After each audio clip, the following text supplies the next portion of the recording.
Change, and Pete is right up with Stock at the blue line, and they're talking about it. Right now, though, see, Stock doesn't have to go. Now he's going to go. Stock in the gold, Stephen Pete in the white. At center ice here at the Fleet Center in Boston. Oh, two guys who can throw punches, and they're doing exactly that. Holy, jumping.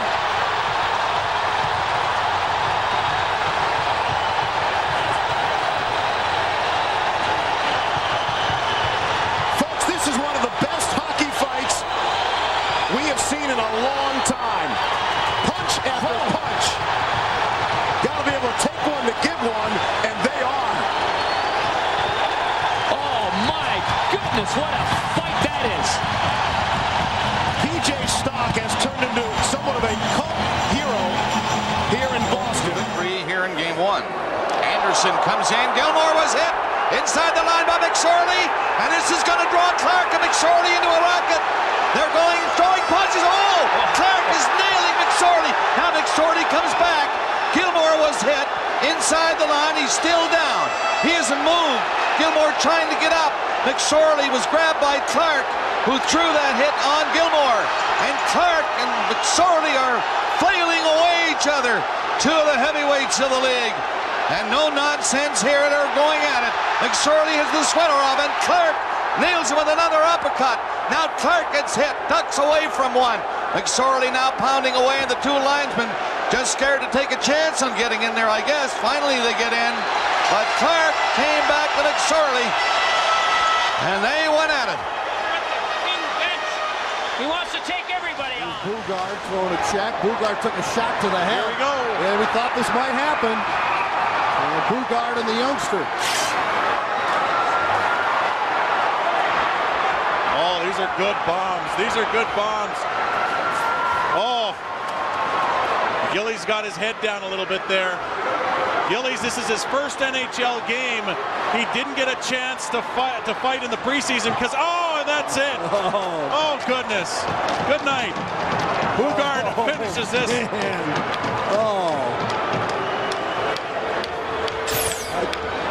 I think enough said. We'll be right back. Just an excellent shot by Shepard. Probert and Domi going at it off the face-off.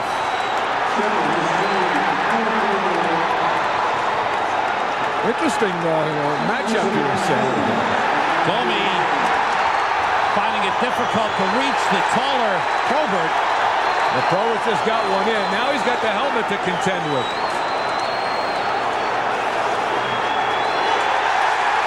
Domi is determined.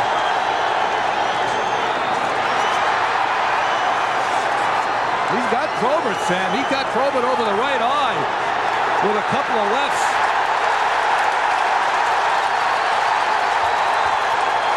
Oh, now Big Probert's coming back. And he's gotten Domi a couple of shots. What a wild one this is.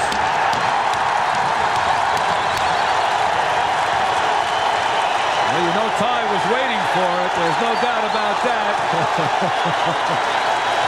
What's that signal, Sam? You pick that one up? Heavyweight belt, is that it? You know that? No? How do I know? You guys going again?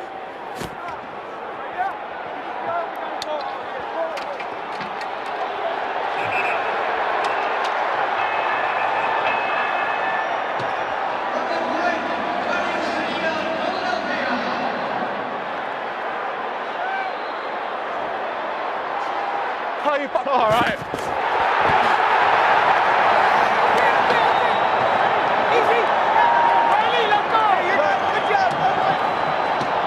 Good job! McPhee is there. Mark Ward hits him right away. Watch that battle. That's going to be interesting. Carpenter comes out. Oh. And there they go. Didn't take long, did it? Oh, McPhee got Marquardt with a big elbow, and look at this. Oh, wow. Baby. Oh, man. Somebody's going to have an awfully sore fist after this one. Those are two tough individuals. And McPhee goes to the left hand. Oh, man. McPhee got Marquardt. He got Marquardt with a big elbow, and then Marquardt dropped the gloves first and got the first punch in. And those are two, what would you call those, light heavyweights? Oh. Yeah. Their arms, my goodness, you're looking at about 45, 50 punches. Bob Probert on the left side, right in front of the Red Wing bench. And Probert had something to say just as soon as the two of them came together. He's talking to him right now. And Probert saying, come on, let's go. There you go. Domi. There it is. Bingo. Here we go. Look out, baby. Probert's got the boxing gloves on. He is ready for Domi. 7 punches. 8. Bingo. They were going at it. Bang. Away they go. Probert came out ready for Domi. I'm going to tell you. Oh, he smacked him again. And Domi's going with the left. Holy smoke. Probert switches to the left. Look at these two hammering each other. Oh, Probert just missed him with a big roundhouse. Oh, he smacked him. Domi hit him with one there. Jeez, look at this. My goodness. Domi just stood there and took about 6 punches from Probert. Look at this. And this is where Probert's dangerous. Look at this. Yeah, late in the fight he does get stronger as he goes on. Oh, he smacked him with a right there, knocked him down. Look at that Red Wing bench. It goes high and wide and all the way out to center. Out of the box are Gudis and Bieksa. Here they go. And there they go. Kind of expected this. And so the 2 number 3s will go at it. And Bieksa got an immediate right in, and Gudis went down. He seems to be getting back up and okay, but the linesmen are quickly in on that one. It didn't last very long. Rick Smith holding it in. To Jonathan. He inserts Savard bump. Savard got it outside the line. Rick Smith cleared it back, and it's offside. And now Jonathan and Bouchard. Here they go. Jonathan and Pierre Bouchard. And Jonathan lands some right hands on Bouchard. Bouchard pounding away with the right hand. Now Jonathan with the left hand. And balls on top of Bouchard. We have another one going. Wencik pounding away at the other Montreal player. Lupien, I think it is. It's Big Phil Lupien.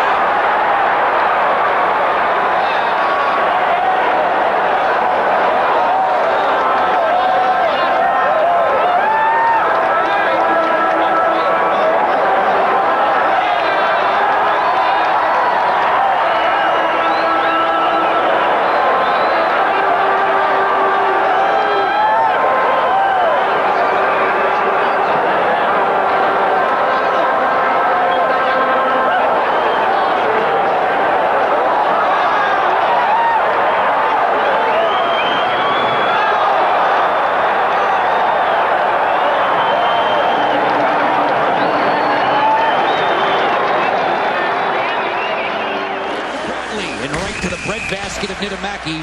There's no rebound. Folks, you can see today's game. Whoa! Oh! Good night. Good night, Riley Cote. Oh, man. Decisive victory for Donald yesterday. They had 6 straight losses, and that was advertised.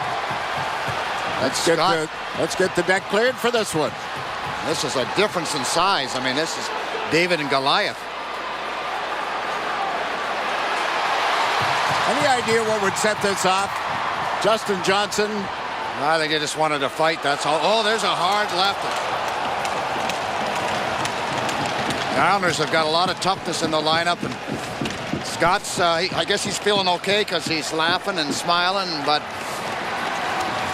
Says, what can you do? A lower body injury, one that's been chronic before. Bolton and Erskine are going, and this is a good scrap. Now both big hombres and both accustomed to fighting it out. And you mentioned Bolton earlier, just one 5-minute major. Oh my goodness. These are not love taps. Whoa! Erskine giving as good as he gets. That is toe-to-toe. And Craig, I always worry for this because of Erskine's past head-related injuries, concussion-related injuries. Those two guys are bombing away still.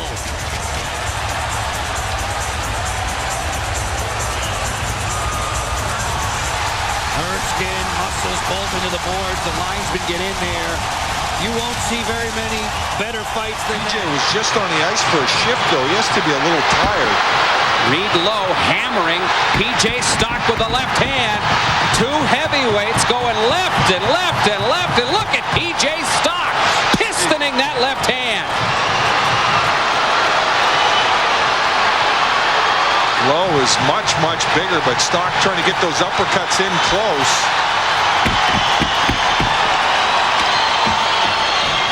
PJ trying to land a left uppercut. Man, oh man. Ooh, he landed one right there. They got to be exhausted, these guys. Fans chanting, PJ, PJ.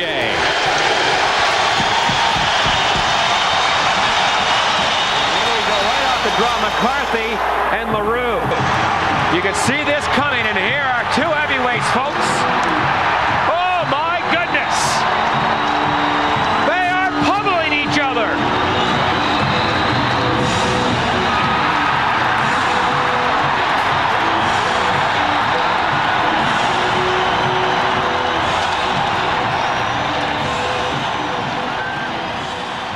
Still in the puck for Peckham.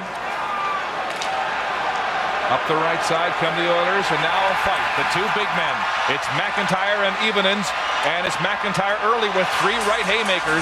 The big man from Brock, Saskatchewan against the Latvian. Now fighting back, it's Evenins, and McIntyre has been licking his chops for this one all night. Now he fails Evenins with a powerful right, and this is serious. Evenins is hurt. The official calling the Calgary bench for the trainer. Now we're going to have a scrap. Downey has the gloves off with Vandermeer, who wrestled him to the ice, hammered him with the left. Now Downey getting back up, looking to answer. He got in 2 left hands on Vandermeer. And now we have a battle right at center between 2 heavyweights. Vandermeer and Downey have one another tied up. Now a right from Vandermeer, another. 3 right hands from Jimmy. Vandermeer got it. Now Downey with a right hand, and Vandermeer with the left. It's a slugfest between these two. Downey with another left, and a big left from Vandermeer got in. Now a right hand from Downey. And they wrestle one another right at the center ice face-off down, and Downey doesn't want to be done. The official was going to come in. He landed a left on Vandermeer. Downey with another left, and Vandermeer got in a left, and then Downey did. Oh, these 2 warriors don't want to quit. Vandermeer and Downey. Now Vandermeer got in a left hand, a short right from Downey. And Vandermeer a big left, and he dropped him. Oh, what a slugfest. Vandermeer and Downey, they each landed close to a dozen, but Vandermeer won it decisively at the end. First period. And now, here we go. Here's the scrap. This started in This started in the pregame warm-up. They were talking in the pregame warm-up. They had these separated. Carcillo was yapping at Dorsett. They didn't care. They said, we're going to start this early in the first shift, and right away Carcillo gets a couple quick ones on top of Dorsett's head. Oh, and look at Dorsett, left, right. Oh, Carcillo comes under. I'll tell you, you talk about 2 scrappy combatants. These are them, Jeff. A right hand. Oh, man. They may not be heavyweights, but this is a heavyweight battle. Well, they're strong bantamweights, and they're gamers. And, you know, both of these guys, Carcillo led the league last year in penalty minutes. Dorsett has shown that he leads his team in penalty minutes since he's come up from Syracuse. But another one, they're not dying. Rights, and then a left. Wow. They're still going at it. Man, they've got to be throwing 25, 30 punches each. They're gamers tonight here. Oh, an uppercut by Dorsett. Boy, get in there, linesman. They're not gonna. They want more. Look at Dorsett still. Oh, man. He dropped it with a left hand. Oh, that's his weapon. Now here's McGrattan with a shot. Gloved by Luongo. And the big man bumps in front of the Canuck net. And again, Preston Rippon having words. And it looks like they want to go. And they will. They're going to go again.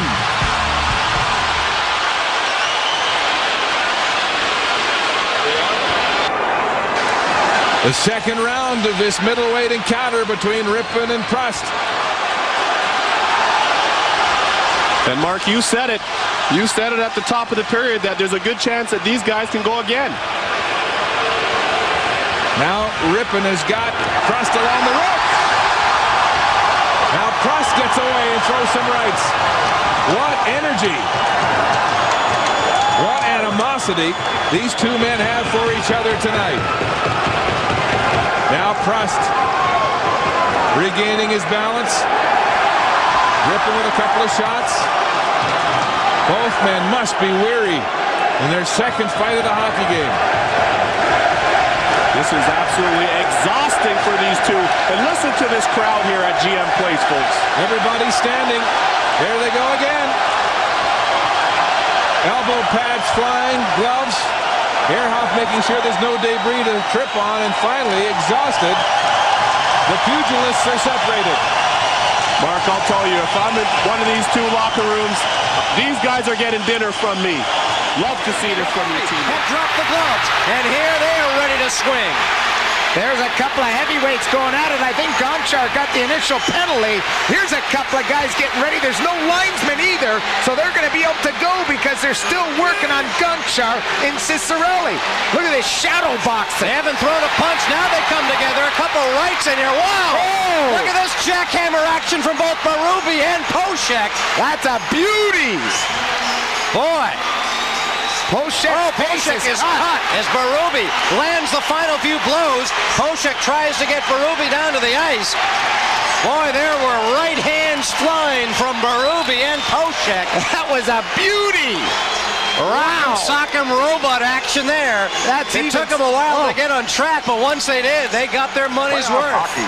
This one here fires a hit on Duchesne. Puck battled for on the boards, and away goes Parkner and Lyndon Byers. Kerry Parkner and Lyndon Byers. Boy, two tough guys going toe-to-toe. Oh, mercy. They'll have the ice bags out, both of them, Derek, after this one. Well, I'll tell you, there's some serious punches thrown. As a fight in Las Vegas tonight, there won't be more punches thrown. If either Tommy Hearns or Juan Roldan land any of those, the fight will be over. 55th of the year, and there's O'Reilly going at it with Williams over on those left boards. They fought earlier in the first period, at the dying moments of the period, and they're really going at it here. O'Reilly really got on top of... And the linesmen now are trying to... They may not make the playoffs, as we see Jansen and LeBlond, and this is absolutely no surprise. Cam Jansen told me today he didn't know if he was going to play, but if he did, he said you're probably going to see this. And these guys again want to be careful.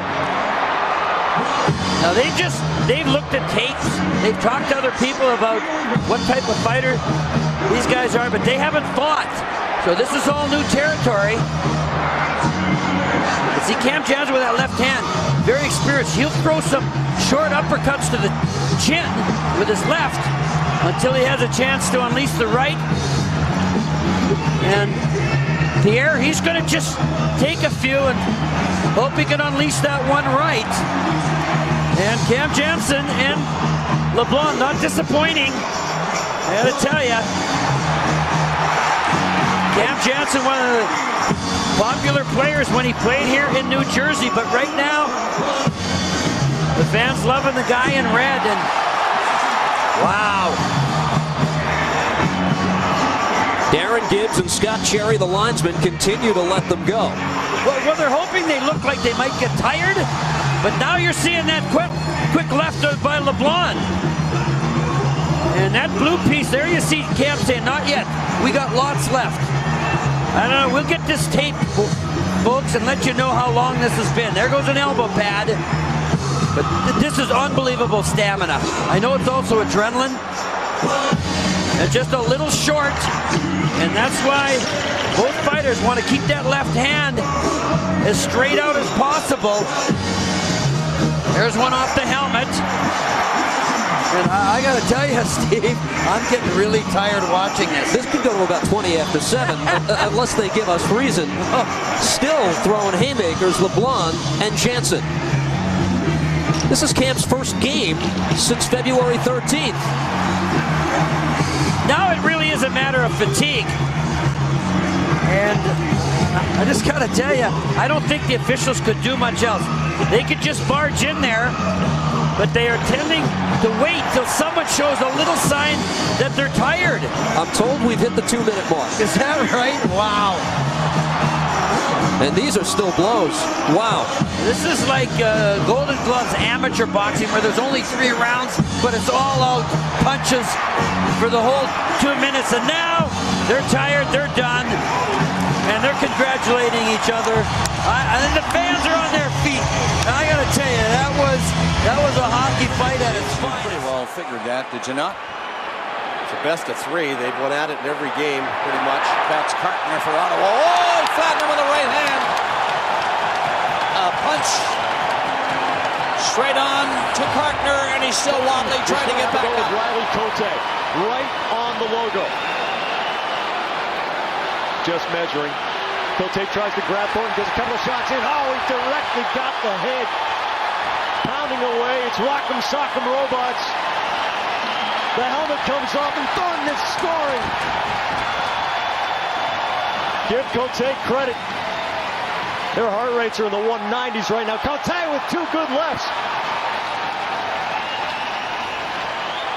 Thornton over the top. They're wrapped up and they're yakking at each other. These guys won the Stanley Cup. Pretty good bout. They're the chance until somebody derails them. Look now, and here comes Kane. And Kane's going to go right after. Oh! He's out. Cook is out. Oh my gosh. He said, "You want to chase me around?" Western Canadian kid.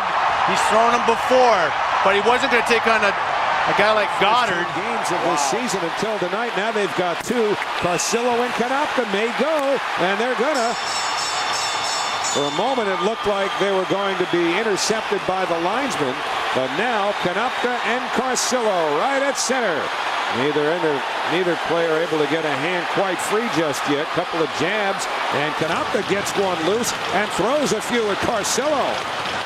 Well, they're going at it. This is really out of frustration. This is a terrific fight by these 2 guys, throwing an awful lot of punches, Howie. Yeah, Carcillo just got a big right hand in on Zenon Konopka, who got a few in earlier against Carcillo. I thought this thing was going to end when Konopka knocked Carcillo down. They keep throwing. Well, they've got some kind of stamina. They keep throwing punches, and this scenario brings me back to my days. When we were getting our butts kicked with the LA Kings, there'd be these bench clearing balls. This is not a bench clearing ball, Howie, but this is one heck of a one-on-one battle, throwing lefts and rights. And Konopka certainly trying to get his teammates fired up by this. Carcillo very much a willing combatant, and they are throwing some big punches right now. I don't know how many of them actually landed because there's got to be some fatigue setting in. Well, they're doing an unbelievable job of switching up all the time. Usually you see someone punch right-handed all the time or left-handed. These guys are switching up, throwing them left and right. Well, here in the home of what used to be known as the Broad Street. Dumping it in wide of Caprice. Now Cox and Probert, here they go. And the gloves are going to come off. Here they go. 2 of the biggest boys in the National Hockey League, and they're going to let them go. Take a look.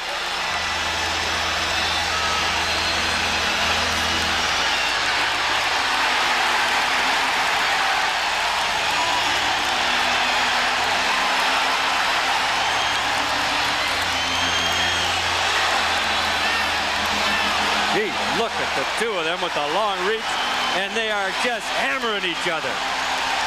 My goodness. One of the few times you've seen Bobby Probert fight at Joe Louis Arena.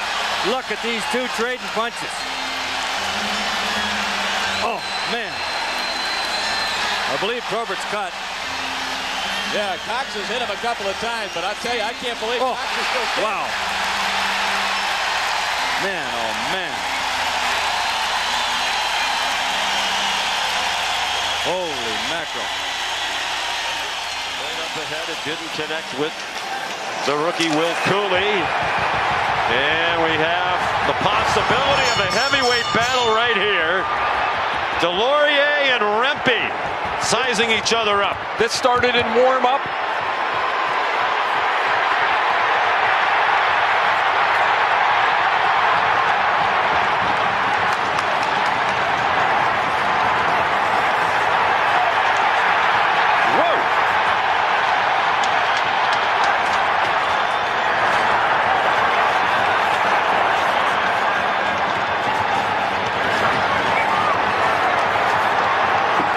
don't see many of these anymore. Oh, you don't. I was just thinking that, reminiscent of the old days in this rivalry.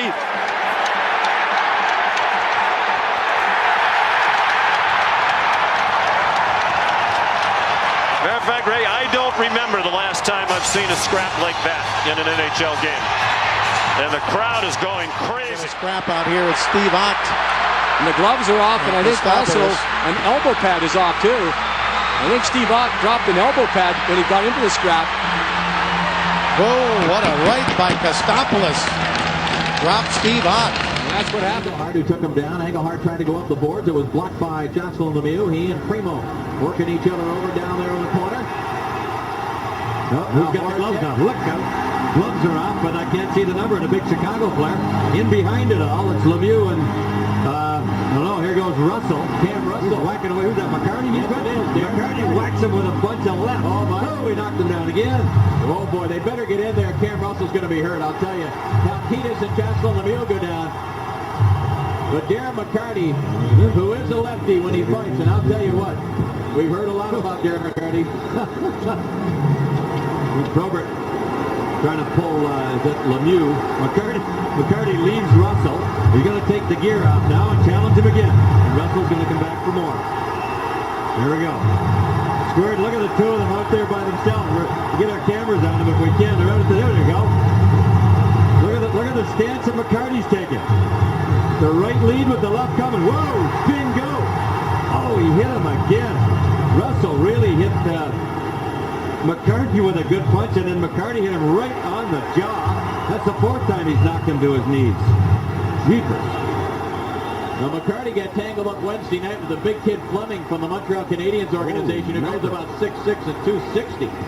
Welcome to the Chicago Stadium, Darren. Holy smoke.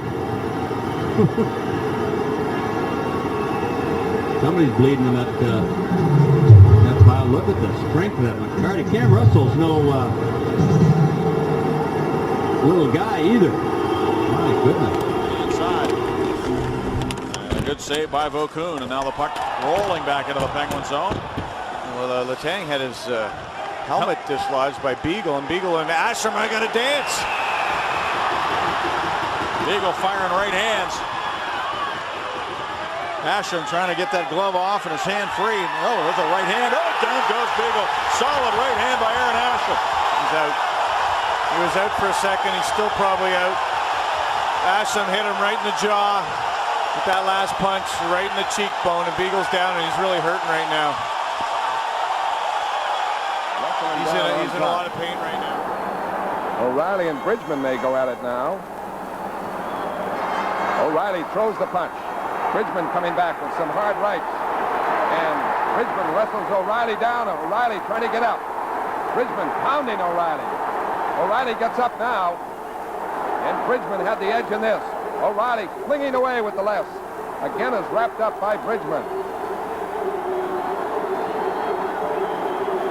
And O'Reilly trying to get the left free. Still going. Oh, he caught him with a left. He got it back. O'Reilly finally caught Bridgman with a solid left. Throws another one. And incredible. O'Reilly. One fight. Yeah. Ray and Vial are talking. There they go. Ray and Vial rematch again. They start slamming away at each other. Ray and Vial just like this. Ray unloaded with the right. A haymaker by Ray. Left-steady Vial. Holy mackerel. Bring on Tyson. Tonight. They hung on to win that, did they? They hung on to win in Colorado. We got a fight, and it's 2-2 and Staubitz.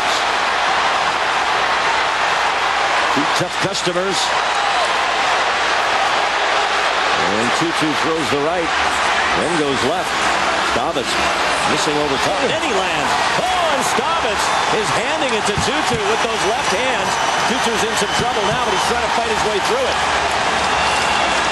And 2-2 is hurt. He's a cut open. Probert dumped it in. Stevens was there. Off McSorley's skate. Probert again sends it in. Probert to McSorley. Oh, Probert took a swing at him. Probert and McSorley. They're bumping. They're talking. That's it. Yeah. Check it out. No penalties were called originally, right by Rob Schick. And I don't think there should be an instigator penalty in this one because they started fair and square. And look at the guys stand up watching from the benches. Oh, yeah, baby. I'll tell you what. They know these are the heavyweights.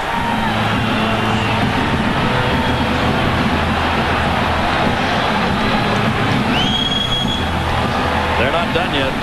Oh, no.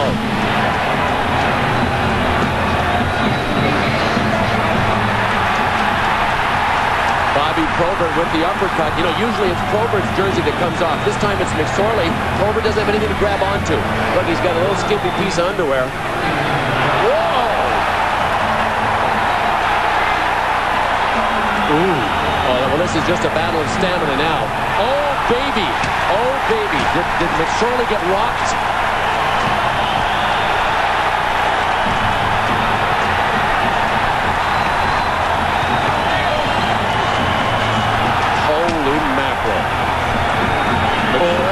Cut over the left eye, and Probert is still throwing him. I think maybe the stamina question has been answered.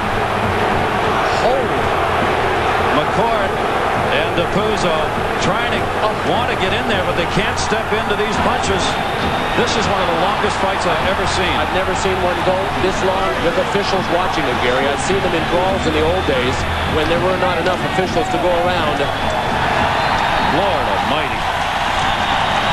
Bob Probert, the all-time leader in penalty minutes per game. And Marty McSorley, the man who was brought here.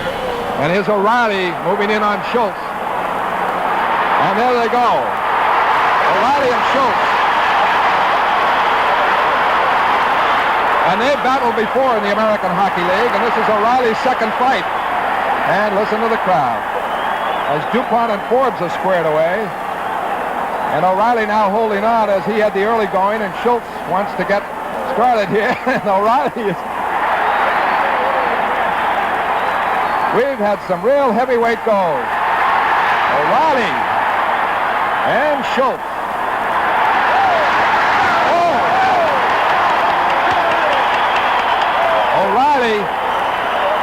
O'Reilly carried the brunt in that one. Now Schultz ready to go again, and O'Reilly wants to rest and divide the fight in the rounds. Listen to the applause for Terry O'Reilly. Stopped faced 124 shots in the first 3 games of the season. That's over 41 a game, and we got a tilt. It's going to be Cassian. Now Cassian's going with Arbor Jackeye, the young defenseman. Oh man, they're throwing some bombs. Oh my. Jackeye, I had no idea. This is the guy they call Wi-Fi.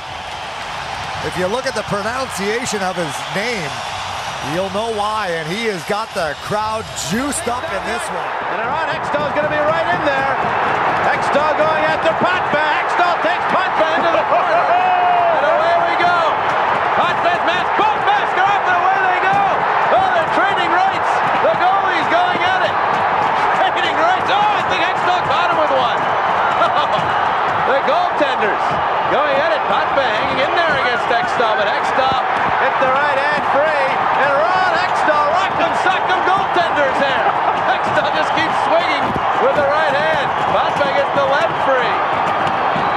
With all that equipment on, they have to be exhausted. Oh, exhausted. What an end to a game. Yes, folks, the game is over. The Flyers have won, by the way, 3-1. As Hextall and Potvin are not saying, I'm out of gas. How about you? Gets in there, slides it back. Orlov didn't have a shot. Thought he did for a second. Orlov again with it, and back behind the play. Wilson and Coburn obviously deciding that they're going to go. They had a conversation in the penalty box, and they didn't get a chance to finish what they started. And for Coburn, a chance to get his team fired up. What a great bout.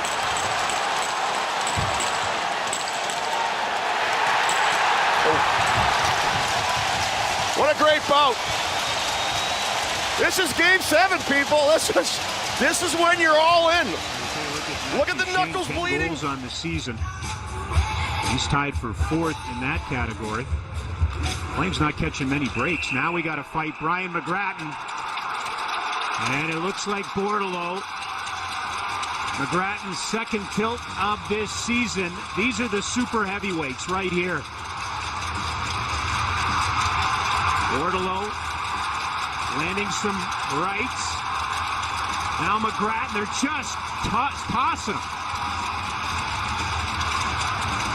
Oh, there's some heavy bombs. Oh, now McGrattan's got it going.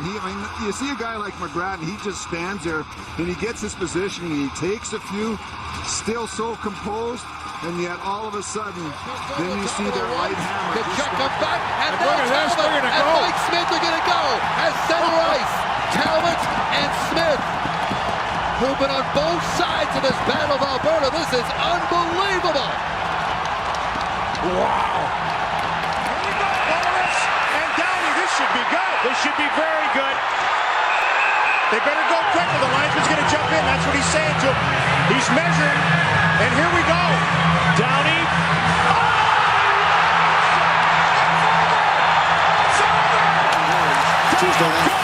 Certainly looking forward to that. She's terrific in the booth with great insights and can't wait for it. I can't wait to watch. And now, dropping the gloves. Sealer. For a while, he's going at it with Luke Witkowski. Oh, these guys are chucking him, Kenny. I'll tell you what, I mean, you don't see fights like this much anymore. Now maybe the pounding will start. The scrap is going to ensue right here. Barak is the guy for the Canadians, and Grattan is the guy for Philadelphia. Oh my goodness, the left hands are pounding into the Philadelphia player. Big Barak got him standing here. Getzlaf, and they're going to go right off the draw. I don't think anybody in the building expected this. Getzlaf fought only 3 times in the regular season. He's turned around a bit. Thornton delivering rights, but Getzlaf not quitting. Great, unbelievable. Drop the puck, and the 2 most dominant centers in the NHL go toe-to-toe. Are you kidding me? If that doesn't set a tone, nothing down for Garfimov. He'll let the shot go. Fluttered in wide. Probert give Brown a shove. They're going to go maybe. Willie, you gotcha. Look out. Oh, a cross check by Brown. Well, Probert wanted to go down on him, and he didn't. Whoa, Probert just whacked him, and Brown. Look at Brown coming back with the left.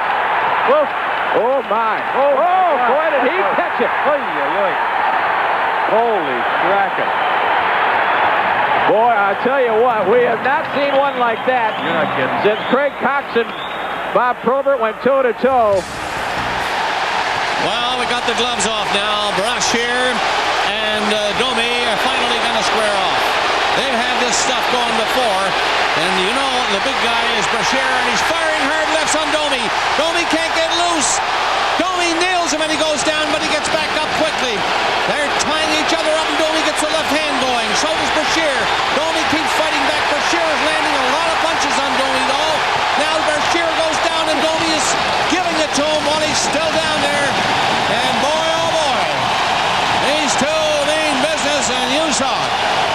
Saw that one off. Stevens milling about, going after Manson. Now they drop the glove. Stevens and Manson, they're going to come out to center ice to get away from everybody. Going to be one-on-one here. Stevens and Manson. Now they come together, and they're standing toe-to-toe and slugging it out. Now they wrestle. Big left hand by Stevens and a big right by Manson. And 2 of the toughest defensemen in the league are slugging it out. And now Manson got a goal. A big right hand by Manson. Stevens trying to hang in there with him. Still they slug away. And now down goes Stevens. And here come the linesmen.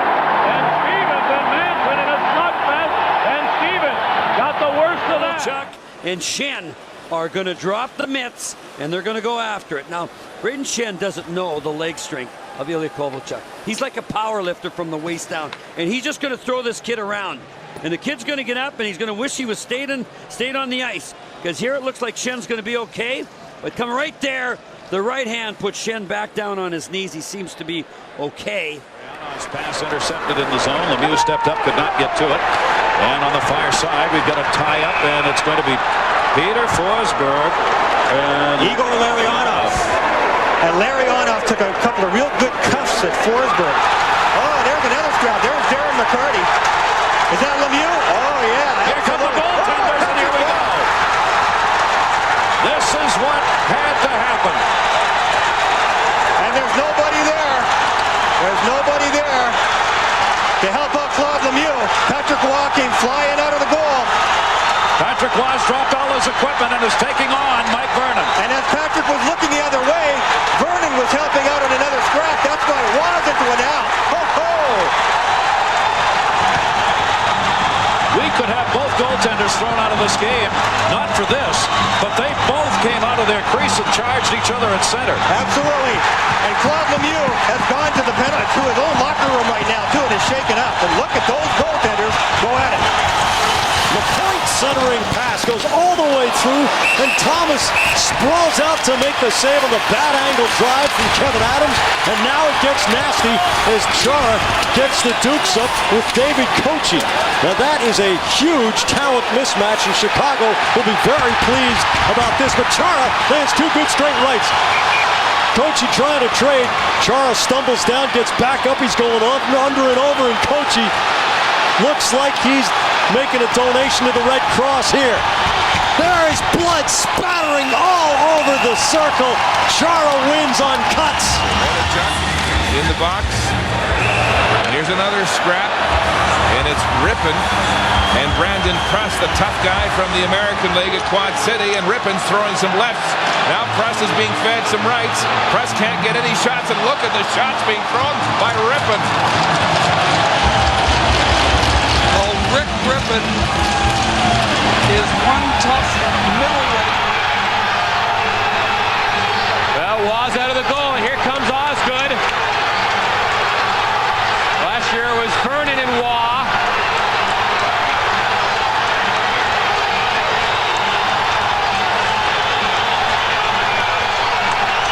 Now he wants to go with Osgood. Here we go again.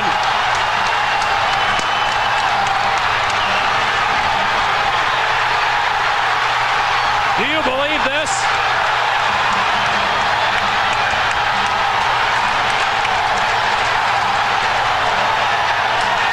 Oh, Patrick with some right hands on Osgood.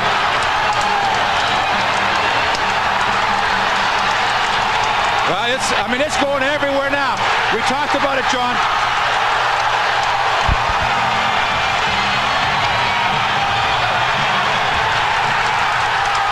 You get your hand. That Bowman's trying to reach in right there. Telling you. Well, you got to watch the coaches here. I mean, Bowman's giving it to Waugh. Get out of there.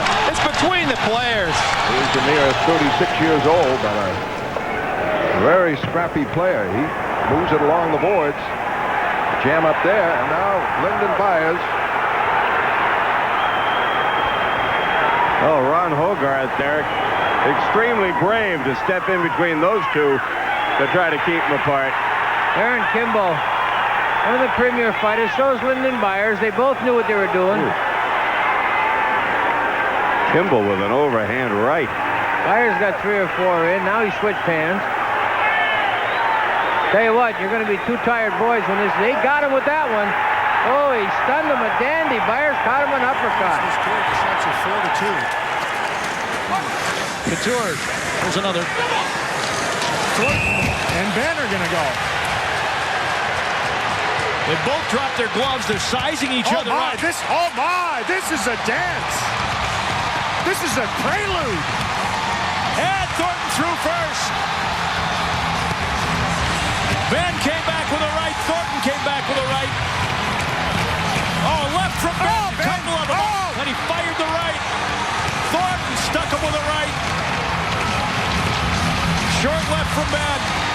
Oh, an overhand right. And then Thornton twisted him down. I think Ben was having as much trouble with his bangs as he was. Goal scorer with 10. LeCavalier out on the ice with him now, along with St. Louis, the big line for Tampa Bay. Iginla back there battling. He and LeCavalier look like they're ready to go. They are. LeCavalier and Iginla. Yikes. I don't believe it. LeCavalier and Ginlin. Ginlin kind of challenged the LeCavalier, and all of a sudden LeCavalier dropped the gloves. Look at this. I've never seen Vincent LeCavalier do this as the aggressor. Jerome McGinley fights way more than LeCavalier, and LeCavalier is holding his own here. I don't believe what I'm seeing, period. Scott Driscoll, Mark Wheel, the linesman move in. Bill McCreary, Gary Fraser. This may be an interesting. Both of them. We're going to get a fight here at the blue line. It's going to be Francis Lessard. It's got to be Goddard, doesn't it? Well, it might be Eric Goddard, and they probably met in the American Hockey League, and they continue to go. Boy, Lessard getting in a lot of lefts. Goddard as well. It is Goddard. I do. These guys had an epic battle last year in the American Hockey League playoffs, Goddard and Lessard. And this was, everybody knew this was going to happen. As soon as they were on the ice together, oh, this is epic as well. This is unbelievable, and now they're going to break in. Goddard got he got it free. Around, Jeff. And you can great two veterans about protecting of the middle of the ice. And as this puck is sailed wide by the Washington Capitals, and behind the play, it's going to be Viel going with McElrath. Viel fighting left-handed. McElrath with a right. Viel trying to get it free. McElrath with a couple of jersey jabs.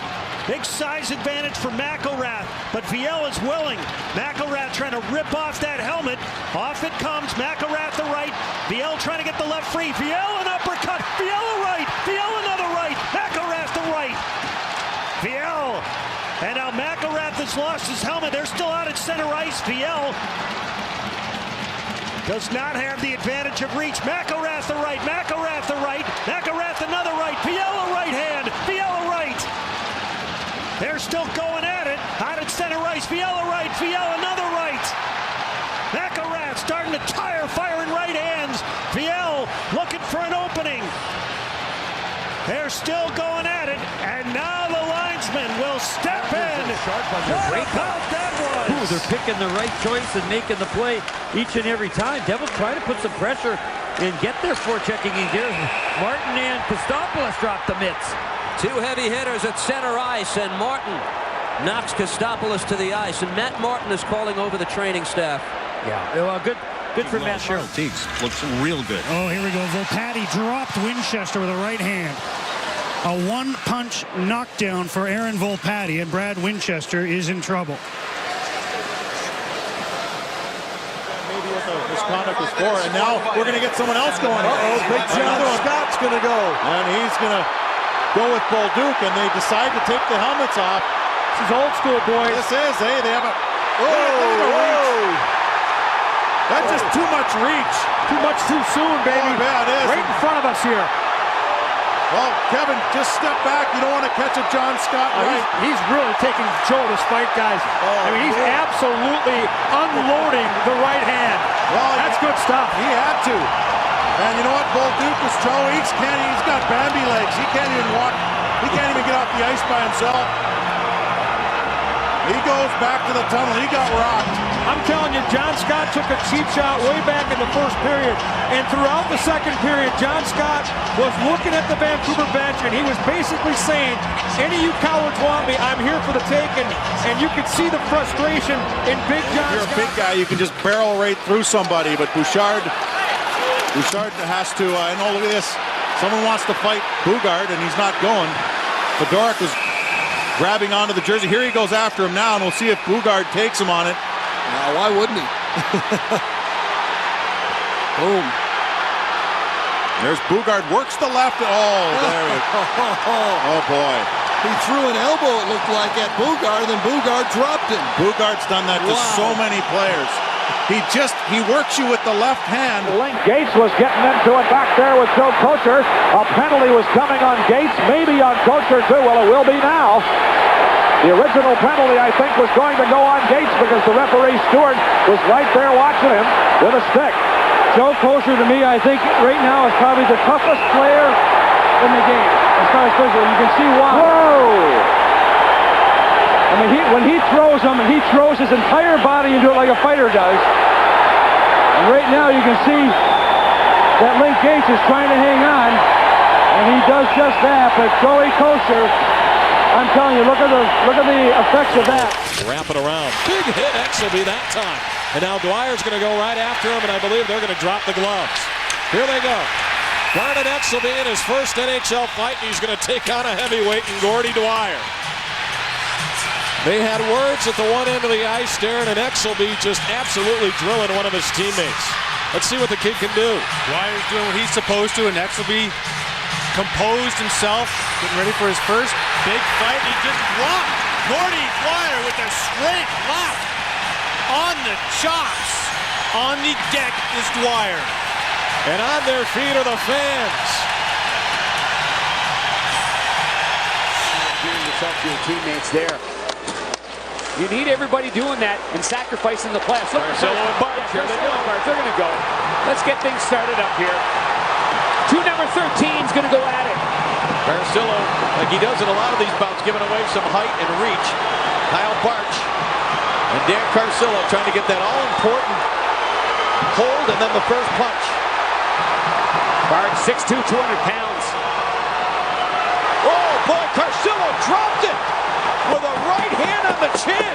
Oh, boy, Barch is woozy. Oh, he caught him right on the button. Did he ever? And there they go. They weren't waiting for the linesman. Oh, they sure weren't. Look at this. Holy, that's a dandy. They're really throwing them. You know, the helmets really protect them a lot in a situation like this. And Weaver, what a pass to center. Now we have a fight. Jansen and Downey. The former Blue Aaron Downey, his second game this year. And you had a feeling this might happen. Yeah, it didn't take long, did it? Downey is southpaw.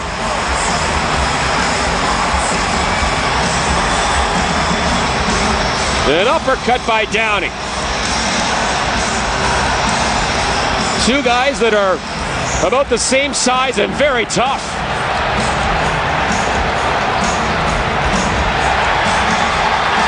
There's almost exactly the same size. Downey, maybe 6 inches of the heavier, 6 pounds, I should say, of the heavier weight. There's a left by Jansen. Another left.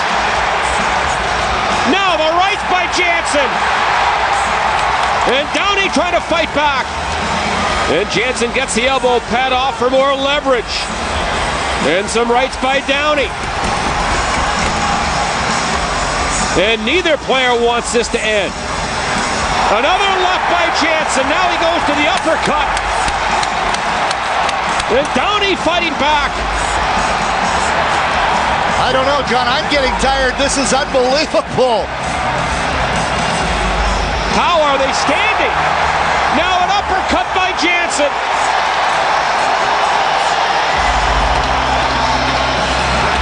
This is a 15-rounder here at Scottrade. Oh, he just missed with that left. And now Downey getting some shots. How can they throw a punch at this point? Unbelievable. Wow.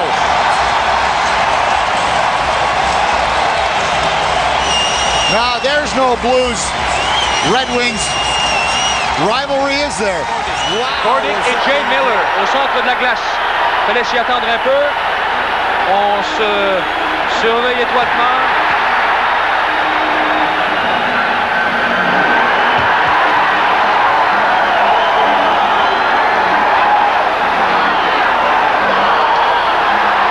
Un violent combat de boxe. Oh. Oh.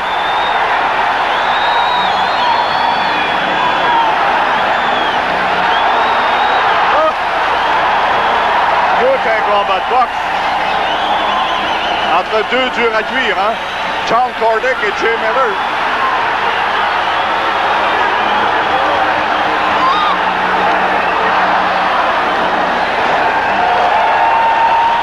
Et qui a dit que le public n'aime pas ce genre de combat? Vous avez vu le geste? That's the mix of that. It's Kurt Fraser, 24 of the Canucks, 23 of the Leafs. It's Parrish, a lot of circling right now. And Parrish was stunned with that one. Scrap started. McRae and Cordick going.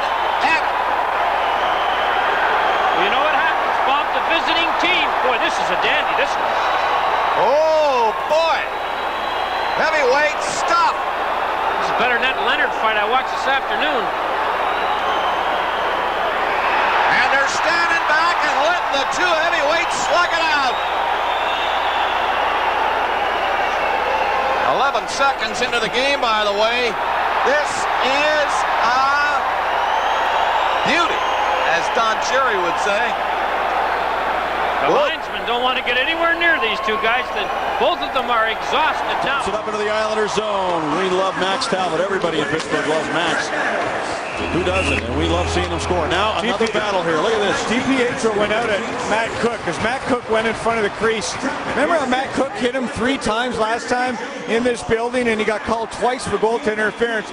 This time, look at the goaltenders might go at it. Here we go. Brent Johnson with DiPietro. I want to see it. Here we go. Oh, hit him with a left. He caught. Oh, he hit him. He's not going to hit him again. But he's going to hold him down and not let him up. Well, he hammered him good. Johnson hit him like Stahl hit Pruss last night. It only took one left, and DiPietro was down. And I thought, you know what happened here? I think this is Johnson coming to Cook's rescue. I think Johnson thought that DiPietro took a shot at Matt. Ben Wilson and Tiger Williams. Ben Wilson hasn't been able to get a punch in. Tiger Williams is now he's starting to throw the punches. Tiger Williams is getting some very good punches in on Ben Wilson. Now it's Wilson's turn. Williams got some excellent uppercuts on Ben Wilson. Wilson could not get his right arm free. And Williams took advantage of that to land about 6 or 7 excellent uppercuts to Ben Wilson. Wilson finally got his arm loose and started to punch overhand right to Tiger Williams' side of his head. Now they're pushing and shoving. Wilson is taking another couple uppercuts from Tiger Williams as the linesmen Pavelich and Kohalski are trying to separate the two players. They had a hold of Ben Wilson and Williams had one of his arms free. Deal at Sajam. Now we got a fight going on. Darcy Hortacek and Vanderbush. And Vanderbush continues to throw those lefts. Now they're both that. I would think here that I knew that Hortacek is going to try and switch to the right hand if he can. Well, I tell you what a battle this is. These two guys showing how you throw punches short and hard. Vanderbush just never stopped throwing. Look at him. He got in behind the Edmonton bench. Oh, here we go. This one surprises me a bit. Oh, Souray says get out of the way. He's mine. Well, as you said. Sliding through the check to get it deep. Porter rammed, and at center ice it's going to be Barch and Jansen. Gear is discarded. They're measuring each other. Jansen, with a couple of shoulder shrugs. Getting ready to go. Barch came in with the first left. They're in tight. Jansen threw a couple of rights. Barch answering with lefts. Now both helmets off. Barch landing a couple of hard lefts. Then coming back with the right. These two had a marathon in the preseason in Dallas. It's pretty good wrestle now. Barch landing more of the punches. Jansen coming up and missing, and Barch tagged him again. Jansen swung. I don't think he got him. And now Jansen inviting the shots. And then swinging wildly right. Barch coming back with a left. Oh, left from Barch, right from Jansen again. Barch cut over the right eye. Tagged again. Jansen doing a lot of talking while this is going on. And Barch with a thundering right. Jansen with a left. Oh my goodness. It's sock on robots. That's a good one.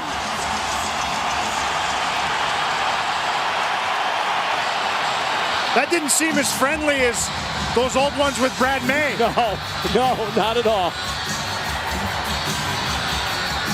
That ought to wake him up. Coming in. He held it. Wait a minute. We're going to get a got going right here. Now caught and Baumgartner. Baumgartner came in to the rescue of Sundin. Oh, a roundhouse left by Baumgartner, but he's taking it to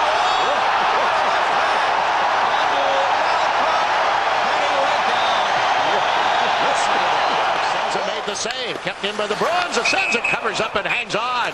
Oh, some pushing and shoving going on. Breton was involved. Stock is in there. Bolton's out on the ice as well. Everybody pairing off. And who's going to go? Is it going to be Stock? Is it going to be Bolton? Stock grabs Bolton, and they want to tee off on one another, and the referee comes over to get between them. Bolton is pushing away. He wants to go. And now they're going to step to the side, and here they go. Bolton and Stock start firing punches. They're tucked in at the corner, and the referee stands back and lets him go again. Bolton winding up. He wants to let the right go. There's still some more shoving going off to the side, but Bolton and Stock the main event at the moment. And Bolton still trying to toss him in there. Stock coming back. Oh, Bolton caught him with a dandy. Now Stock comes back with a whip. And they try to rip again. Bolton comes over. Oh, Bolton with another right. Oh, then Bolton got hit by a right. Now Bolton starts firing the punches in again. Stock and Bolton putting on a show. And they're still going at it in the corner. PJ Stock and Eric Bolton, and they're still exchanging punches. Bolton still firing punches over the top. Stock got one underneath. The officials just standing back and say, oh, here's Bolton switching hands now. And they grapple in the corner, and the linesmen don't get in yet, but they're just about ready to. Bolton fires another punch in there. Holy mackerel, these two guys will sleep well tonight. Now what a battle between Eric Bolton and PJ Stock, who is not even supposed to play tonight because of an ankle problem. They go at one another. Referee's arm is up for penalties. Churla throws a punch. Gloves drop. Uh-oh, this is dangerous for Shane Churla. Playing with the shield to protect the broken orbital bone, and there go punches from Stu Grimson. And he took one to that same spot, Sam, and I don't know if this is going to be a problem for Shane or not. Grimson is one big guy. Yeah, that's what you need. You need your teammates to jump in a situation like that. Well, I agree. We're going to get some game misconduct here. It shouldn't have started, but once it does, and your teammate's in there and he's got a problem, then you jump in and do what you can. Uh-oh. And Shane Churla is cut in a dangerous spot. Al Trotwig is right there. Take his helmet off again. He did this in the Probert fight. Well, he's got a lot of guts, I'll tell you, taking on the two tough guys on the Red Wing team right here in Joe Louis Arena. Whoa, and Cox knocks Joey down with that right hand. One go. We've got a fight out here. Darcy Hordichuk and Doug Dowell. These are two heavyweights. Oh, my goodness. Punches. One right hand after another. Hordichuk switches. Both switching hands. Wow, what a battle. Doug Dowell and Darcy Hordichuk. Looking at Schaefer when he took that shot, and that may have fooled J.S. Jaguar as we get set to do a little do-si-do. Here we go. Fedoruk and McGrattan. McGrattan coming in off that battle he had in Minnesota with Bugart. And this one, oh, he is smashing Fedoruk. He is pasting Fedoruk left and right, but remember, he had a great start against Bogart as they keep throwing the big rights.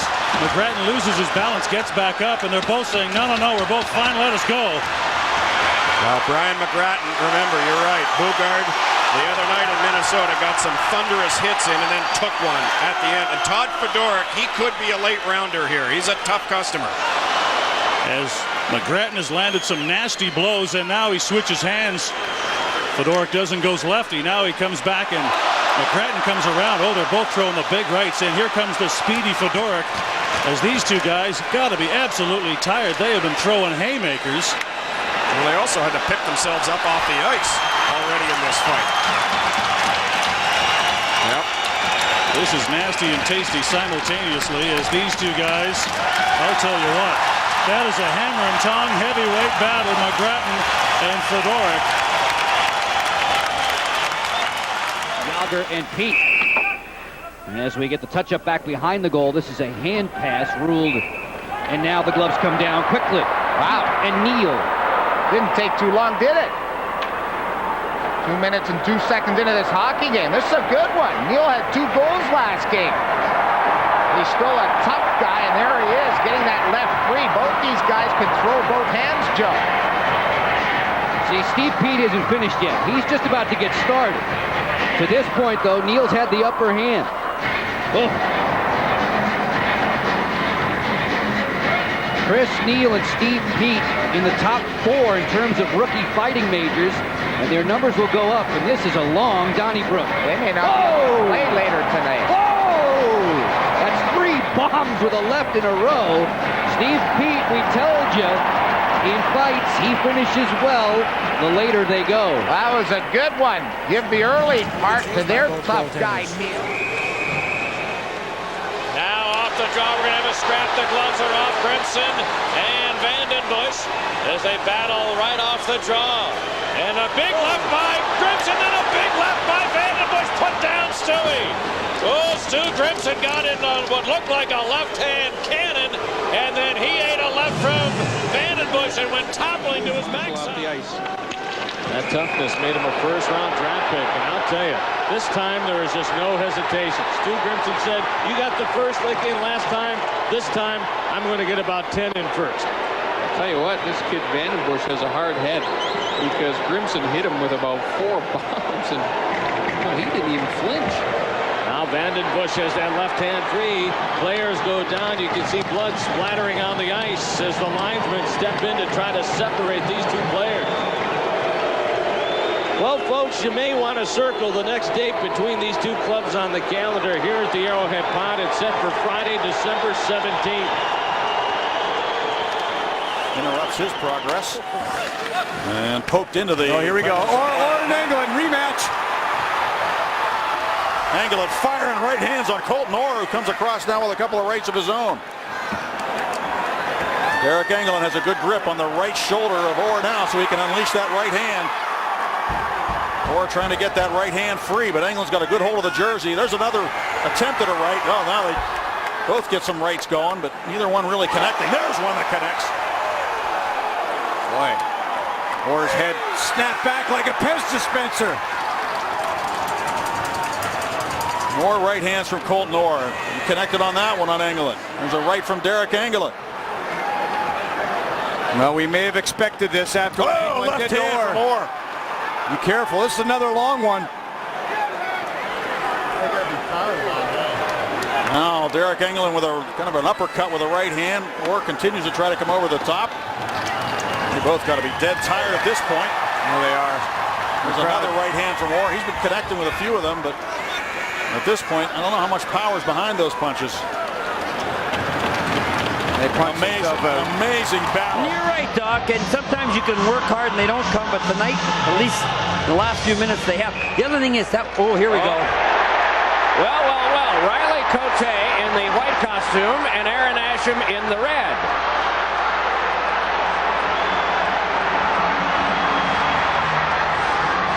Here come the lefts from Cote. The right response is from Asham. Lots of punches thrown.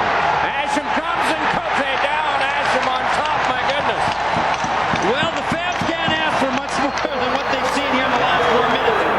Joe Watson, as we get Bridgman and Nystrom now are going at each other.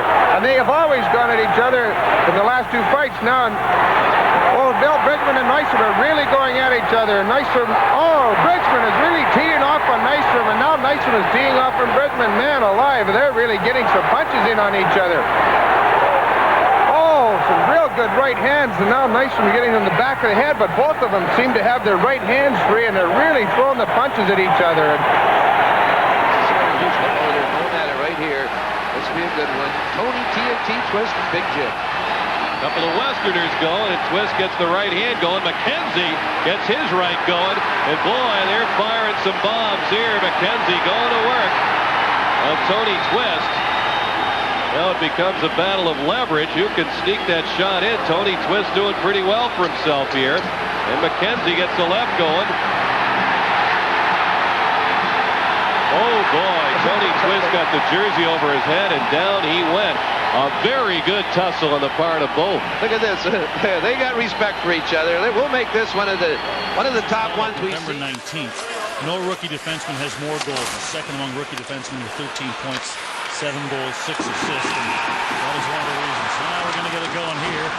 As you got a couple of the big boys, as McGrattan is going at it with Bugart. And when I say big, I mean big. McGrattan 6'5", Bugart 6'7".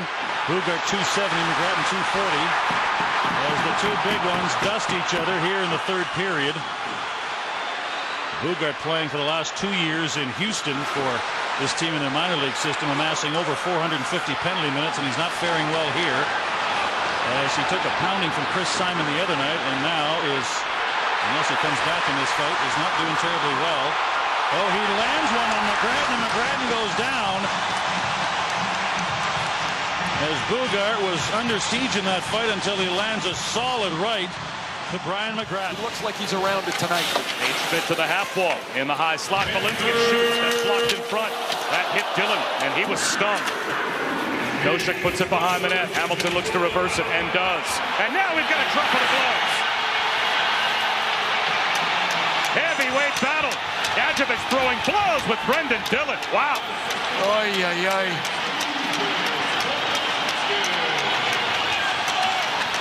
These are two tough customers.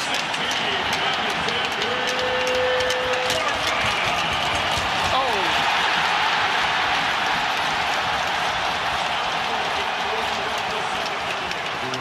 Everybody in the house waiting for the gloves to drop. They fought once after they got double roughing. Myers clipped Van Dorp with a high stick that didn't get called, that drew blood, and they're ready to go. Here they go. Big surprise. A one-punch knockdown for Myers.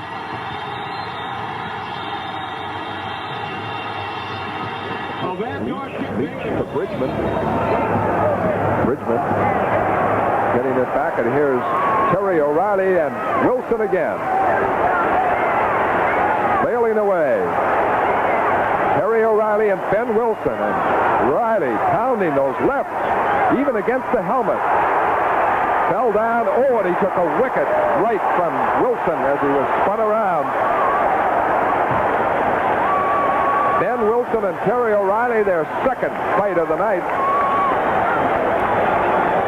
Despite the helmet, O'Reilly. Big tough boys. And here we go. Heavyweight City. Wow.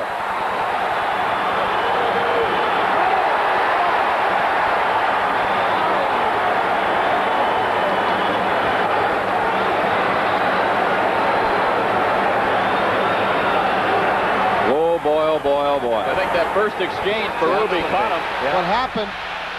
They were after each other. Oh boys, Mellenby and Jackson, we've got some really good guarding books here. They both. That's it. Out. He's out.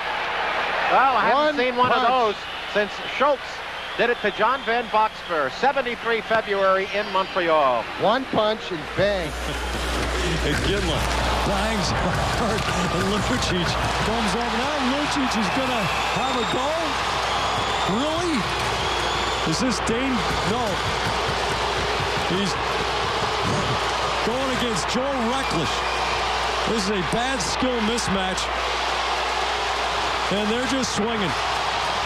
Lucic connects and connects and connects. Oh, he's a speed bag. Reckless. Being reckless with his face. Oh, he's assaulting Lucic's knuckles with his nose. Oh, my goodness gracious. Lucic, he's arm weary. Now Reckless trying to swing. Heart rate's around 210. Lucic with another straight right and an uppercut. Then he tags him again. Reckless is the Chuck Wepner of the NHL. Bousculade de la sorte. Et là, la bousculade et la bagarre éclate. Troy Mallette et Murray Barron. Et ça vient de se terminer.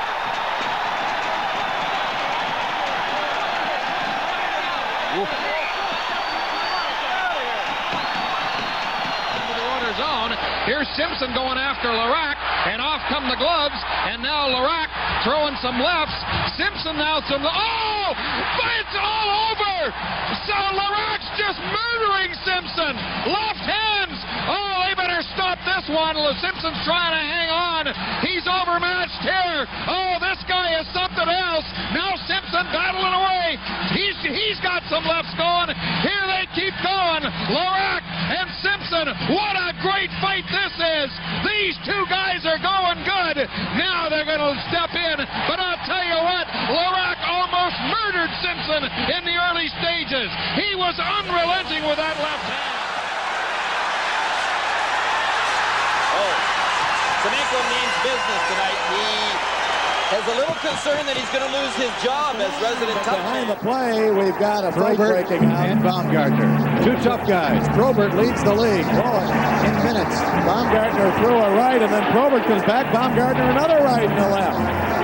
Now Probert trying to get a right in. Probert's a tough customer, and so is Baumgartner. They're spinning each other around. And another right by Baumgartner. And another one. Now a left by Probert misses. And they don't have each other's arms tied up very well, and they're each getting in some pretty good licks, but Baumgartner's gotten in about 3 good shots with a right hand. This happened as the Kings were coming to center ice. Now Probert knocks Baumgartner's helmet off, and he gets in a couple of rights. The line's been playing this one smart, letting these two guys just wear each other down.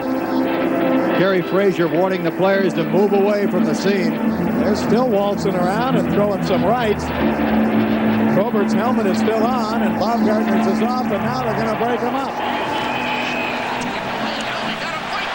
Here's Larac and Ray going at it back at the Edmonton blue line. Larac and Ray pounding away at each other as Rob Ray gives up about 30 pounds here, and he and Larac are flailing away just outside the blue line as the linesmen stand back and let Ray and Larac settle this one on their own. Now Ray gets his arms rained down on the ice they go. Broken up there by Paul Laws. Laws going at it here with Belanger, and they may go. Behind the play, it's Belanger and Laws. And Belanger taking on one of the heavyweights here in Paul Laws. And he's using those left hands to his advantage. But look at Laws, break away. Oh, what a hit! Down goes Belanger with a solid right that reverberated through the Miami arena. Belanger is down, and he is in some difficulty. Good shot by Wilson. Little jab. This is a fight, not a brawl.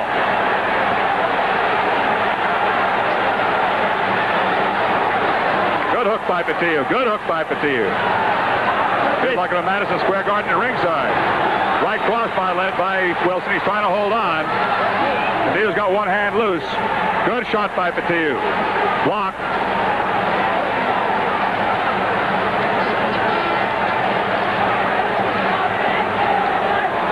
They look like Marcus of Queensberry type. Good shot by Wilson. A hard shot by Patillo. Another one. 3-4. Oh, hard right hand by Patillo as Wilson's helmet comes off. Wilson still battling. Gets in a good left hand. Oh, a hard shot by Patillo. That one nearly put him down. Oh, what a right hand that was.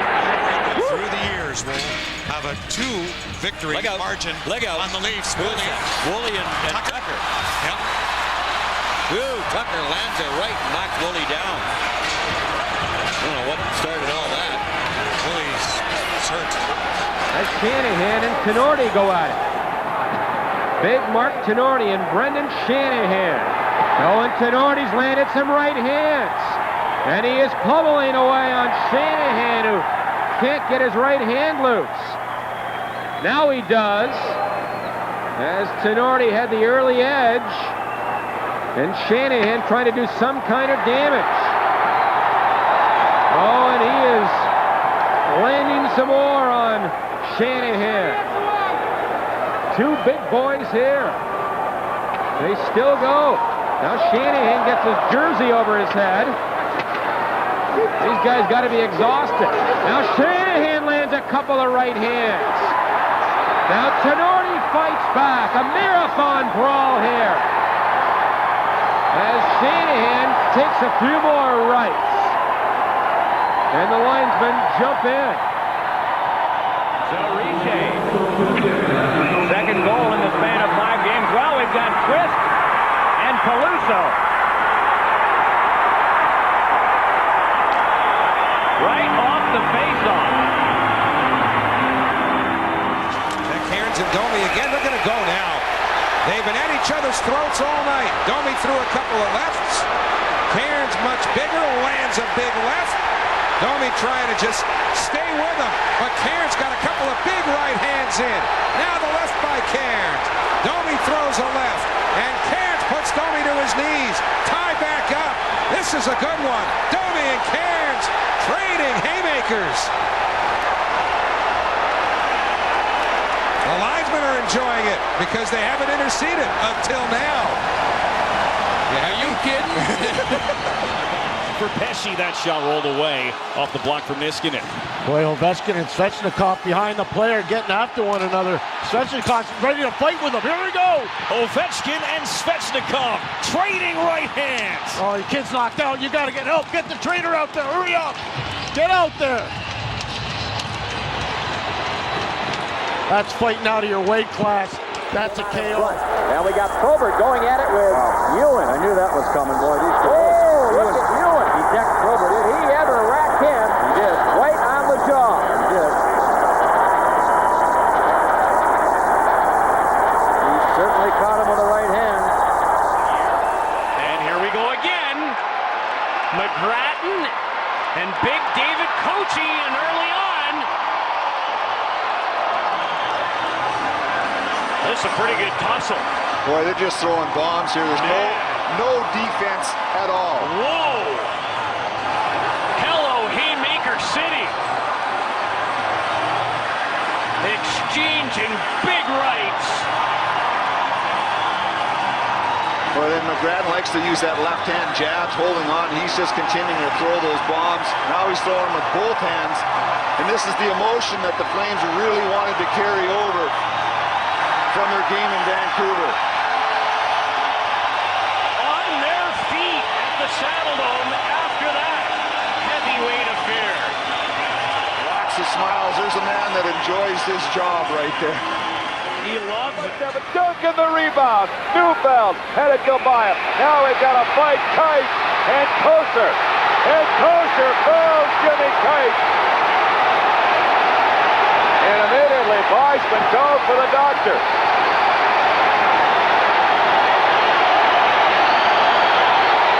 Jim Kite, when he went down, he hit his head hard.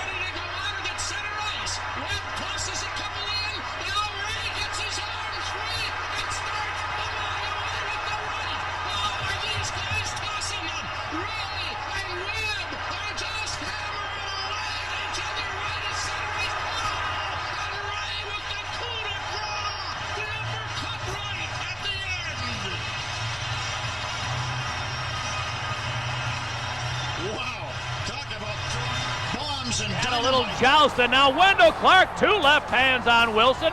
Back to their feet, and Clark, three right hands on Ben Wilson. Now Ben tries to get a right hand or two in. And they're hammering away at one another. Wendell Clark, a hard-nosed rookie, and now he's got the right hand free. Wilson got in a big right there. Wilson's jersey has been pulled right over his head, as Ben Wilson and Wendell Clark are standing toe-to-toe and slugging it out. Well, the longer the fight goes on, the better Wilson becomes. Clark got in a couple early, surprising Ben Wilson. Up at center ice in a rematch. And Probert, you know, wants to beat something, and Ewan is really giving it to him now. Probert trying to get his look at Ewan and get that right hand in. Probert trying to get one good one into Ewan. Look at these two big boys, let him go. Down goes Ewan. My goodness. Now Probert, as he does so often in these fights, as it goes on, he seems to gain momentum, and now he's got Ewan backpedaling. He connects with, now he switches to the left hand. Boy, oh boy. Look at him trying to get that right loose. That's the one we saw him devastate Gary Nyland with. Now Probert just sitting back, willing to take one to get that big one in, and we'll go down. A miss by Ewan. Woo. Boy, oh boy. Wow, did he...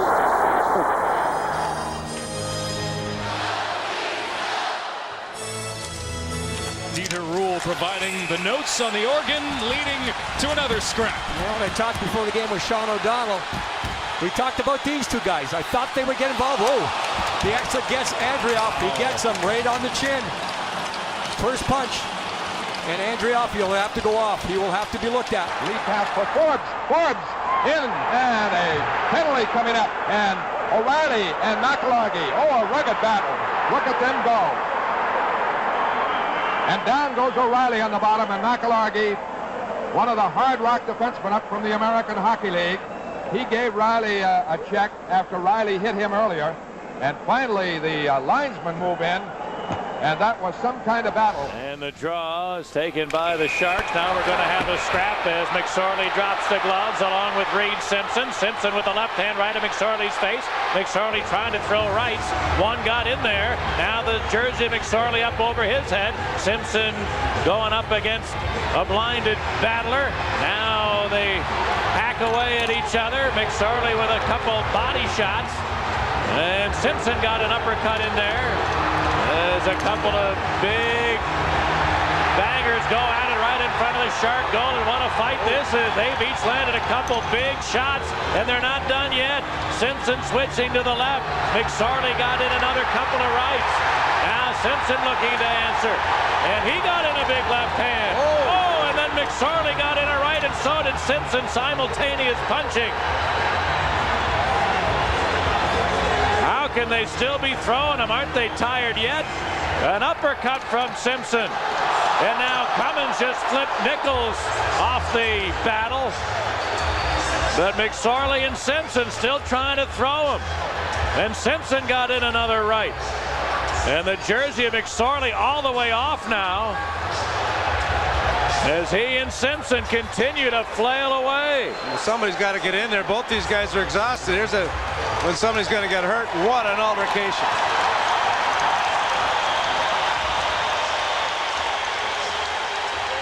Olympics are in Vancouver, and that's Luongo's home team right now. So is there too much pressure on, or is there a better way of looking at it? I'm not sure. Uh-oh, here we go. A scrap. Jansen and Rippon drop the gloves. A little New Year's Eve tilt. Jansen, a right hand, and Rippon now with the left. And they have both landed some solid blows.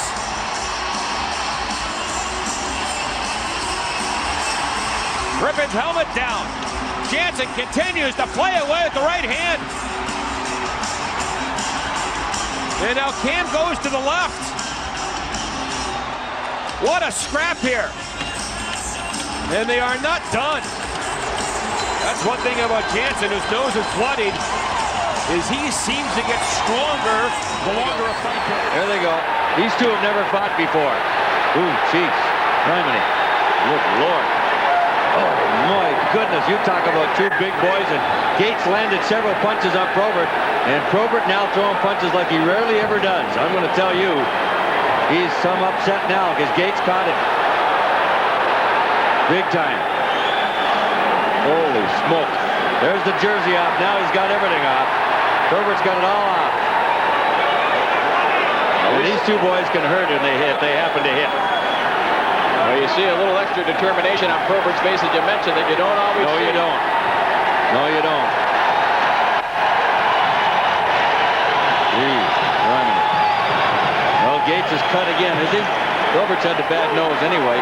Yeah, he got clipped by his stick. He's been very competitive, and actually Steve Ludzik just this past week has changed the system in order to help these youngsters back out that are on the blue line, Pat, and make them maybe have a little bit better time. Now we're going to have a scrap. The gloves are off on the far side. Friedrich and Vandenbush are slugging it out toe-to-toe right in front of the Tampa bench. Vandenbush with the left, Friedrich with the right, and they're just jackhammering each other. Big left by Vandenbush. He stunned the bigger Friedrich, but the other guy stands in there and he keeps throwing him. What a fight. Blood out of the shoulder of Friedrich. The linesmen don't even want to get in there yet. Oh, what a big right hand from Friedrich got in. Now Vandenbush answered with a left. And another big right from Friedrich. What a fight. This is the fight of the year in any game involving the Blackhawks. And now these two have exhausted one another. They are both bleeding. And that was a slugfest like you won't see very often. That was toe-to-toe and every blow hitting. I mean, not missing whatsoever. Get out the detergent. These jerseys got to go in the washing machine. negotiated is just unbelievable. Things with Mark Tenorti trying to get loose. Ty Domi leads the NHL in majors. Now the Leafs all come in. Now there could be a third man right there. Is Jason Smith. Wow. Throwing bombs. He is throwing them big time. Both of them. Taking bombs. That's a great bout right there. That's a heavyweight beauty. And for those who are a bit faint of heart, I remind you, Mark Tenorti has a broken nose. But no fear whatsoever. Look at this. This is great. That's going to go in Rock'em Sock'em Hockey 1400 or whatever they're up to now. What a couple of big heavyweights going at it. Since when does Ty Domi need somebody to fight his own battles? Look at these two go.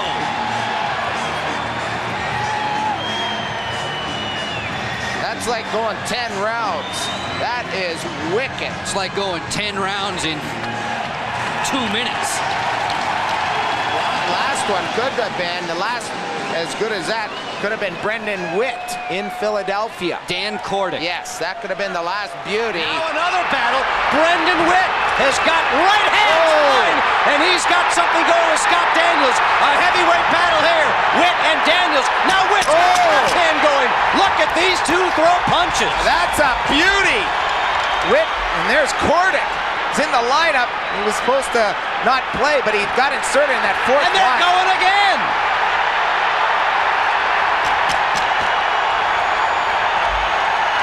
What a great fight. This Kordic, you're right. I thought Kordic was out of today's game. Look at that fight. Look at, he's a little bit cut. Look at Winter. He's all smiles, got the hair going. What a great battle by Brendan Witt. There's Kordic cut big time on his shot. Todd Fedoruk dropped Johnson with one punch. Matt Johnson, who's a big, tough guy, second in the league in penalty minutes. He's been out with back spasms, and Fedoruk caught him with Johnson and Peters ready to go at it. They're in the center wing, right at center ice. Johnson and Peters, a rematch from the game in Buffalo. Matt Johnson and Andrew Peters. As they size one another up, Johnson unloaded. Now Peters coming back again. Down on the ice they go, they get up again. Oh, and Johnson just dropped Peters. Fight. Stephen Pete's going to go with Jeff Hodgers late here in the first.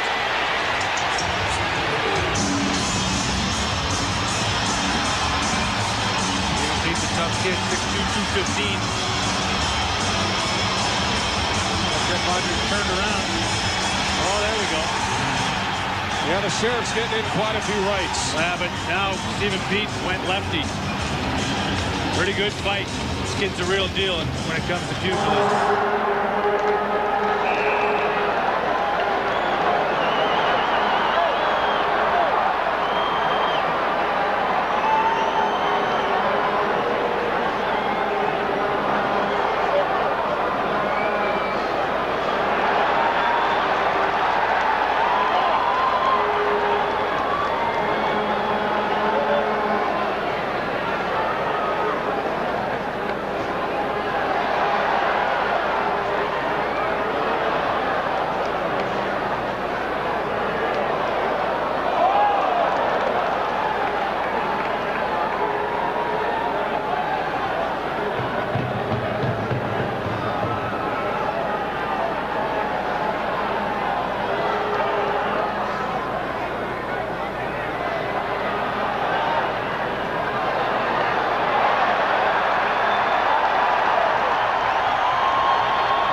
Points the last 15 games. Here goes a bout between Brashear and Belak.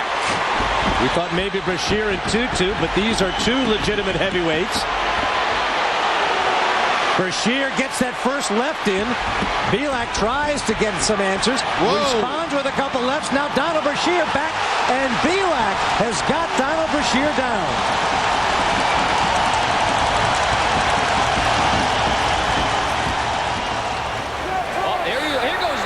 McSorley. Keep your eye on McSorley's jersey. In his last fight against Reed Simpson, Although it started out being tied down, it loosened up, and it was pulled over top.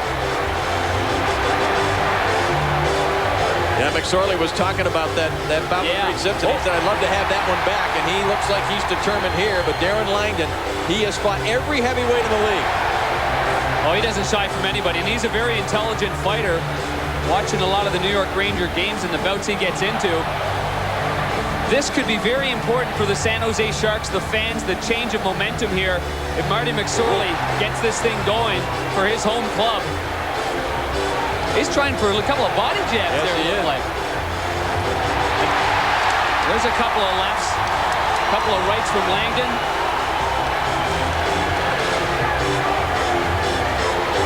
Oh, it looked like he got a good pop there. Marty McSorley, 6'2", 235 pounds. And Darren Langdon, 6'1", 205 pounds. Well, McSorley's got that right hand loose now. And it looks like that elbow pad slid right down to right around his wrist. So when he's connecting a lot with that elbow pad. That looks like vintage Bob Probert style, where that elbow pad slides down a little bit. This is a good long bout here. At one point here, the linesmen are gonna. Langdon with a left uppercut. Wow!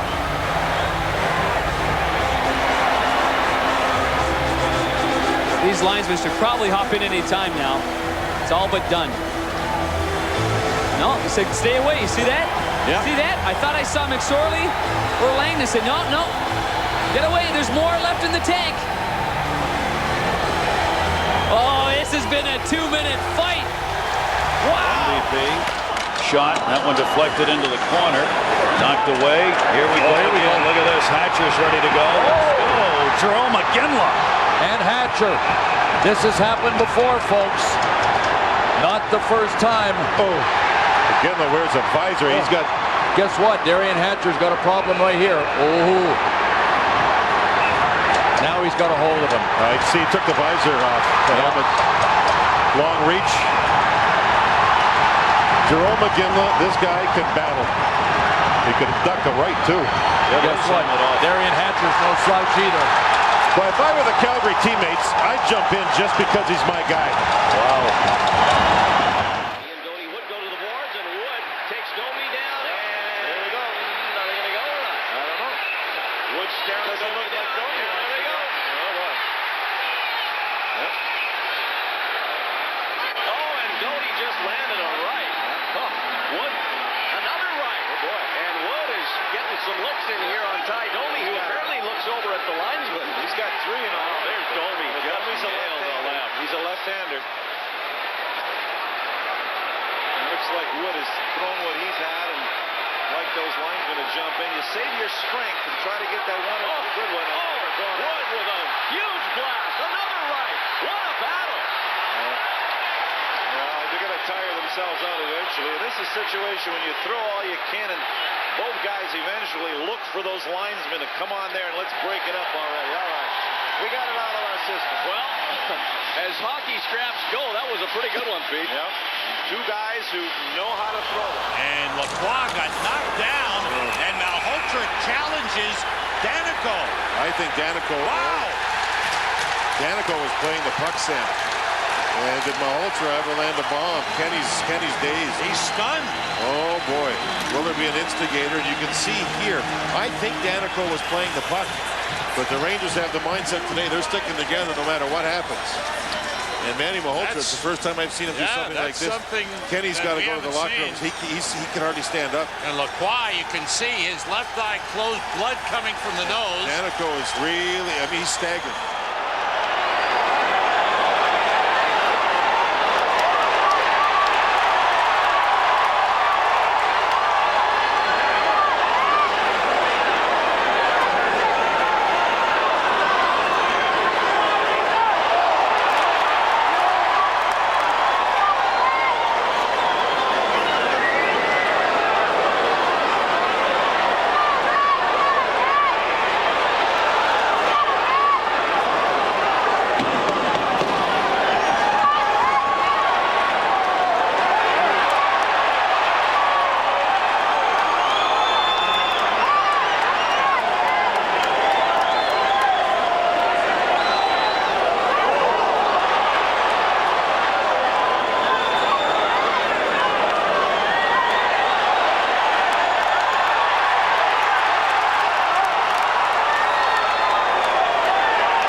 Grimson over, and the two of them have a little conversation. Grimson saying, come on over. Come on to my house. Here we go. Grimson motioned to him, said, come on, I'm ready for you. Oh, my. Oh. Reed Simpson, give him credit for stepping up, but he stepped into that one. Well, we mentioned before, Stu Grimson's as tough a man as there is in the NHL, who's ever played in the NHL. Kozlov, Eisen, and McCarty up front, and here we go. Right out of the get-go. McCarty and Lemieux. And Lemieux's going to fight this time. And he's a tough character. And McCarty's got that left loose. Lemieux can go both sides. And this has been long overdue. They've lined up, and look at Lemieux throwing him. He's been ready for this. You know it. And Lemieux right away had that visor knocked off. That'll save McCarty's hand. We've only got 3 seconds. What a dandy. And they go, and they love it here at the Joe. Oh, baby, that's what they came for, and they're all out of their seats already. Woo! Well, before he went to break, Vic, we said, would there be brawling when we have a hockey game? So far, it's just brawling. Listen to this crowd. Miller was into the middle of that also. You see they start right here. There's the first punch, and all of a sudden they start to go. And you watch here, lands one right there with the right onto Brown. Brown looked like he twisted the ankle at the same time, but can't tell. Now we got a fight. Andy Brown and Kozak. Oh, and Kozak's getting murdered. Center ice, Jay Miller. And he's going toe-to-toe, and I do mean toe-to-toe with big Darren Kimball, a 20-year-old who is 6'2", 205 pounds, and in his first pro season. Miller of the Kings and Kimball of the Nordiques. Kimball is not taking any backward steps. He's saying no backward steps. He's getting pushed a little bit there. Jay Miller is one tough customer. But for a youngster like Kimball, he's acquitting himself quite well. Nothing very damaging to this point, but boy, they're going at it pretty well. Now they got the hands loose. The linesmen are just saying, well, let him go. Tomorrow's Sunday, and they are uttering the 3 most feared words in hockey. Let him go.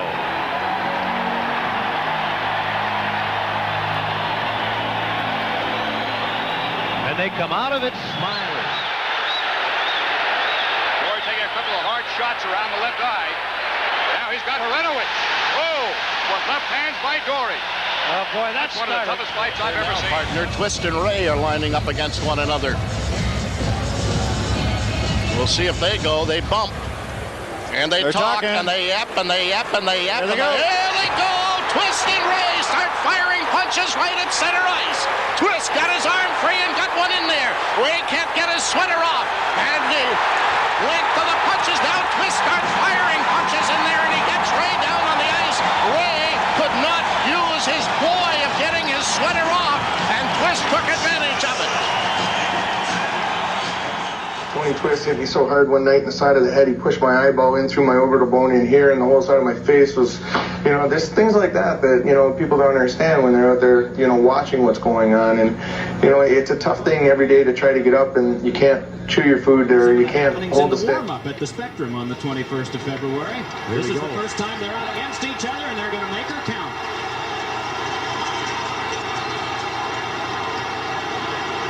They're going to get delay of game penalties. No, Domi won't let it happen. Domi moved in. Ooh, Domi lefty. Uh-oh. Chiefs on the loose. Yeah. Oh, boy, this one's no contest so far. Oh, yeah. Domi might have tried to throw as many punches as Berube, but he didn't look like he landed one. We'll call that a clear victory for Craig Berube. It was odd. It just seemed too quiet for too long. Berube wound up out there, and Domi wound up out there too. And they'll both be another place where they're accustomed to being, not without a word.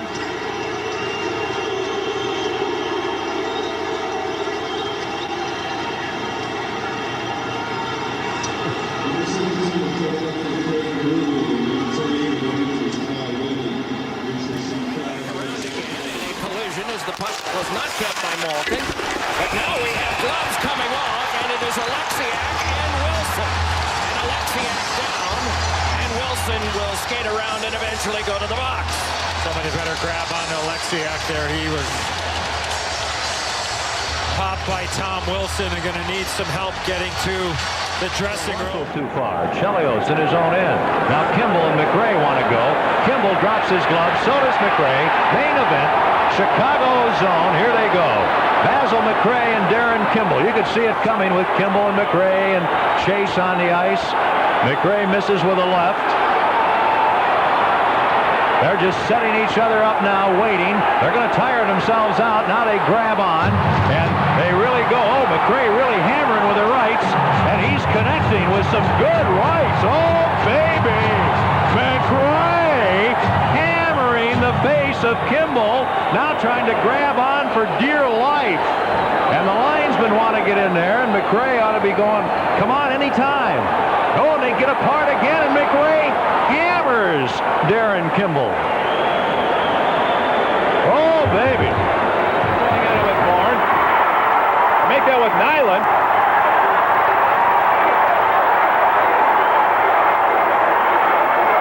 Well, the fisticuffs started while we were on the replay, which apparently started the bad blood, and that was the check by Bobby Smith into the goaltender Palmateer.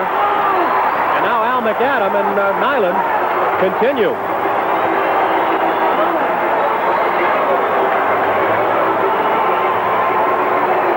This one looks like it's pretty much over with. Guys like McRae give them room, and here he is with Terry Karkner. Couple of heavyweights locked up here at the end of the period. Karkner came with the left and McRae with the right. McRae seemed to stagger Karkner, then tried for the uppercut. Oh, and Karkner seemed to score, and another uppercut try. Terry Karkner, who as a New York Ranger had a tremendous preseason scrap with Dave Brown that brought about mutual respect, just going hammer and tong here with Basil McRae.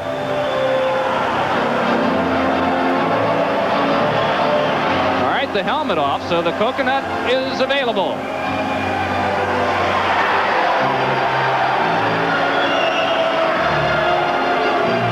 Vines and Mark Perry get in between. Up with Sikora. Kite and Ray are still going at it along the boards.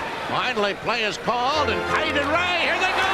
Kite and Ray were running to start firing them. Now Ray gets the sweater off, and Kite got one in. Now Ray decked him. He absolutely decked Jim Kite with a wild right, and Kite is down and struggling to get back on his feet. Well, he's in La La Land, and La La Land's about 6 hours from here. A huge right hand by Rob Ray drops Jim Kite. Robert and Reed Simpson, and now they come together. And Probert got in. Oh, big right there, and then Simpson got in a left with Probert off balance. Now he gets back up. Got a good short right in there. Probert and Simpson now wrestling with, oh, Probert with a right. Then Simpson answered, and Probert got in another. Oh, and an uppercut landed from Probert, and now he's slugging away. Oh, a toe-to-toe slugfest. Simpson and Probert right at center ice. And they've each landed a dozen punches, and the last one from Probert puts Simpson on his backside. And Kevin Westcott, he's fairly new to the Battle of Alberta and has fought a couple of times this year. Gazdic has fought a dozen times, and he just threw a couple of 3 hard ones at Kevin Westgarth, and remarkably, Westgarth didn't flinch. I just can't believe standing up after taking blow after blow like this. Oh, he didn't stand up after that one. And they need help right away. Luke Gazdic. Kostitsin, Platanis, here we go. Thomas Sarek has been begging to go with Lucic. Lucic under. Cracks him with a right. Lucic gets him in the air. Turtles. Komisarek down. And Lucic taunts the Montreal bench. They have beaten them, and tonight they have beaten them up. They're feeling pretty good about themselves, but their last game against the New York Islanders. Well, this didn't take long. This will get it going. This is the first ever matchup between a couple of the super heavyweights, Ryan Reeves and Mathieu Olivier. Olivier's 10th fight of the year. It's the first for Reeves. And Olivier As Reeves off balance, but Ryan Reeves going to fight back. And what a tilt this is!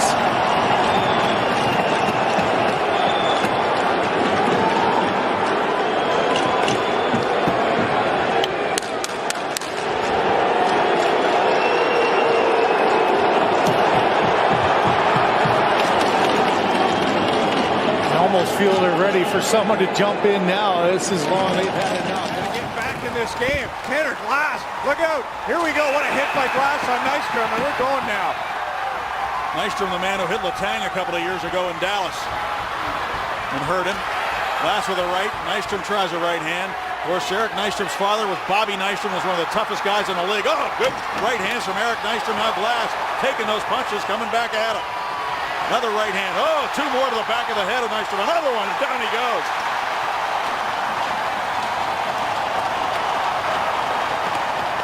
Meet George Laraque. Super heavyweight battle. Move to the center of the ring. The fans are loving this. The stuff's being moved out of the way. The gloves and sticks. Uh-oh. Uh-oh. Laraque hammering away. Donald Brashear bouncing right back up, still eating lefts. And getting his own through! He came through with a left cross late in the round. As they start for this game, and of course a different look to them. And a fight right off the bat as Colton Orr will go at it with Todd Fedoruk. Does not take long, just 21 seconds in. And here we go, two heavyweights in tight right now. Not really able to get their arms free as yet. Strength in now, or a right hand. Oh, he caught Fedoruk, and down goes Fedoruk. And Fedoruk will need attention. And Jay Miller ready to go with McGuire. They go.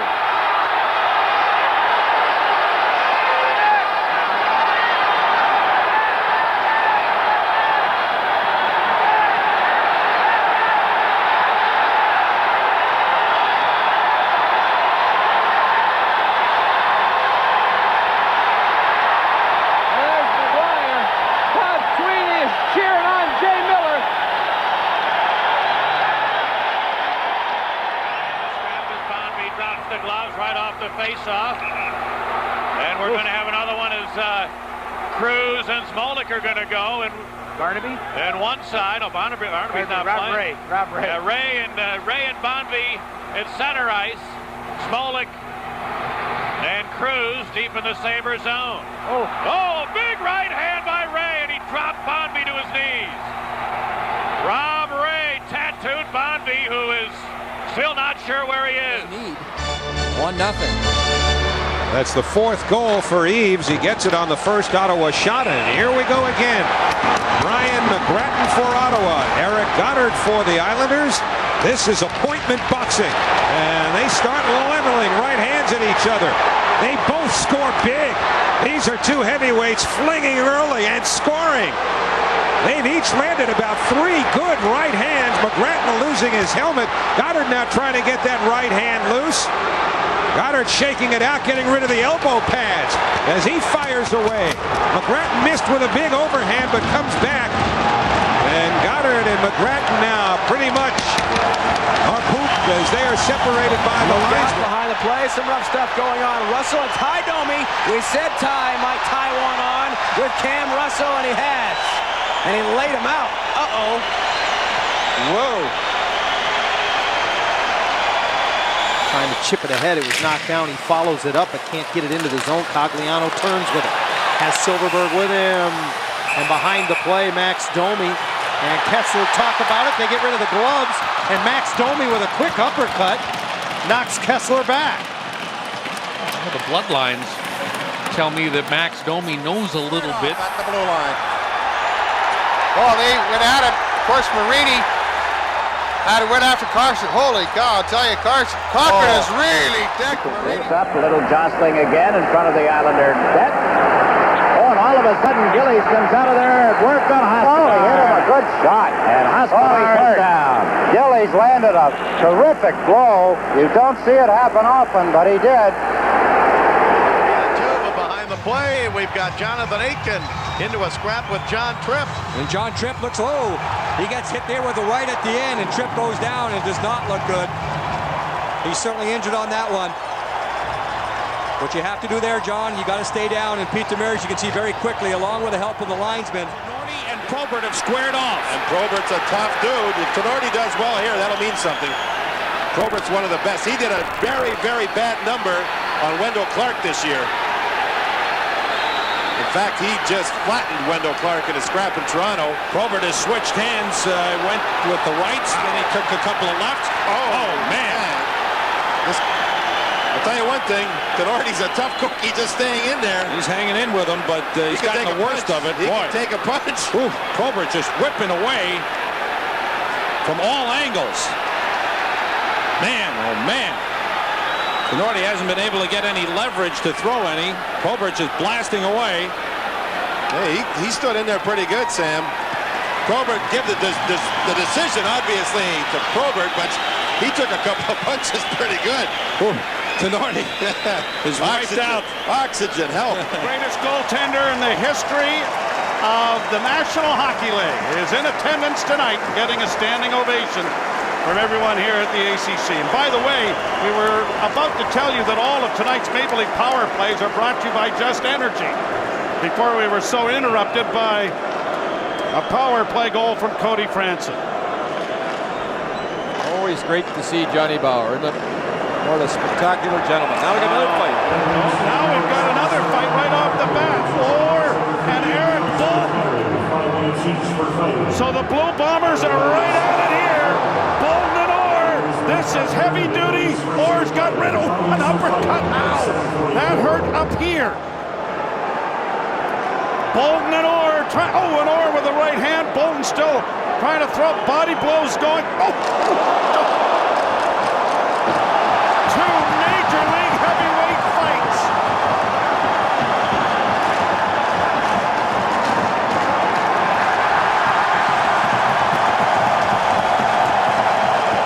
The Avalanche, now there's going to be a fight. Dave Marsh and Jovanovski square off in the Colorado zone.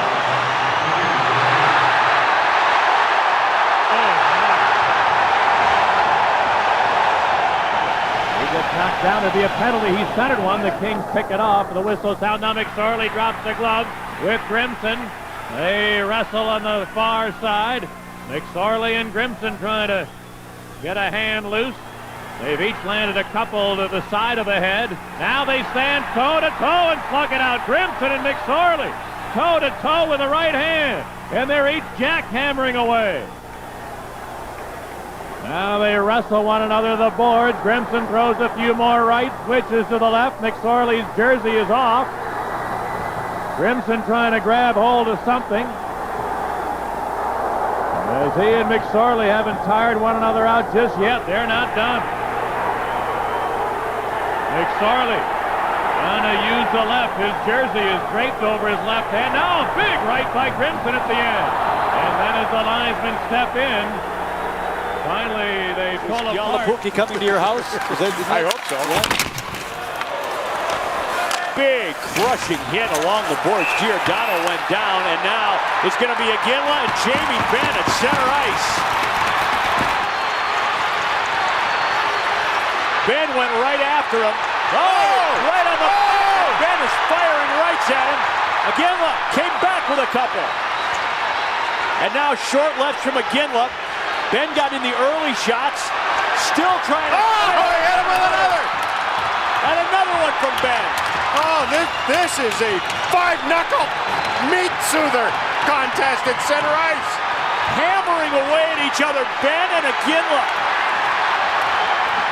Old bull, young bull stuff. This is epic. And they're still at it. Iginla's bloodied. He got nailed with two. Now he's coming back with some token rights at the end of this. Blood dripping off his eye, and Iginla is not done yet. Still, Ben is, I can tell you that. Ben is hanging on right now. How do they get in there now? Wait until somebody gets hurt? That's it. The Leafs really wanted him to earn a spot on the team and have a breakthrough year. Here we go. And here we go. Rob Ray's dropped the gloves. He's trading them with Ty Domi. Or attempting to. And both at semi-long range right now. There's a couple of rights for Ray. Another right.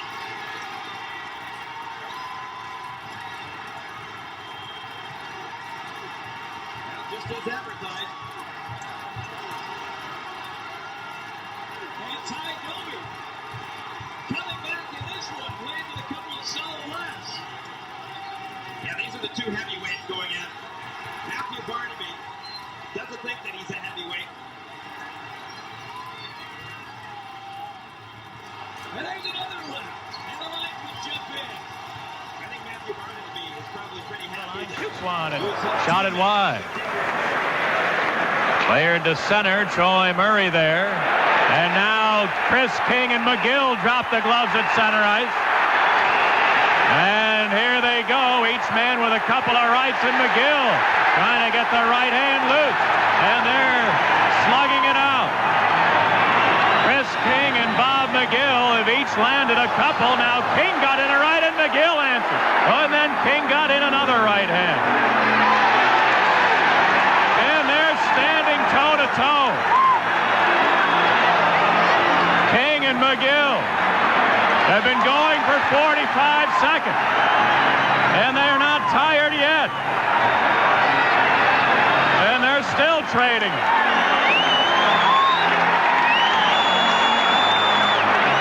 And finally, here come the linesmen.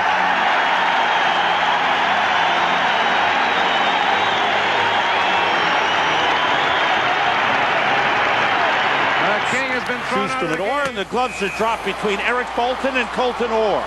And they've had several goes in recent seasons.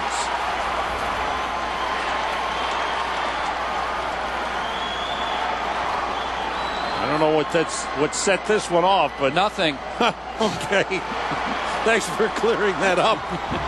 Well, you know, Atlanta's coming off that terrible game, and the coach got on everybody's case, and they want them to be more physical, and this is one way to do it.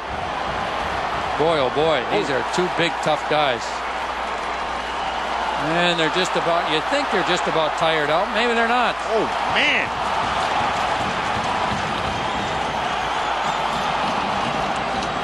They don't want to quit, and both of them have landed some huge punches. They've got some staying power. There's some nosebleeds in there. Both of them.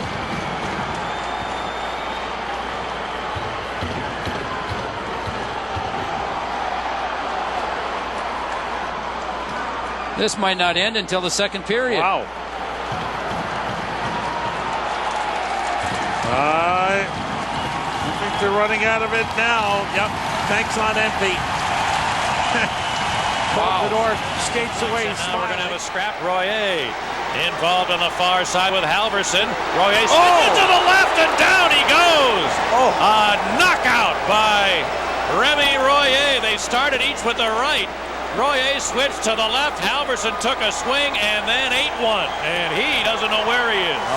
To his kids in figure skating. So we conclude Mark Crawford's career would have lasted a lot longer if he'd taken figure skating. Scott, we've got a fight here at the horn, and Rippin is ripping some lefts into Zach Stortini. Now Stortini gets a hand free, and this is one haymaking bout. Now the linesmen finally break it up. The two tough guys square it off, and Rippin, who'd missed 70 games this year. Check as he put it back on the net. Lupul can't catch up with it. Goes in back of the goal. There's a fight going on. Ron Delorme throwing punches, and I can't make out who he's fighting. It's Stevens. He gets an uppercut in on Delorme. Young Stevens and Ron Delorme in a toe-to-toe fight. And Stevens is coming on now after Delorme got in the early punches. Now he gets them back. What a toe-to-toe battle. Scott Stevens, the teenage defenseman, getting in a lot of right hands. Delorme's in a bit of trouble here now. Stevens and Delorme finally getting tired, and the linesmen start to move in. Down the other way, and Melikar skip. You can hear it snap. Here's a fight right now. Petrovitsky against Newberry. Piston-like right hands, and now right hands from the man, down he goes. Oh, he's out. He got knocked out. He knocked him out. Oh, my. Robbie sends it to Probert. Probert into the zone. McSorley comes over, gives him a bump. Probert threw a punch in. There you go. McSorley's looking at him, and there they go. They're going to drop him behind the play. Here we go. McSorley, one of the tougher guys in the league, a smart fighter. And Probert, well, you know what he can do. Probert trying to get that right hand loose. He's not got the jersey tied down tonight like he did in Chicago. And McSorley right now tying him up pretty good. Probert comes underneath. And McSorley will try to do the same. Trying to go to the body. Both of them very smart fighters. Oh, Probert give him a backhand cuff. Another one. And both of them are doing a pretty good job of tying each other up. And now Probert gets that right hand loose. He's got McSorley's jersey on. And he catches Probert with one. He's got Probert's right arm tied up pretty well. That's raw strength. Going at it. Probert lands an uppercut right. And a heavy right. Boom. Mackerel. And McSorley got a couple in. Oh! Probert just staggered McSorley and knocked him to his knees. Oh boy, and this crowd is under the chairs. This is a battle. Oh. This is a battle. Well, the linesmen are obviously going to let these guys get tired out. I can't believe they're letting them fight this long. Never seen it before. They're still trading haymakers. Oh, my. Oh, McSorley just tagged Probert, and he hit him back. I don't believe they're not getting into this one. That is a fight for all time right there. You just saw it. Two of the heaviest battlers in the National Hockey League, and they were allowed to go. I don't know if we got a clock. Angry hockey clubs, and here we go. Martin Lapointe and Craig Adams right away. And this began with the beauty of a hit on Don Sweeney that Craig Adams threw his way. Don Sweeney, by the way, is still hunched over at the boards, and so Craig knew he'd have to answer for it, and he's doing very nicely against Lapointe. A very tough customer. How about that hit? Great job by Craig Adams. Important for Carolina to answer whatever intensity comes their way from the Boston Bruins.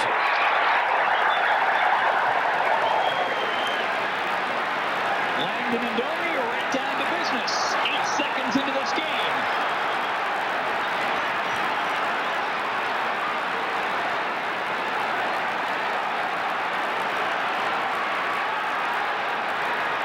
What a start.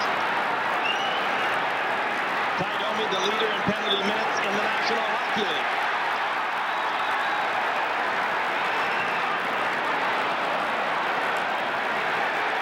Langdon, who's been in a number of fights this year, and who recently fought Stu Grimson, Big Grim Reaper, is in it again tonight.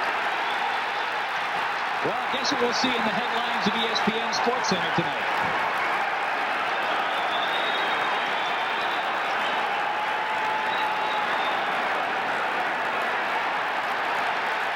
These fans loved Ty Domi when he was here, and the officials are letting them just go out and wear each other out. I don't think they're going to have anything left to play with the remainder of the game. These two are going to be tired right out.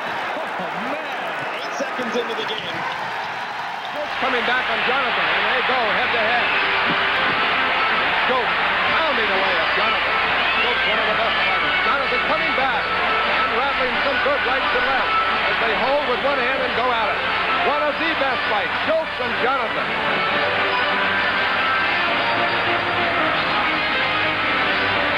Off goes the helmet.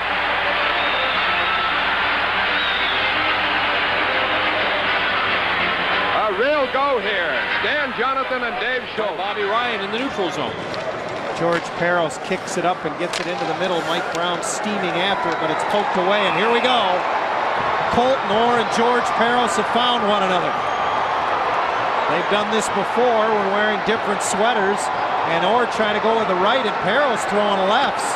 Now Orr coming over the top with right hands, and Peros trying to get his free. Orr had a hold of it with his left hand, but George is able to wrestle it away. So we got two teams, and you can see the equipment being shedded right now. Two teams looking for energy, and the two enforcers on the ice, and it didn't take them long. They were eyeballing one another from the opening face-off. This is George Parros' third fight of the season. And by far his longest. And by far his best performance too, John. Colton Orr is a tough customer. And you can see both of these players, Parros and Orr. Oh, the linesman got tangled up as Orr, I don't know if he meant to, kind of cast him aside there just as they were moving in. I kind of think he meant to. Yeah. And that wasn't so much about making contact with the linesman as it was he wanted to keep the fight going. And Stickle gets in there quickly. A lot of milling about. We see dancing around Trombley and Spot. And Lambert has Brad Marcus, his partner. So the dancing is stopped and the penalty with the effect. Well, the goaltender was in on that one, Chico, one way or another, when it all began, but Reisbrow wasn't seen action all that much here tonight. Spun away up from Cheevers. Now we get Schmutz and Mario Trombley looking as though they want to, and now they are going to go. Trombley in the white sweater, Bobby Schmutz in the dark. Are they ever going to throw a punch?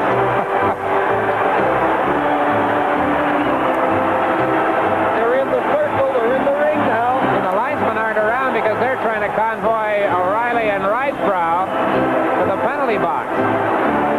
Newell hasn't stepped in the middle, and there has been a punch thrown. I imagine each is hoping the official will go. By Trombley. Trombley scored with a tremendous right hand. Well, that was the punch.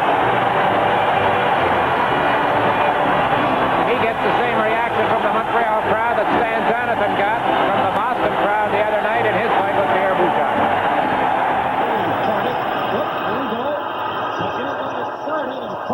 Finishing it up.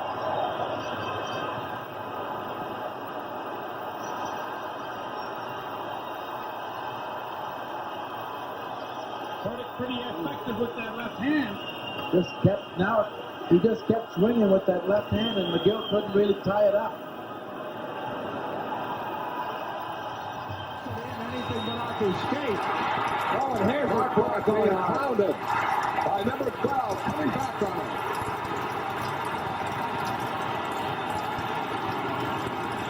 DeFazio going at it with Marquardt. Churla's upset. And McGuire. This is going to be a good one of those punches. Every one of those hurt. Especially the one Churla's given.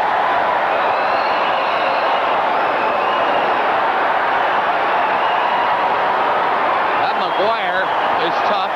But Churla, he's a big guy. And 250. The skate, and now it's sound like supply. And it's McSorley and McCarthy. And you knew this would come. McCarthy landing some lights on Marty McSorley. Now Marty getting a few looks in as well. McSorley's helmet's still on. McCarthy's isn't. This is definitely two guys that have to go and change the momentum of the game for each other's team. And when one thing's out of hand, the scoreboard, it all heck breaks loose sometimes. And it's, I think, a treat for the players to know that they don't have to get involved with one of these two guys. This is one of those situations where both guys have their hands full. Yeah, to say the least. The guy skating out of the way behind him. McSorley landing some ice now, and he got a good one in there as McCarthy ducked under the first two, but Marty landed the third. Marty is very, very strong, folks. He's one of the strongest people I've run into in a while, and Sandy McCarthy can match that. Sandy McCarthy has arms just like McSorley. They're fun to watch. They're two characters. There's a body blow there by McSorley. Boy, this is toe-to-toe. They got to be running out of gas here pretty soon. The linesmen sense that with these type of fighters, and they're just going to make sure that they're totally out of it. Look at McCarthy. He is just already still pulling. Oh, landed it right there, but McCarthy got a left in, and now McCarthy finally down. What a battle between two guys who are absolutely horses. Those are warriors. Those partner is there, bodied. The puck goes free. Volin couldn't get it in front of the net. Along the boards, Orr gets a piece of his man, and McCallum. Now Kartner comes out with the gloves, and so is Colmore. Oh, he landed 3. Right hands. Oh, he got tagged again, and down goes Kartner.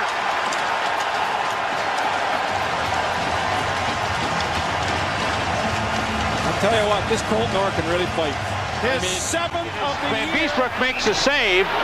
McPhee and Tocchet are going. They ran after each other, boy. They just went right at each other. McPhee again has got only one hand. That right hand has got a little protected. Well, he's going with the right. He's throwing it anyway. It's a hurt right hand. And he's trying to go around to the left side as they switch.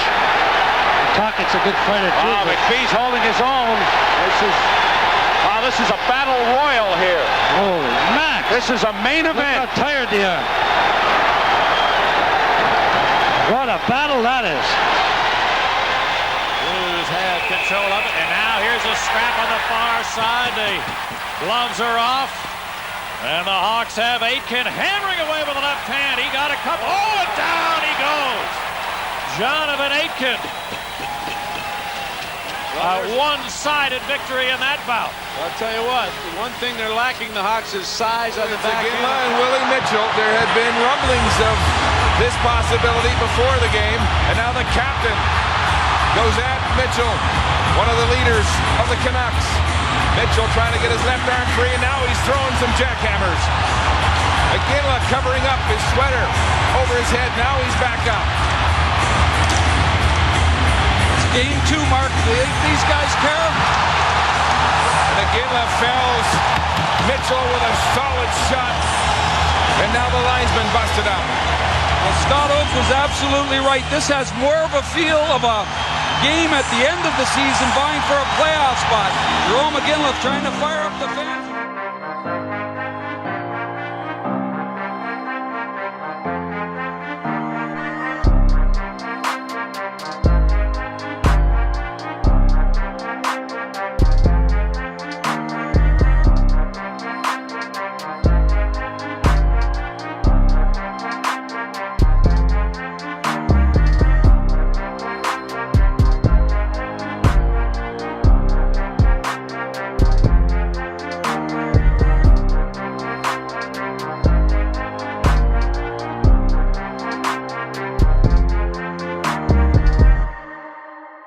Talking right now, and it wouldn't surprise me at all if they went right away. Here they goes go. the rack. Yeah, you knew this was coming. You knew this was coming. And that's what I'm talking about. Progressive coaching. He doesn't want the Flyers to get a jump, and he knows Larac's got the advantage over Cote. Second time this season for these two. And Larac is landing some left-handed bombs. Whoa, look at this.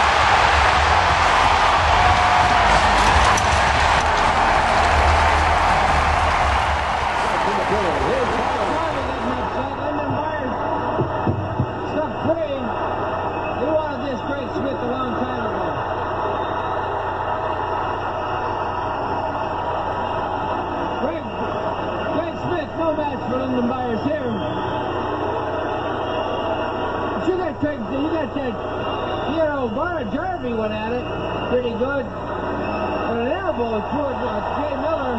Jay Miller got him straight over the back of the net.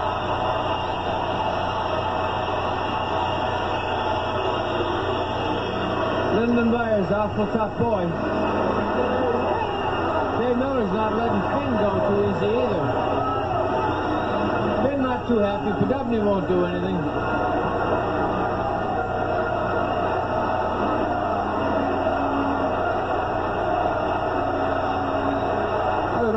Rookies have cool haircuts. Bob Sweeney.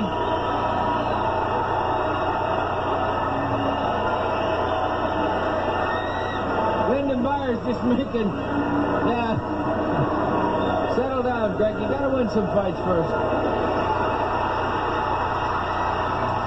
Byers and Smith came out of the penalty box, and they'll be Smith gone. Came out first.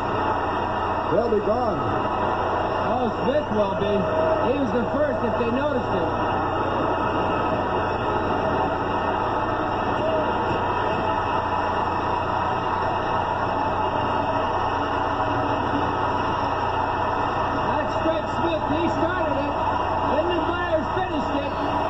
holds off the pursuit by Frady, and then he's buried in that far corner, and the Flyers just shoot it out of the zone as we're in the final 2 minutes. And now we got Courtnall being worked on by Tocchet, and Courtnall really, or make that Wendell Clark and Tocchet. Wendell Clark really went after Mark Howe and buried him, and Tocchet is going after the guy who's supposed to be the best fighter in the business, and it's a standoff, but Clark is getting buried on some big shots by Tocchet, and that's a tremendous exchange, and I think right now Wendell Clark has had enough. And Clark buried Howe in that corner with a vicious check, and Tocchet come off to say, "You don't do that, my friend," to him. Out of the corner with Michel Petit. The Red Wings at one time had 6 players on the ice, but one by one they started to drift back towards their own bench at Merriwelli's insistence. Now we have another fight. Michel Petit taking punches from Probert. Boy, Petit's in tough here. Probert might be as tough a guy as there is in the league. Petit in some trouble getting hit in the face. Probert nails him with a couple of right hands. Petit's trying to cover up. Gets in one of his own. There's still problems near the benches. And I'm trying to pick up all the fights here, but Probert and Petit is the main event right now. Petit is still swinging. He hit Probert a good shot, although Petit's getting the worst of it. But he's still standing in there. Now he hits him again, and they go to their knees. Now they get up again. Petit still scrapping with Probert. Probert certainly throwing the most punches. Gets in another right hand. Now Petit tries a couple. Well, give Petit marks for standing in. He's big and strong, but Probert is such a good fighter.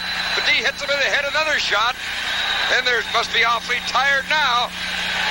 Several players have squared off, but this appears to be the only fight going right now. A long bout for Petit and Probert.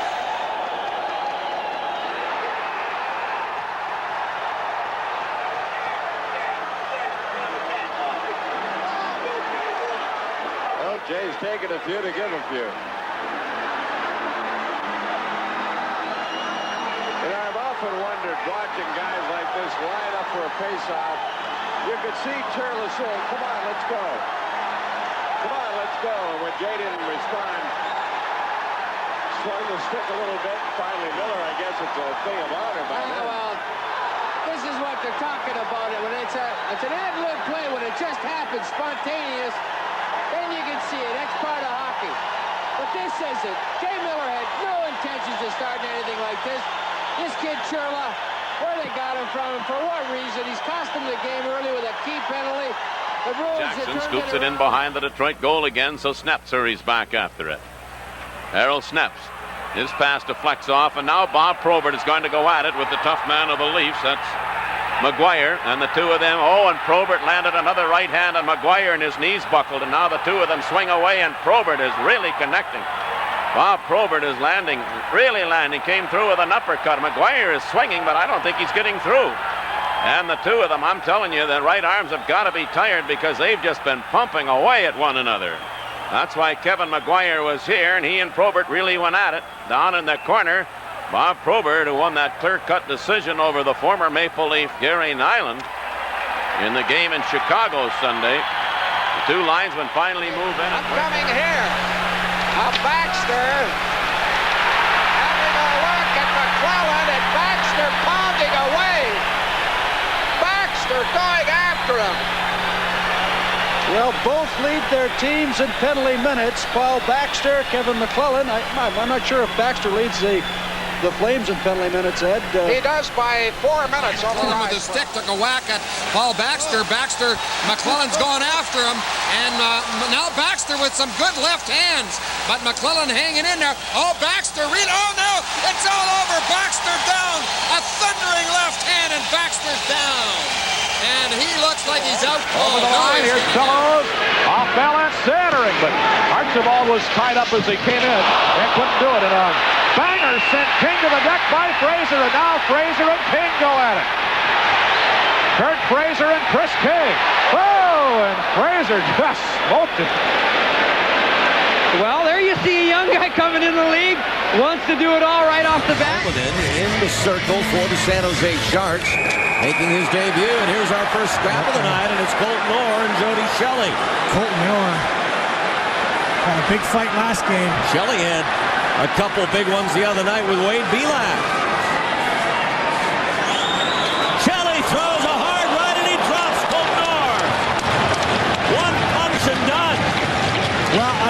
This is a tough game. You see they're having words. A couple of each of them, and then all of a sudden, watch this one right here. This is the one that does the damage. Help from Savard to Larmer. Now Murray. And a problem behind the play. Here's Kocher and Manson. Joe Kocher and Dave Manson trying to get at one another. And Kocher switches to the left and getting a couple of those in. Now Manson tries to answer. And down they go, and Joe Kocher had an edge in that altercation. And Busnick, and here we go. That's Chris Milan and Mike Busnick. They're sparring in front of the net now, and it looks like they're in really close. And Milan has now got Busnick. Added a couple of punches, and Busnick went down to his on the ice for Toronto as Steckel won that draw, and right off the hop, Fraser McLaren's going to go with Dave Drzinski. Ottawa's got 5 fighting majors this year. This is their 6th. And Toronto #2 in the league in this category. And McLaren drops Drzinski. He's out. Seen as an 18-year-old first-round draft pick. Oh, here comes Bogard right off of the whistle. Well, Brennan was acquired just for this reason, and Bogard's not too afraid to jump in on something like this either.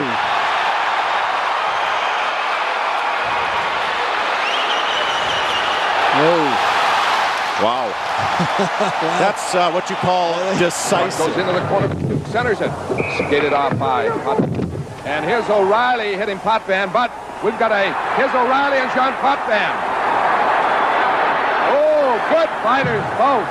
And Potvin getting an edge there, and going atop Riley as down goes Terry. As John Potvin, we didn't know. Snarly. So we've got Ty Domi looking right into the eyes of Craig Berube. There they are. Are they going to go? Okay, they say, let's go. First round, let's see what you can do, Ty. Tying up at close range. They're waltzing so far, nobody can get a hand loose. Oh, a couple of shots by both men. Oh, Hammer City. Look at them go here.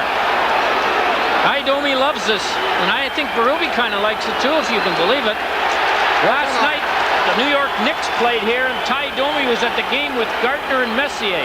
They showed his picture on the screen, and they said, look, there's Ty Domi with a couple of his friends. We don't know them. He's a popular boy here. Listen to these fans.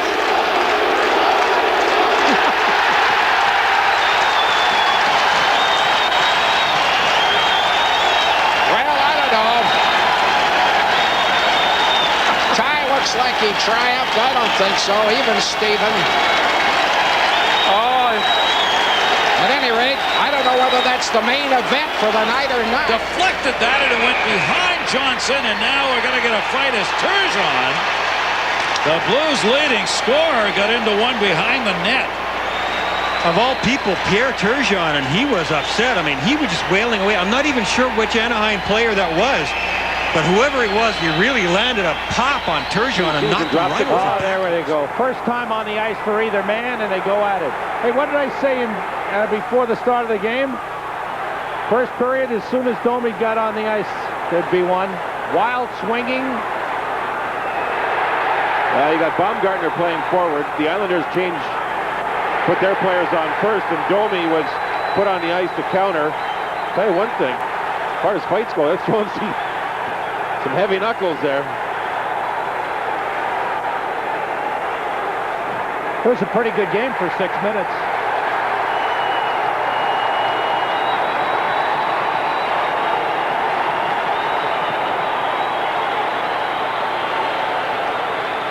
I guess they don't want to stop right now, huh?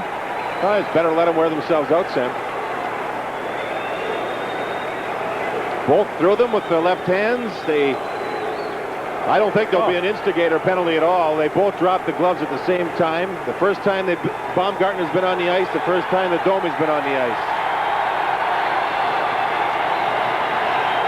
And the crowd's going crazy. Right or wrong. So what?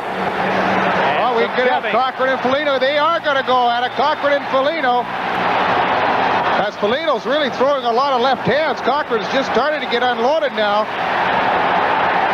We haven't had a toe-to-toe like this one in a long time.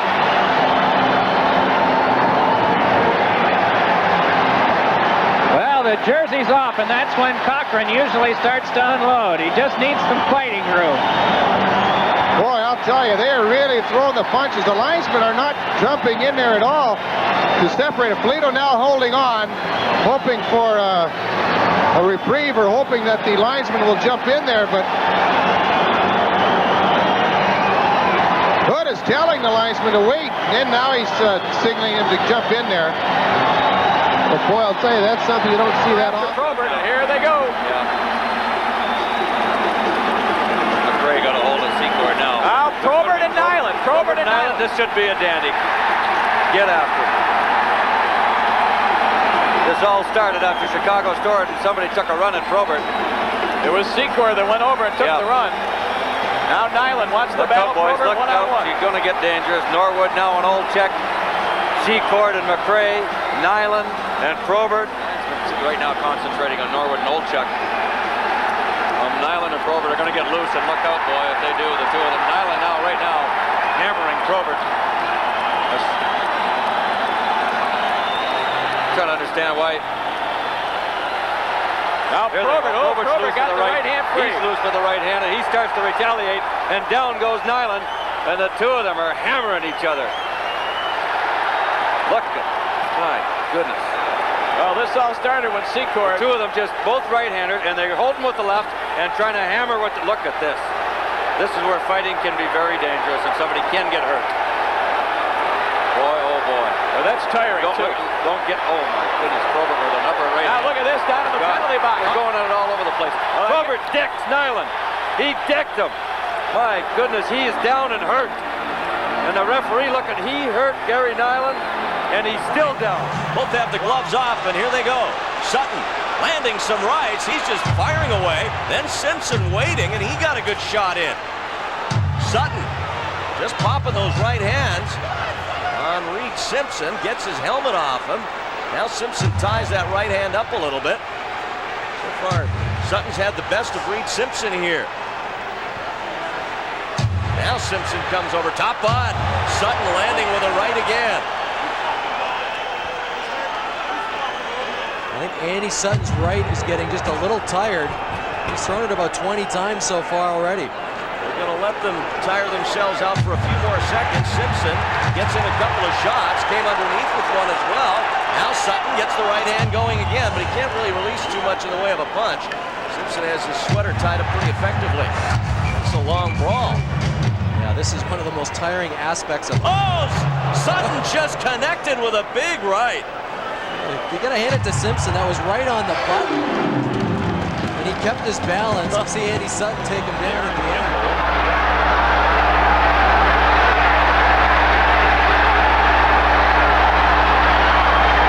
People are getting some shots in.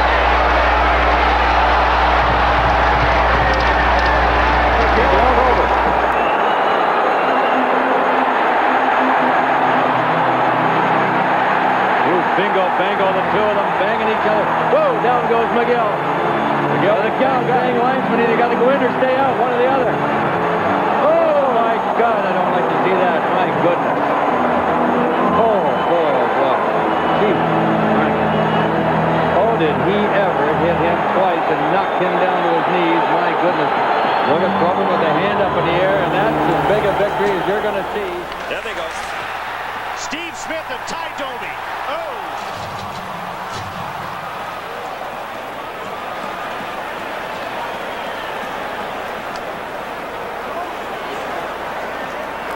Steve Smith of the Blackhawks and Ty Domi of the Jets. That one right on goal, and Crowder, here we go, right in front of Hextall. Crowder and Chicklin. Oh, cow. Did Crowder ever get in the right hand? Chicklin's cut.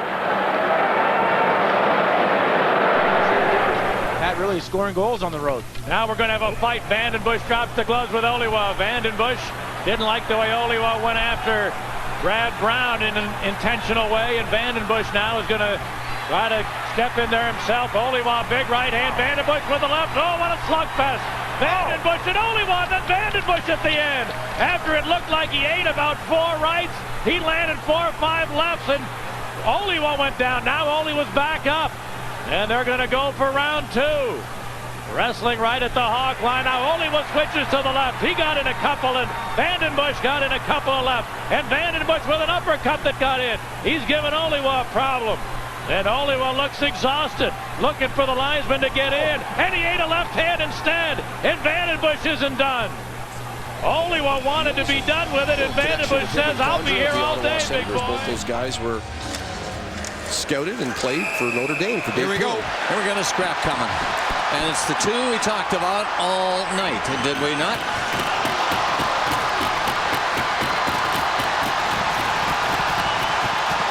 Let him go. Rosehill and Lassard. These are heavyweights, both throwing the lefts, as you can see. Nobody wants to give it up. They're locked pretty tightly. We got a fight breaking out in the neutral zone. Tenorti going at it with one of the Leaf players. It's Sean McKenna. Tenorti and McKenna standing. Wait a minute, McKenna's not dressed tonight, is he? Who is it? McKenna was supposed to be sitting out tonight. I thought I saw 21. Yeah, I did see 21.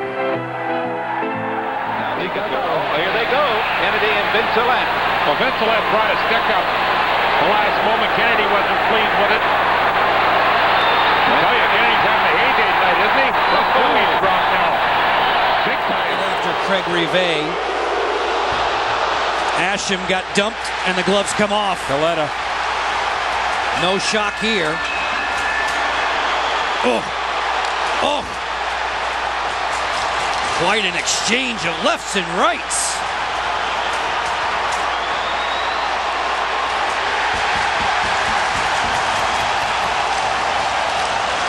That was one spirited dust-up between Asham and Collette. In the statistical department. At center ice, we're going to have another one. It's Marshall and Probert grabbing on. Grant Marshall holding off Probert along the near boards. Marshall threw a couple. Probert trying to outweight him, wait for a hole. He slugged him once, a second time. They're both swinging at each other. Oh, wow. A pair of rights going. Marshall and Probert toe-to-toe. Man, Probert's cut. Marshall coming back with a left. And down goes Marshall. But I think Grant Marshall got some serious shots. Jody Shelley has never fought Donald Brashear before. This is a first for the two of them. The two tough guys in the lineup. This is a heavyweight battle. Brashear 6'2", 237. Brashear with the first left. Now Shelley coming back strong. Shelley missing, coming over top with the left. He had a huge fight, Shelley did, against Greg DeVries in Nashville. Wow. Now they just trade blows. Wow, that's Shelley a big one. taken and given back. Look at this. They're pounding away at each other, both standing up. This is a huge battle. The linesman letting them continue on as they glide toward the front of the bench area where their teammates can get a good look. Now they've each taken a couple, and they're still hanging on. Now Brashear gets that left arm loose, and he ends up on top. A good battle between two tough customers, Donald Brashear and Jody Shelley. You know, I think in the end, Brashear probably got a couple more in on Shelley. You got to give that to Shelley, or to Brashear, but how about both of them hanging in? Because now it could result in a brawl. And they're standing toe-to-toe. Ron DeLorme and Cochran. DeLorme takes a couple to the head, gets in a couple back. Cochran's helmet comes off. Away they go. Fortunately, the other players are just watching. Down they go now with Cochran on top. There was no need to have a fight break out there. DeLorme appeared to be the instigator in starting the fight. But if that's... Oh, here we go. I'm going to let you describe this one, Doc. Well, it is Langdon with a short left, and the right crosses are coming from Jody Shelley. These two guys have done this before. They know what to do. Shelley trying to score with uppercuts, and it's the short, choppy ones that are coming from the right hand of Langdon. Both players, good grip on the other player's sweater. Just about impossible to break loose. Oh, but when one does, then the other one says, I got to do the same. Now there's some haymakers. Both both very smart, experienced hockey fighters. They don't usually take a lot, Doc. I always have this conversation with my dad. He says, "Oh, gee, it looks so dangerous." I said, "Dad, if one or two land, that's about all you're going to get in a hockey fight. Not that it's an easy business. Don't get me wrong here. All it takes is one big punch by either soul, but." The linesmen are wisely not stepping in there. Well, I talked to Tim Nowak last night, Doc, and he said just that. He said, if you got a good scrap going and we let it go, then the other players are watching saying, hey, I better watch my P's and Q's, because if I get in a fight, I might have to go it alone if the linesmen aren't going to jump in early. Now those are hitting the helmet, and those are hurting Shelley probably more than they are. But he comes right back with some. Langdon's getting the short lefts in. This has gone on for over a minute, and these guys are tired. But they're also worried about self-preservation here and also winning the fight. It's funny because Tim Nowak and I talked about this a lot last night, Doc, that the whole place is standing. I'm not saying we encourage 4 or 5 of these, but one a night would satisfy me quite nicely, and certainly most of the fans that show up would agree. But I mean, now it's almost, these poor guys are so tired. Now it's a bear hug, and they'll pat each other and say, hey, good job. And look at Larry, look at everybody's loving that. There we go. That is Zach Sill. And he's eyeing up Steve Ott.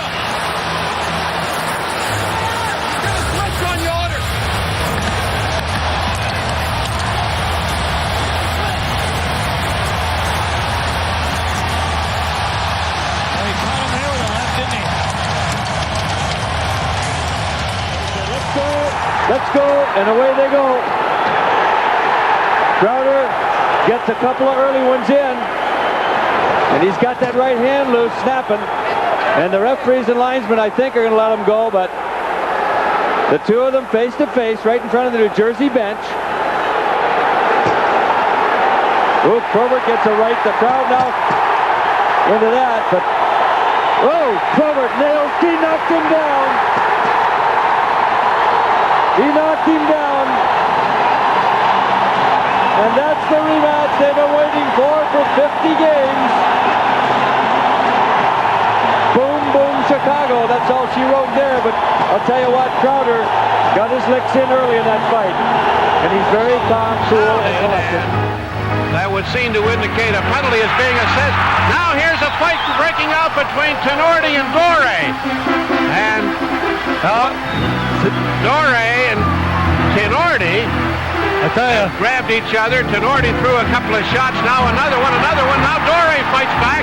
Dore and Tenorti throwing rights, and Dore is taking a pummeling. Dore is taking an awful pummeling. There's a left by Tenorti, a right and a left. Tenorti and Dore. Dore got a right in. Tenorti back with a couple of rights. Now Tenorti with an uppercut. Tenorti and Dore going at it. And the linesmen move in to separate them.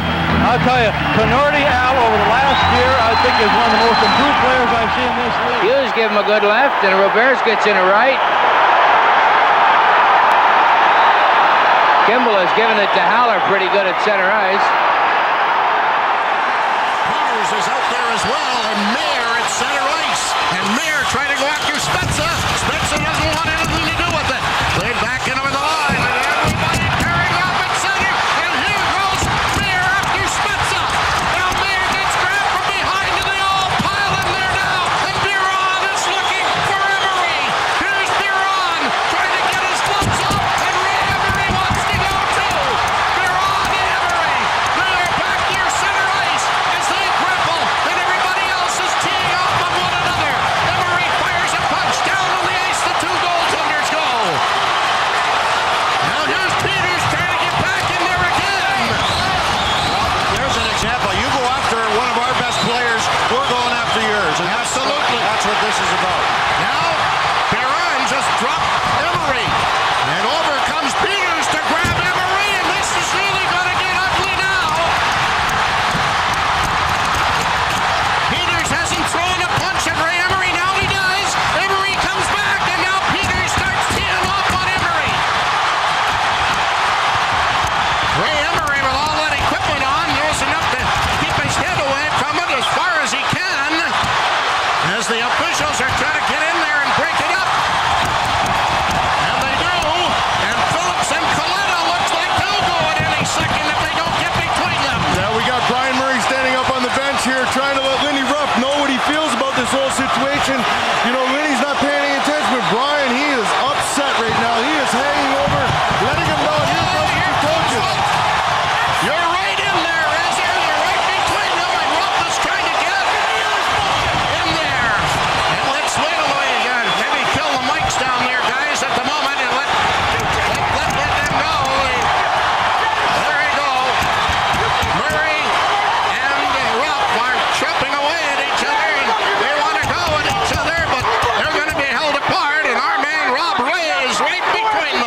unfortunately. Now, you know, again. There's a fight. Roberts and Gill. Ooh. I don't think Roberts was ready for that one. Roberts a pretty good fighter. That's a pretty good tussle going on there. Oh. They may not be heavyweights, but I'll tell you, folks, those two guys just delivered. Coltonen paired with Rivers. And we've got a little bout going here. Vanderbush and Stock. Yeah, they've had plenty of goes, I'm sure, in the American Hockey League. This is not anything new. Two feisty critters. Oh! A left by P.J. Stock. But Vandenbush rebounded well. You're right. Wow. This is a good one. These two guys. Are you lefty or righty? Both.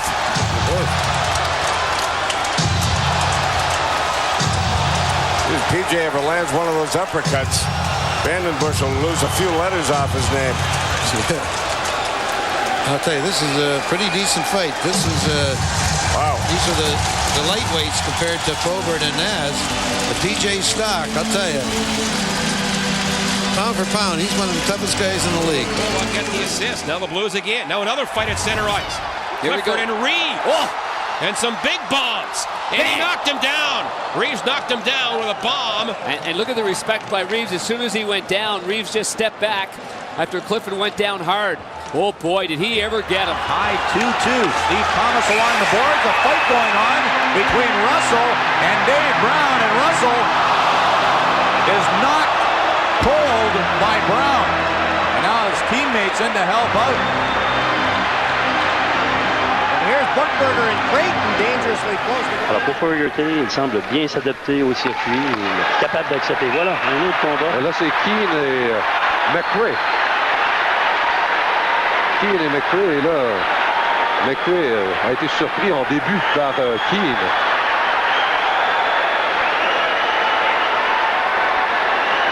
Eh ben, c'est le troisième combat depuis le début du match.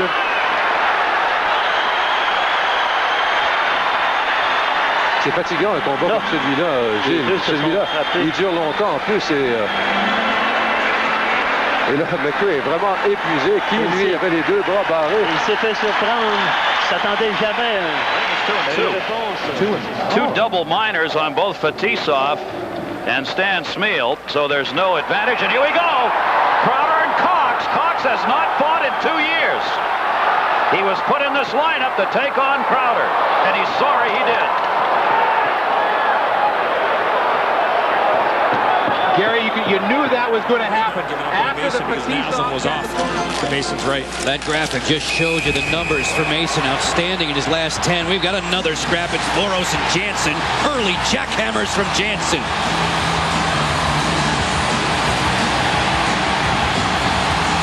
Oh. The punch count is mounting in a one-sided bout. Oh, and now he's going to switch on him.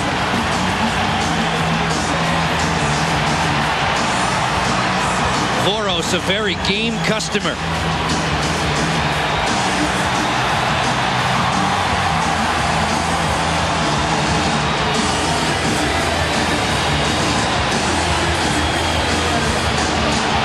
Oh, rights, lefts, and a standing ovation. Dropping the gloves are Brian McGrattan and Rosehill. McGrattan hitting a lot of helmet, but throwing most of the punches. And now Rosehill trying to come back with a couple of his own. McGrattan trying to throw a little bit of a jab as well. McGrattan hitting a lot of helmet. Rosehill trying to get a right hand free, and he did. Then he tagged McGrattan, but McGrattan's winning the fight on the amount of punches thrown. Rosehill may have had the more telling ones. And now the linesman saying, well, that's enough. And Brian McGrattan plays to the crowd as only he can. Oh, just now we got a fight at center ice. Here's Lemieux and Wilkinson. They're slugging it out toe-to-toe. Neil Wilkinson and Jocelyn Lemieux. Wilkinson a much bigger player, but Lemieux giving him all he wants. And they're still exchanging blows. Lemieux and Wilkinson now wrestling. They each landed probably close to a dozen right hands. Now Wilkinson trying to get the left going as they wrestle one another, and now the linesmen get in there. Keep an eye on these two guys, and before the puck is dropped, Darcy Hordichuk and Sandy McCarthy. Where does this come from, John? They've only played one game this year. I have no idea. I think Hordichuk wanted to start something to get his team into this thing, and McCarthy obliged them. This is a team that on the road, oh boy, there's a right and right and right. Hordichuk, and here comes McCarthy. Hordichuk has just got his head down throwing. Here comes McCarthy with uppercuts. Wham. Oh, man. McCarthy looks bloody on the left side of his head. Better aggressive club right now, taking advantage of it. Hospodar on the far side to Rich Sutter. Sutter sends it down, and we've got a Ranger hurt. And it's Greshner. And now we got McPhee coming after Hospodar. Greshner went charging at Hospodar, and Hospodar really decked him. Now McPhee is going after Hospodar. And we have a dandy. Boy, they're just changing just right hands, just taking a turn. Bang, bang, bang. McPhee, I said, only 5'9", 170 pounds. But Greshner took a run at Hospodar, and Hospodar set himself and protected himself very well. That's what the Flyers need. They need somebody to stand up and take a run at these Rangers. Greshner's going to stand there and yap away at him, but I'll tell you what, he got straightened up with a good stiff body check, and that's exactly as you mentioned, Bobby. The Flyers needed something to give him a spark, and Hospodar did it.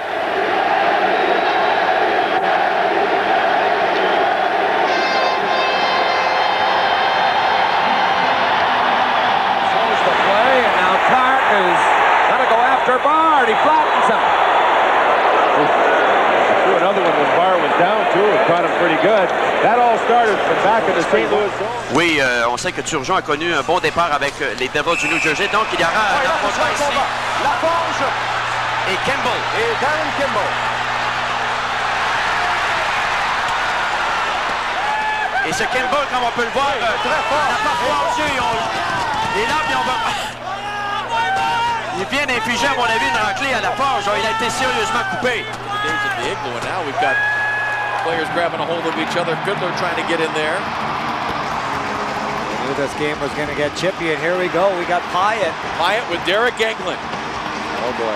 Pyatt can handle himself, but Englund is one of the heavyweights in the National Hockey League. Right now, Englund's got that right hand loose, so Pyatt's trying to stay away from that hard right hand, but there it was from Derek Englund. We got a fight developing. Scott Parker, Stu Grimson. The Grim Reaper and Parker circling each other in the far circle. Parker has his hands up. The right hand is cocked. Grimson hands down a little bit. Left hand pointed towards Parker. Parker moving in, slapping with the left hand. Has the right hand cocked, still circling, still circling. Now inching in as Parker, getting closer, getting closer. He reaches in a right. He's not that Grimson. He's just floored. Stu Grimson. Oh my goodness. Scott Parker with a KO of Stu Grimson. He walked right in on the veteran and boomed a right to the head of Scott Parker, and the crowd is electrified. Scott Parker just knocked down one of the great fighters of the game, Stu Grimson. And now they're going to go. Here we go. Look at those mitts. Here we go. Holy jumping. Heavyweight battle. Reeves and McGrath. Overhand right by McGrath. Reeves goes back. McGrath a couple of Now Reeves with some overhead bombs. They have both landed some Donnybrook punches. And they're not done yet. Reeves has lost his lid. Great balance by Reeves here. Now some uppercuts by McGrath. And the linesmen jump in. Yeah, you can see the experience of Ryan Reeves training in the offseason, taking boxing lessons. He ducked a few of those big right-handed bombs by Brian McGrattan. Grattan and Kochi dropped the glove. David Kochi's second fight, first period of his NHL career. 2 big hits, and here comes the fight. And again, Grattan using that left hand to not only grab on the sweater, but also punch, and he's landing a couple of those, but Kochi's taking them. Obviously can take a punch, and now he's got Grattan in a very precarious position. Grattan got out of it, though. And if that jersey came off without a tie down, he's thrown out of the game, but I can see the tie down. I think Kochi more tired than anything. That's why he went down on one knee there, but another good bout by those 2 heavyweights. Now McGill challenges Roberts. McGill and Roberts, they go to center ice, and they're going to square off there. They're measuring one another now. Here they go, toe-to-toe. McGill and Roberts slugging it out. McGill with the right, Roberts with the left. Now Roberts with the jersey coming up over his head, and McGill keeps hammering away. And they still battle it. So McGill pulling right on his forehead. And they're still standing toe-to-toe. And now both men's helmets have come off. Bob McGill and Gary Roberts slugging it out in a Pier 6 at center ice. And now the linesmen have taken the other 2 players off, and here they come to break up this altercation. That was quite a duel. P.J. Stock and Jean-Francois Fortin. Oh, no, that's Stephen Pete. You're right, 51, not 58. Rematch number 3 right here. Mentioned earlier in the game, these 2 went at it twice a year ago. A couple of great fights, Dave, for those fight fans out there. Pete with a sizable advantage. But P.J. Stock never met a guy too big that he didn't like. First, the one thing you worry about with P.J. in this situation, today was the first day he took off that full shield protecting the 30-stitch cut he took at Toronto.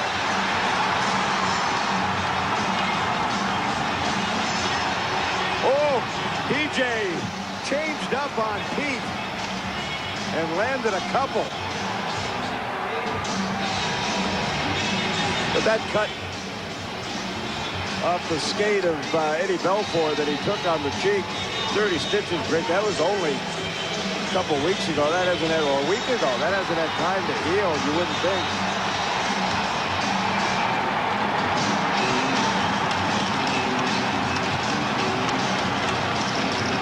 Couple of tired boys right there. DJ, you want to just throw? Eric Goddard and DJ King. And Goddard lands a couple of rights, and King comes back with 3 or 4 in a row. They have both landed haymakers. Goddard and King.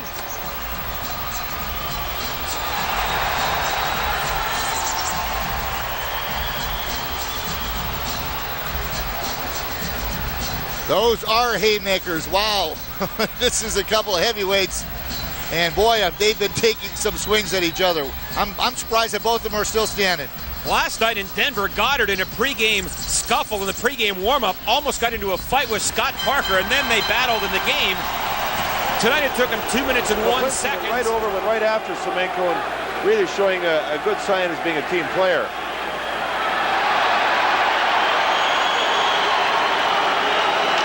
Well, just a minute. We may have something else starting here. McClellan and Hunter. They both fall to the ice, and they're hammering at each other down on the ice. Now this is getting a little bit out of whack, isn't it? Semenko wants to get into the action. Swede knocks. And meanwhile, Hunter gets up, and he's going after McClellan. Bang it away. Hunter's got the advantage here. He's really good at throwing with his left hand. 2 tough guys. Tambolini and Jackson having a look at the periphery. And now McClellan from behind grabs Tambolini. That might do it for McClelland tonight. I had never seen anything like that before, Ed, when both players were down. We've got another fight going with Bourgeois down at the other end of the ice. Now this is no good. Meanwhile, McClelland was attacked by Swede Knox, the linesman, because he wanted to get into his third altercation. And skill. Here we go. Well, you called this. 5:20 during the warm-up. You said 23. That's right. You said 5 minutes in. I know you're not a betting man, but anyway, you could put some money on it. Riley Cote, Eric Goddard, the two tough guys, and here we go. It's a good one early in this Battle of Pennsylvania. Goddard played in Calgary last year, and Cote's been a mainstay in this role for Philadelphia, and it's a good one. Cote with a left uppercut, and Goddard standing his ground. Of course, George Laraque was the tough guy here the last couple of seasons. He's now in Montreal, so they went out and got Eric Goddard from Calgary. Oh, a haymaker from Goddard. May have caught Cote with that one. Two tough boys. Wow. That's what you call a heavyweight bout. Encore une fois, Guérin et Keane. Là, cette fois-ci, Keane qui avait décidé de ne pas engager le combat. Et ça y est, là, on y va à qui mieux. Ça, c'est un vrai combat. Énormément de coups de poing. Ça, c'est un combat qui est épuisant. Un combat pour homme, Richard. Un combat pour homme. Et ça me rappelle un combat. C'est là le joueur le plus épuisé. Le premier qui a crié mon nom, je pense que ça a été Guérin. Il a été un peu surpris, mais il savait d'ailleurs que Mike Keane est un gaucher avant tout. Well, we've not seen Nill fight. They're going to be the left-hander. And Gill's a tough kid. Look at Jimmy Nill standing there with the left hand and taking shots from Todd Gill. Wow. I think Gill missed him the first 3 or 4. He's caught him a couple, though, and Jimmy Nill didn't even budge. He just kept throwing that left hand out. Look at Gill now. He switches to the left. And here comes... Boy, there's a couple of, not big guys, but a couple of rugged individuals. Look at that. Oh, he caught him there with the right hand. Oh, yeah. And somebody's cut. Nill was cut early in the fight on the nose. Was he? Well, Gill caught him a couple, but boy, I tell you, he didn't budge. Two of them created. And now we got a fight at center ice. The guys we waited all night for, Bugard and Goddard. Two former Western Hockey Leaguers that can be tough, and that Bugard, we saw what he did earlier this year. But Eric Goddard coming up from Omaha. There's not a lot of reasons he's here, but to kind of watch over what the big guy from Minnesota is one of them, and he goes at it with him. And John, that's not for faint of heart, these two. Well, these guys talked during the warm-up. And Eric Goddard had Bugard down, and he's got him down again. Look at that. Eric Goddard. Wow, the fans are standing at Pengrove Saddledome for Eric Goddard. And you don't see that happen very often. And Bugard is shot back in a fight at center ice, and there he is.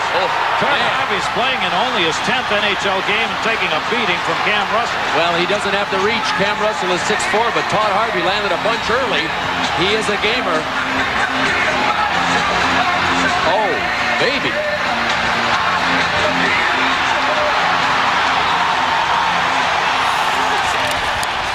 So does Jay Rosehill is out there now with Mears and Orr. This will be a loud line for the Leafs. And right now, the gloves come off, and away goes Rosehill with Matt Walker. Jay Rosehill, a Tampa Bay Lightning draft choice, and Walker's also in the heavyweight class.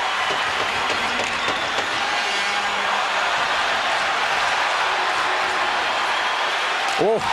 See you later, alligator. That got him right on the button. Yep. That got him right on the button.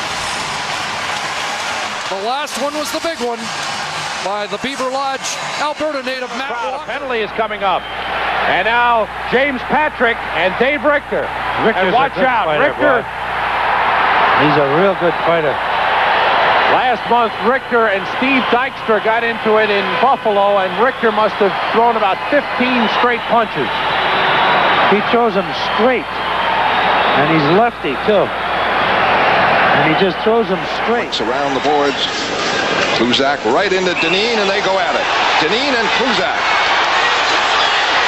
Oh, Gordy really went at this one, and now he's pounded down by Dineen, but he was right on the edge of being the instigator as they went at it. Beeline off the bench and said, And Mullen is going to go Shea Weber into one as well. He had the left hand up in Weber's neck of his sweater, and he just kept pushing forward, and now they're both flailing with rights all the way over in front of the Nashville bench. Well, you can see that Shea Weber has the reach advantage, and he's trying to hold Travis Moan away. Well, he got the helmet off, and now he gets his sweater over his head, but that does not deter Moan, who continued to throw. That was a blind punch by Travis Moan that landed right on the chin. And we've got Walker ready to go with Keane in front of the Ranger bench. The third tussle of this third period. And Keane going with the lefts, Walker with the rights. And this is quite a scrap here. How many can you throw? Solid middleweight bout.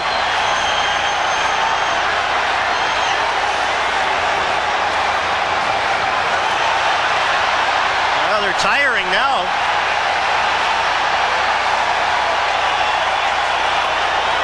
And Mike Keane throwing left, Scotty Walker throwing rights. And that was a pretty good scrap. Yep. I think Graves would like that one. Thanks for involving the goal. Richter, look at Richter. Oh, and Richter's really coming with that left. Look at them both go. My goodness. Oh, hard left now by Richter. I'll tell you what, these two guys are really giving it to each other. My goodness. Whew. It's been a long time since I've seen a couple of guys stand there and absolutely belt each other. Brent Sutter in Calgary has coached them before. Here we go with a fight right off the bat. Well, timeout. This one's by appointment, evidently. Michael Haley and Cam Jansen, for no reason other than they said we can. And so they do. And the linesman will let them go at it for a moment. Minute and 54 into the game with nothing on ice having preceded it. But they're throwing a couple of good right hands, both of them, although Haley had a little trouble getting that elbow guard off. Now it's free. Haley with his left, Jansen with his right. And whether it was made by appointment over the summer or a minute ago, it's been worth watching. This has been a good one. Yeah, they're both about the same size. You know, they're not 6'3", 6'4", like you see some of the big heavyweights. And Haley throws it both left and right. Jansen looks like pretty much a right-hand thrower. And you're right, Howie. It's a good goal right off the bat. Takes a lot of energy out of them, and they're just, oh, there's a big one by both these guys. Well, the linesmen, David Briespa and Jean Morin, are happy to let them punch themselves out. And it's taken a while, and they may be just about out of gas by now. Good uppercut, though, by Jansen. He's talking to Haley. Haley trying to get an arm loose. Got his right hand in. Jansen with another uppercut. You won't see fights allowed to go on that long very often. But both pitchers. Cavallini back to the net, clears it around on the right wing side. And it's coming all the way down the ice. Tenorti just knocked down McLean. Now we've got a fight at center ice. We've got Dirk going at it with Tenorti, toe to toe. Dirk and Tenorti, right hands. Oh, Tenorti got in about 3 or 4. Now Dirk tying him up. Now Dirk throws a right that hits the helmet. Now there goes the helmet off Tenorti. Tenorti and Dirk back and throwing rights, toe to toe. Oh, this is hard on the fist, I guess. They hit that helmet. Now the helmet is off Tenorti.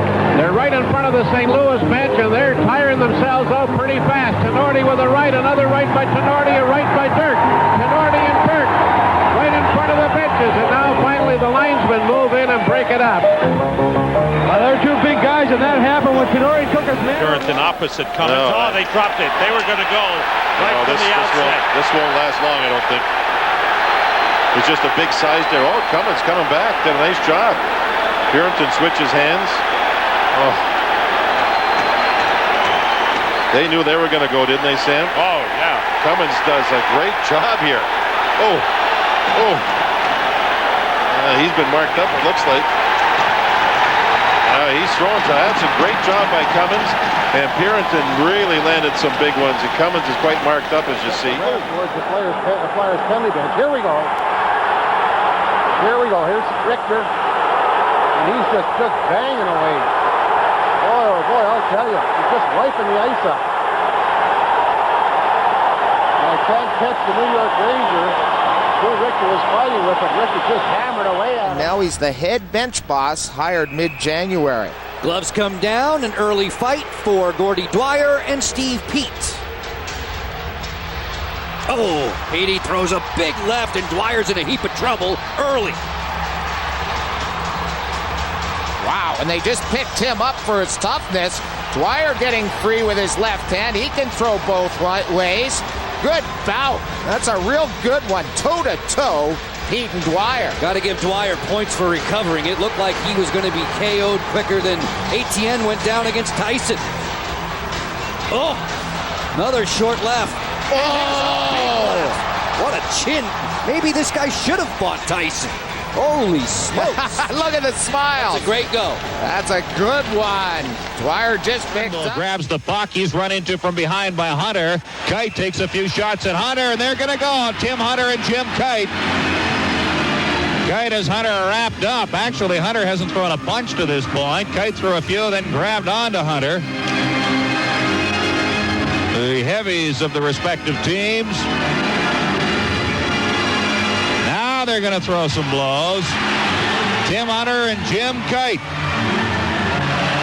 And Kite lands a few good rights. Now Hunter pops a left.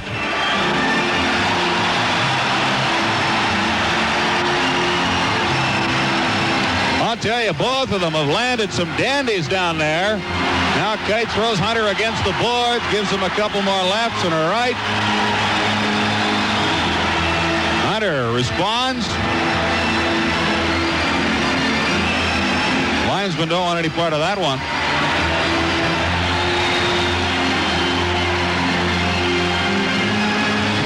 Neither one of them will quit. You know, it's good, Curtis. Neither one of them will drop down and give the other guy the upper edge. They're still standing and going at it. Well, now they're starting to flail weakly because they're played out. That takes a lot out of you, I'll tell you. It's down to conditioning now. Finally, the linesmen move in. Jimmy Kite, Tim Hunter. And just Fred, now Bugard wants to go. Here we go. Well, this is a rematch of a couple years ago. I think it might be as far as 2 years ago. But this is the first fight Bugard's had since he came back from injury. And he's already got Coachy looking down, but you will always be scared of what Bugard... Oh, and that's why. He's just chasing him away right now. His helmet's over his eyes, he can't see. And Bugard's always told me, and boy, he's really just rocking Coachy. And Kevin, he's chasing him all over the place. You got to be careful what you wish for. Coachy has 2-2 tie in the third period. In the third, a couple of fights, and Joe Cushing's shot connected on Don Johnson. The Oilers suffered a fractured tooth. Watch the two guys on the far side against the boards. Brashear, there they go. They talked about it before the drop of the puck. Brashear, Sandy McCarthy. They are the two big heavyweights expected to fight in this game. Oh, Brashear went for the grab first. And this is what he likes to do. Grab on and then start to throw him. Sandy McCarthy goes with both hands. He's got a good left, but Brashear's got a major league lock on McCarthy now. It looks like Sandy McCarthy would like, well, I was going to say, it looks like McCarthy wants to lock him out and throw him, but there McCarthy's grabbing on too.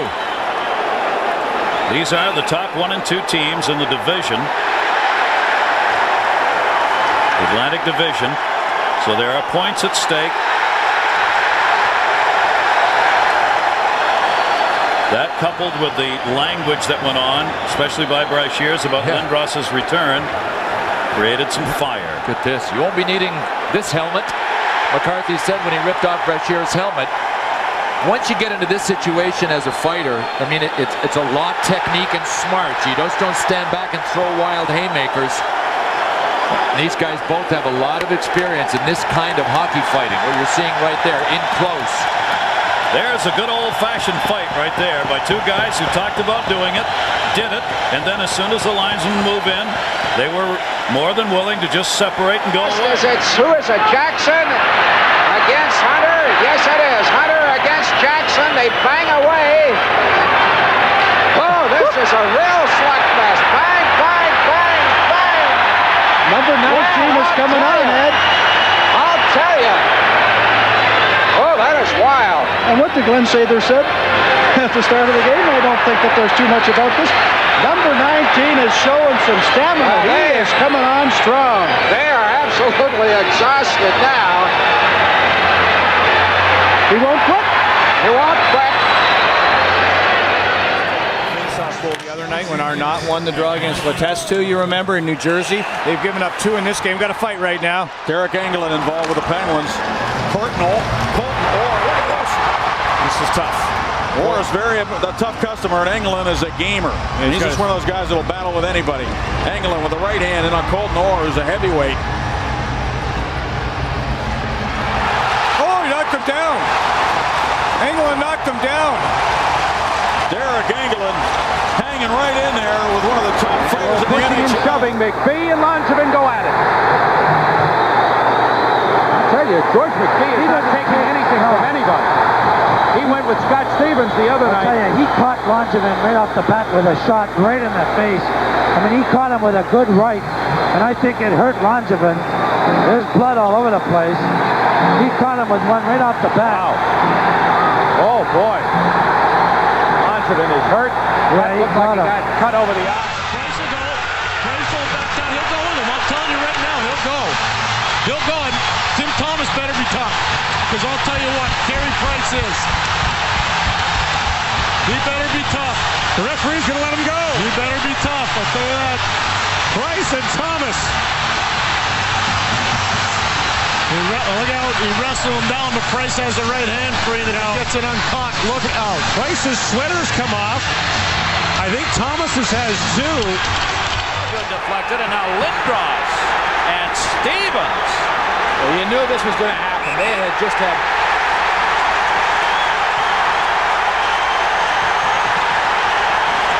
You know how big Scott Stevens is, Devils fans. Take a look. You can see how big Lindros is just standing there next to Scott. And I believe this is only his second fight in the National Hockey League during the regular season. Unless he had one on the road trip. This will be the second one. The other one was Lee Norwood of the St. Louis Blues. Games he played. Oh, now Chris Neal gives Milan Lucic the business as they start jawing. That's for the hit on Savard. You know, everybody on the bench talked about that. Oh, and you know what? That was a sick. Neal's got to go. Lucic just gave him a shot right in the bad spot in the body. Yeah, that's... There's another shot in the bad part of the body, your head. Yeah. Ouch. Yeah, no, he's cut wide open. He is leaking all over the place. Sometimes you just played off more than you can chew. Yeah, no, Lucic is he's just a devastating machine. He really is. This guy's going to be one of the best power forwards in the league. Neal coming back pretty hard. He's in shape.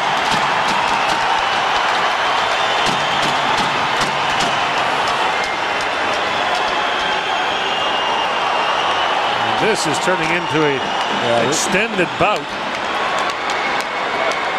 Oh, I think that's enough.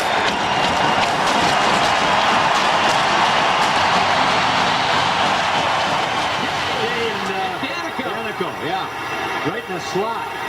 Danico's a lefty and he's tough. Look at these two hammering each other. My goodness. Oh, McKay caught him on the side of the face with that right hand.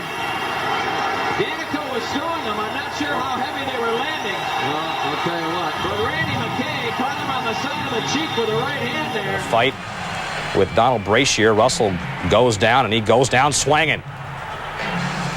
Once again, at some point later in the game,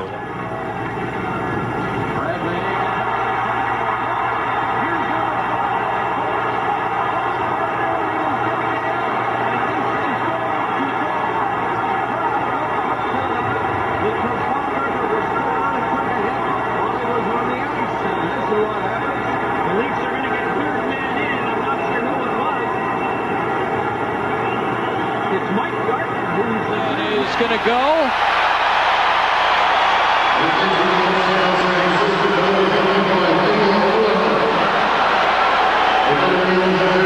Blulan and Simpson battling away. I don't know what started all of that. Right in front of the Flames bench by the blue line.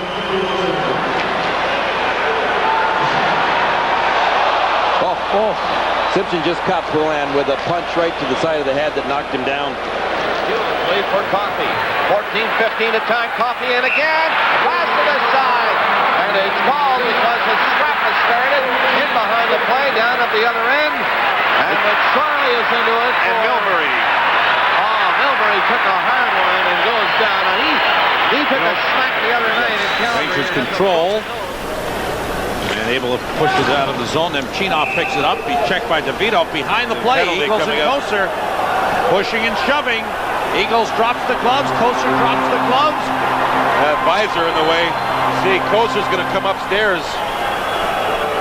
Yeah, there we go for Kosar. He took the helmet off. Now he's going to get nasty now. Oh, baby, gee. That's a right-hand knockout. Eagles also hit the back of his head on the ice when he went down. B.J. Stock is out here at center ice, glaring with Steve McKenna, and here we go. McKenna lands a quick right. Stock gets in tight. Okay, you think about giving up a tail of the tape here. Get ready for this. Steve McKenna, 6'8", 255. My goodness. PJ's already lost his helmet. Not a good sign. McKenna flailing away. PJ a couple as well. Look at Stock with a left uppercut. And a right cross by Stock. PJ Stock has got McKenna turned around a little bit. Down they go.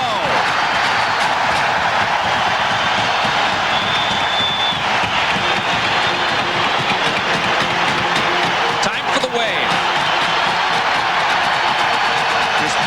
Il y en a eu 3 entre Warren Reichel de Toronto et Mike King du Canadien. Reichel qui pense. And Leach outlets for center ice. Puck sails in, and now we got something going here. Simon and McNeil. This is McNeil's first fight in the National Hockey League, and he's picking on a pretty tough customer. Simon with the lefts. Grant McNeil, 20 years of age, and they're standing and throwing them 1 for 1. Oh, boy. Look at McNeil. He comes right back. He's got a solid jaw. He took one there. A pretty dandy one. On the way into the corner. We might have a fight here, We've got it, too. Here's Devan with Borowiecki. Devan landing some early punches. Borowiecki counter with the right. Drops Devan just as he landed a punch. Double knockout. You don't see that all the time. Look out, blood flowing from Borowiecki. And he's woozy. They're going to have to get some help out here for Borowiecki. And during the stoppage, and Rippon. Well, this is, you give up 60 pounds. Rippon will fight anyone, but yeah, we're talking 245. And this all started with the Evander Kane hung out a leg, and then there was lots of talking, and now here's the result. And look at Rick Rippon. Look out! Boris Palavik in trouble. He's done it again. Adding to the list of Zach Storchini and Hal Gill. Yeah, Rippon never did get any action. And again, Jack Capuano did say this morning he might go with 3 netminders. Trevor Gillies and Cam Janssen, round 2. They went at it in the second period. They're going at it again here in the third. And Gillies landing rights. Janssen trying to get some lefts in. Gillies now at the left. And now that helmet comes off the head of Janssen. They are tugging at each other. Gillies trying to work that left in, now a straight right. Gillies has the right hand cocked. And Janssen with a couple of big overhand rights as they work in front of the Devil bench. Uppercut Janssen. Gillies with a big overhand left. Gillies with another left. Janssen trying to work inside. Now left from Janssen, a right from Gillies. Gillies with another left. Uppercut left. Couple of rabbit rights from Trevor Gillies. Oh, Gillies working that rabbit right into the face of Janssen, who comes overhand right. Gillies with the overhand left. Couple of rabbit rights. Big left from Gillies. Oh, they're going toe-to-toe, the heavyweights here. Really having at it, as the last period fight was just a preview for this one. They have got to be exhausted as they spin each other around. Janssen and Gillies, do they have anything left? The linesman waiting for the opportune moment to jump in. Gillies a right, Janssen a left. Janssen an uppercut right. Gillies tries to get the left free, and I'm not sure if he connected with that. Another left, right from Janssen. Gillies another left. One just trying to force the other to the right, to the ice, I should say. Gillies now tying him up. And boy, this crowd's going to love that. Round 2 was a much Square longer we go for those of you who want to look. Maple Leafs and Rangers, Nick Kiprios, Ryan Vandenbush. Sort of your typical regular hockey fight until, watch Vandenbush. Comes up with a left. And it's like Rock'em Sock'em Robots, and boom. drops Kypreos with that one like a shot. He goes down like a ton of bricks. He had a concussion, a cut under his eye, and some stitches. But other than that, he's okay. Another fight breaking out. Loisel and Maxwell right in front of the Quebec bench. Talking to players who had missed plenty of time. Oh, gloves dropped. Oh, boy. It's Mike Brown and Chris Newberry, and they are throwing some big-time shots.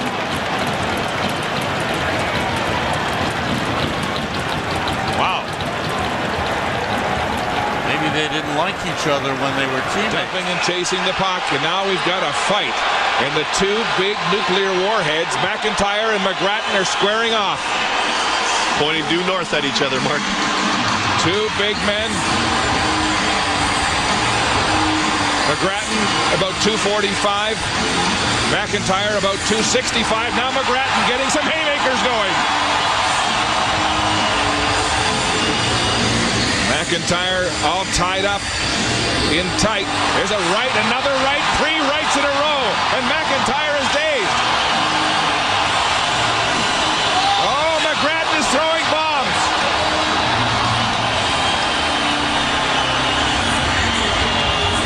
Now McIntyre, always game, coming back. He's off the canvas. He is off the canvas, but he had a steady diet. He ate a steady diet of rights from McGrattan. Just kept feeding those rights. McIntyre from Brock, Saskatchewan is country strong, I'll tell you.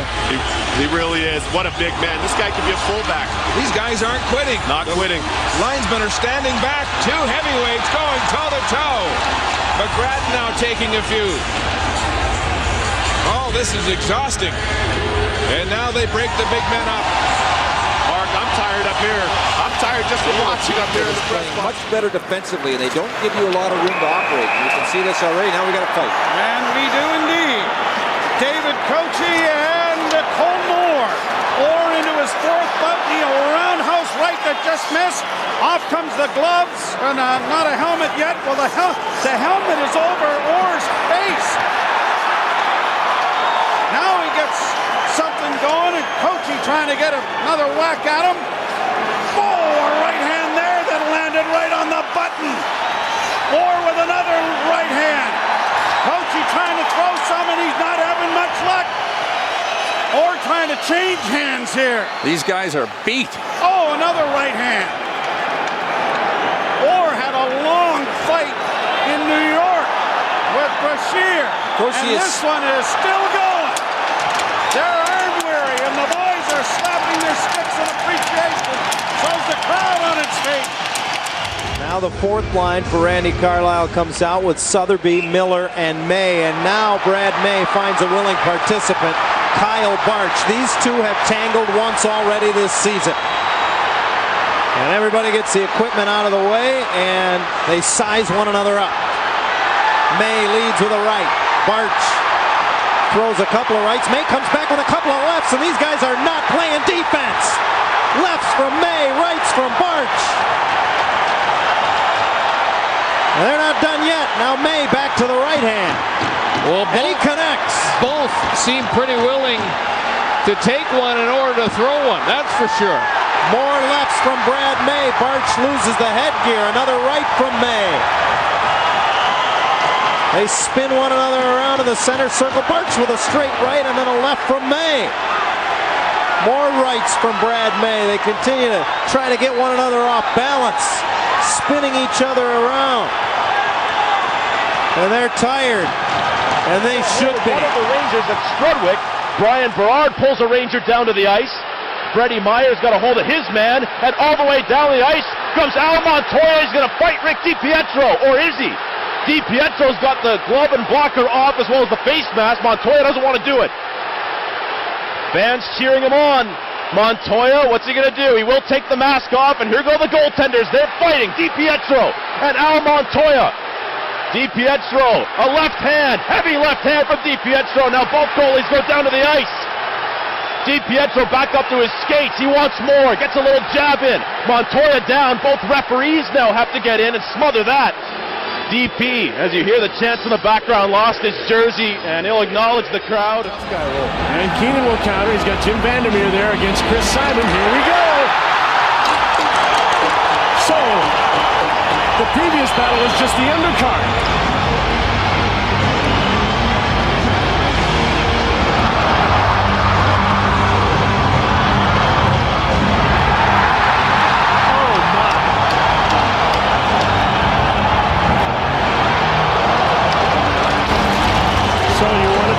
Tough guy. Stopped by Bax from center ice. We have David Kochi going at it with Derek Boogaard. And Kochi knocks him helmetless.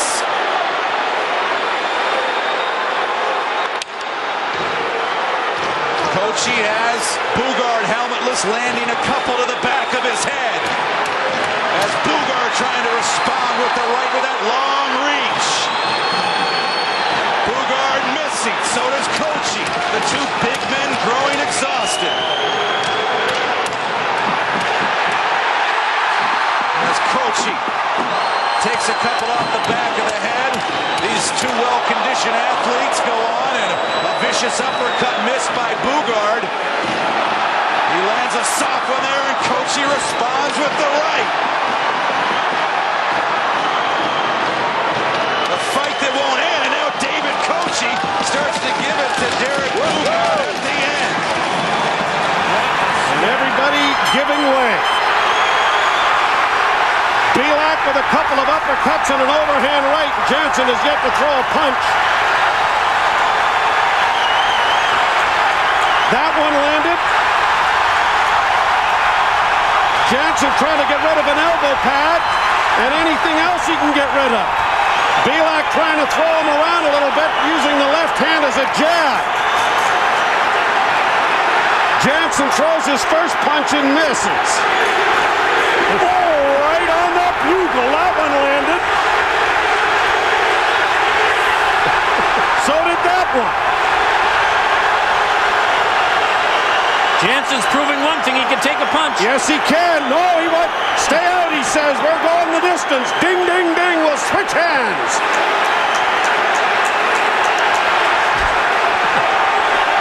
Whoop. Belak misses. Now Jansen misses with an uppercut. Neither helmet off. This is over a minute. Another right hand. Now Belak throws a couple more. So does Jansen. Hardly wait for round two. These guys are going to have to go into the sauna bath after this one. The whirlpool. Someone ring a bell. Good right hand by Belak. Helmet off, and here we go again. And look at how the fans hate the violence in hockey. They're standing outside in the Union Station. Perils came after Bull, and Bull's got the bad right hand. So Jody said, I'll dance with you. Look how he grabs the middle of his jersey so he can throw that punch. The right hand can't come over top and get it, Shelley.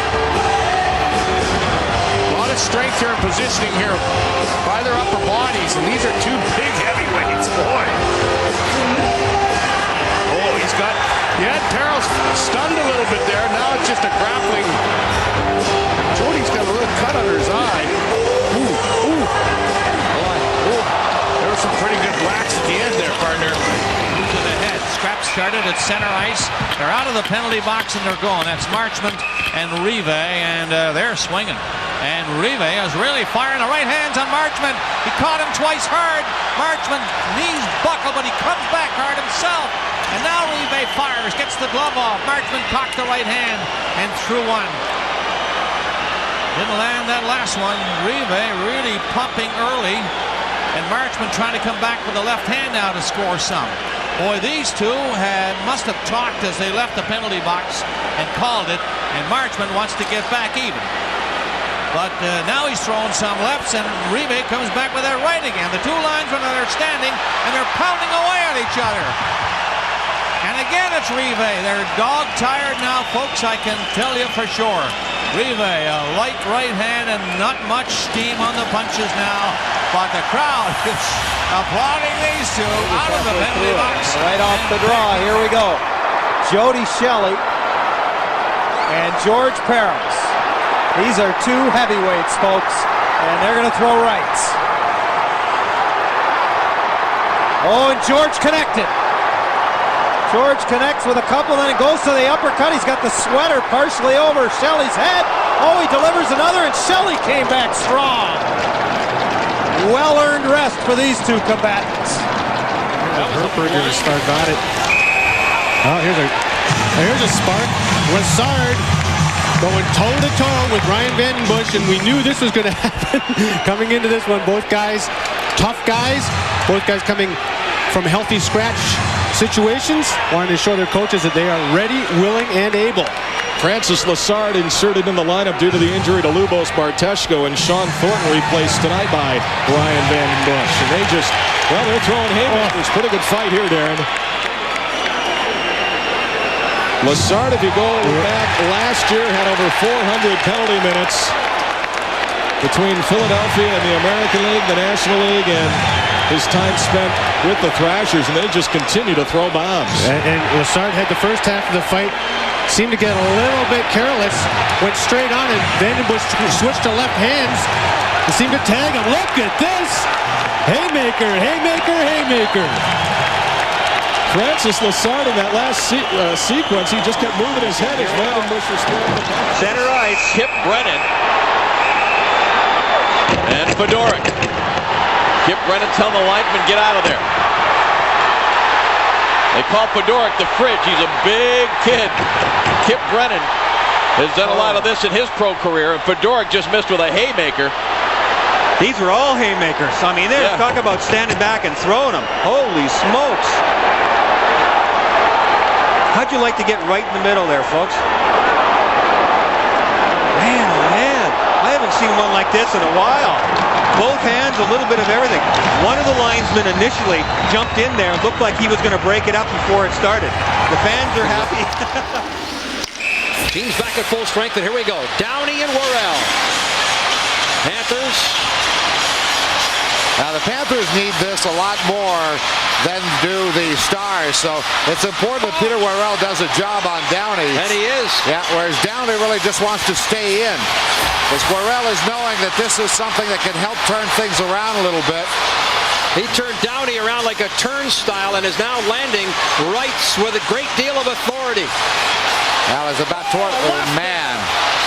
But Downey's taking no shot. He gives up at least 20 pounds there to Peter Worrell, and look at him go. The reach. Look at him go. I mean, Downey's making it tough for Peter Worrell to get a handle on him and to land some big shots.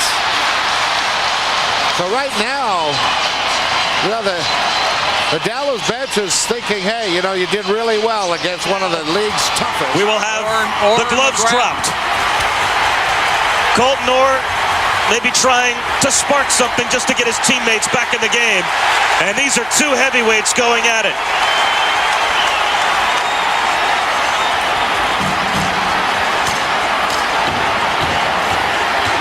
Brian McGrattan has barely been on the ice tonight except for this fight with Colton Orr. Orr got off to a good start. McGrattan seems to be winning the later rounds. Wow.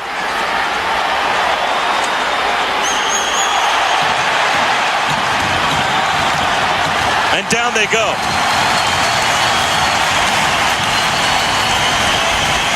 Brian McGrattan set an AHL record for Binghamton with 551 penalty minutes a couple of years ago. Jeff Odgers and Ryan Vandenbusch. And Odgers coming to the aid of his defenseman. Vandenbusch in the mush. Odgers about 9 times in a row.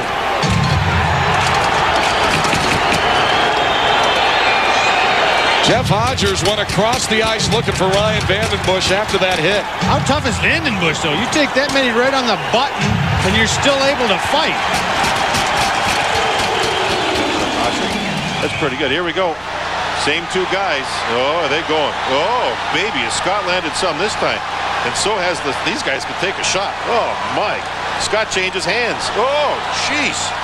Richard Scott and Francis Lassard getting every single blow in this fight that they didn't have the opportunity. Had no idea where that puck was, and now you got Barnaby in the crease mixing up with a Toronto player, and Ty Domi's on the outside, and you know he wants to be in the middle of it. That's Darcy Tucker, number 16. He and Barnaby.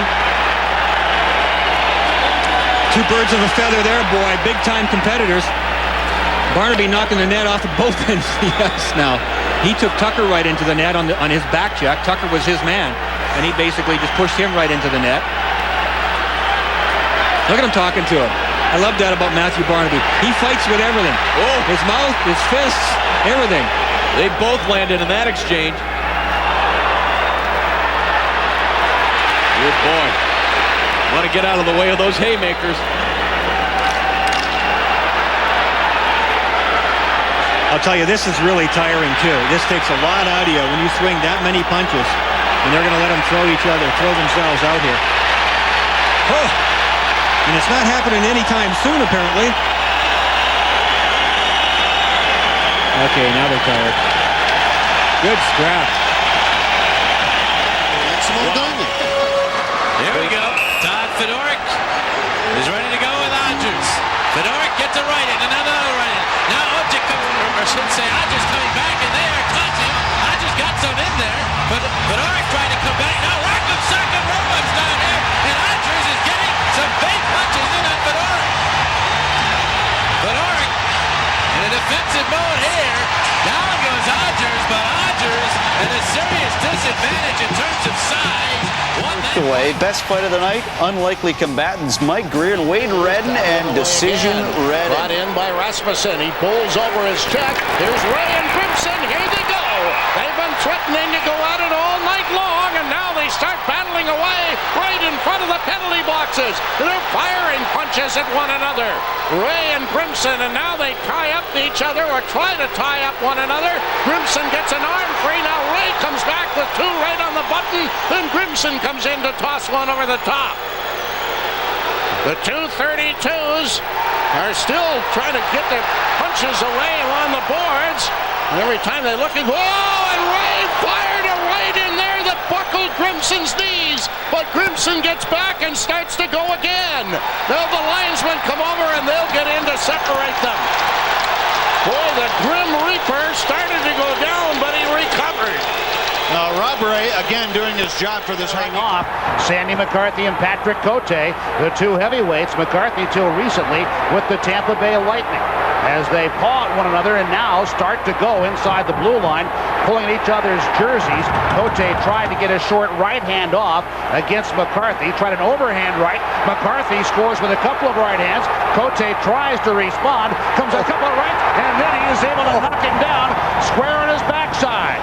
Patrick Cote, coming off a concussion suffered in the game at Washington the other night, comes back and knocks down Sandy McCarthy. Odgers, they're ready to go. Here's Ray and Odgers, and here they go. Teeing off on one another outside the Buffalo bench. Well, they're going to stand back and say, we're going to get it on. And do they ever? Odgers, and Ray smoked him right at the end. Well, that's the reason Rob Ray's in the lineup tonight. And then gets creamed by Simpson. That'll be a penalty. And the Flyers, Sandy McCarthy is on a beeline for Simpson right now. The linesman won't even stop this one. Simpson and McCarthy. McCarthy waving him on as they circle. Now here they go. They get in tight. Wrestling at this point. Simpson trying an uppercut. McCarthy trying to get the right hand free. So far, just wrestling. There's an uppercut from McCarthy. Simpson, another uppercut from McCarthy caught him. Now Simpson trying to get the elbow pad. Left from McCarthy, and he caught him. And now McCarthy hammers away. Simpson trying to come back with rights. Rock'em sock'em time right here, folks. Simpson took several left from McCarthy. Now they try to change hands here. Now this is a heavyweight tussle, and they're letting him go. All right, uppercut from McCarthy. Across. Now one blocked. Another right from McCarthy. Finally, the helmet is off, and the linesmen jump in. Sandy McCarthy, decisive win over Reed Simpson. King off go the gloves, and here they go as Kinger backs Russell right to the Coyote bench. Chris King and Cam Russell are Brodeur slinging him. Russell bounces right back up again like a billiken. And trying to hold off King, and look at him whacking King with his helmet, for crying out loud. Kinger pounding away. Chris King and Cam Russell. Look at him go. A big-time heavyweight go-to-it at Chicago Stadium now. Chris King, sturdy warrior of the Coyotes, laying him in with big Cam Russell of the Blackhawks. And still they go, and finally the linesman Shakti in to kill them. And then Brodeur came around with a stick on Tocchet, and I don't think either referee noticed it. I cannot believe there's not a penalty on that play. Stevens and Tocchet about to go at it. The Brodeur has gotten away with one. The gloves are dropped, and Scott Stevens and Rick Tocchet, a couple of longtime veterans, are about to scrap, and the linesmen are going to let him go. Well, Brodeur slashed Tocchet, and Tocchet went back at Brodeur when there was no penalty called. And this little fracas is the result. These two guys, they don't fight like they used to or as much as they used to, but they're still as tough as anyone that's ever played the game. Pretty good hit by Tocchet on Stevens, and he's right back up again. That's why they love him in Philadelphia here, folks. He's always been one of the most popular players here, Rick Tocchet. What a warrior. Both these guys. They don't need to be doing this at their age, and yet they're going right at it like a couple of 21-year-olds, like Stevenson and Stock did earlier. Oh! There's some passion in this game tonight. Momentum. Well, here we go. Rocky Thompson taking on Stu Grimson. And there they go. Oh, Grimson's got that big right hand free. Thompson now with a couple of big left hands, but Grimson with an uppercut. Oh, boy. Grimson, big right hand. Linesman waiting for the opportunity to step in. I think they're going to go a little bit further. Couple of rabbit punches for Thompson. Knocks the helmet off the head of Grimson. Well, Rocky Thompson is one tough guy, no doubt about that. And I'll tell you, these guys have hard heads, don't they? It just never ceases to amaze me. I mean, they are both landing some shots. Look at the mouse under Stu's left eye. Thompson with that right hand free. Grimson all knotted up along the glass. Gets off an overhand right. Linesman again, just waiting for both players to tuck around a little bit. Down they go in a heap. Shane Heyer and Don Henderson will separate. They're going to battle. Tucker got up and started to fire punches at Pekka, and Pekka said, all right, we're going to do it. And Tucker and Pekka now trying to hammer away at each other. Tucker and Pekka are really teeing off on each other back at center ice. And finally the linesmen know they don't get in. They let them go some more. Tucker and Pekka. Pekka trying to, oh, he got a right uppercut in there. Now they fire more punches. And they let him go. Tucker and Pekka battling away. Down on the ice they go. Well, two lightweights, one of the best fights of the year. And Pekka doesn't fight very much. Drop the gloves, and our first bout of the evening. Chris McAllister and Scott Parker. The folks around here know Parker quite well. He was the toughest guy in the Western Hockey League in junior hockey last year. And he lands a right on McAllister, who now goes to the left. Parker goes to the left. And McAllister has landed some solid shots, but Parker not done yet as he tries to get his right hand loose. Now Parker gets his balance again. Now Parker goes to the left, and he's landed some solid ones. Uppercut, another one. And this one is a marathon. Now they both go to the left hand.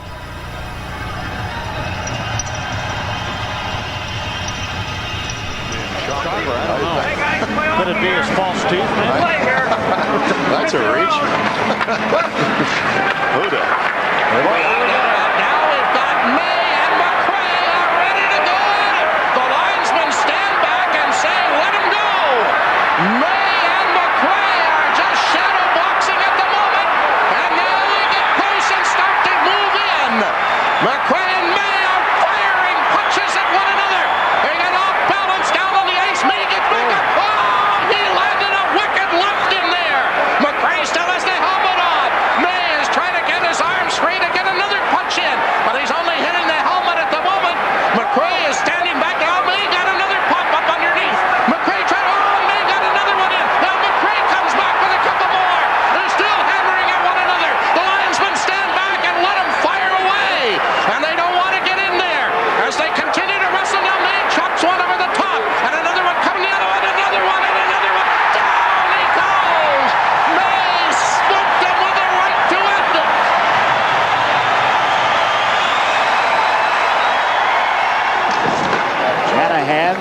left on the boards as he played the puck in. Now he wants to go with Pilon. And here they go. Brendan Shanahan, Richard Pilon.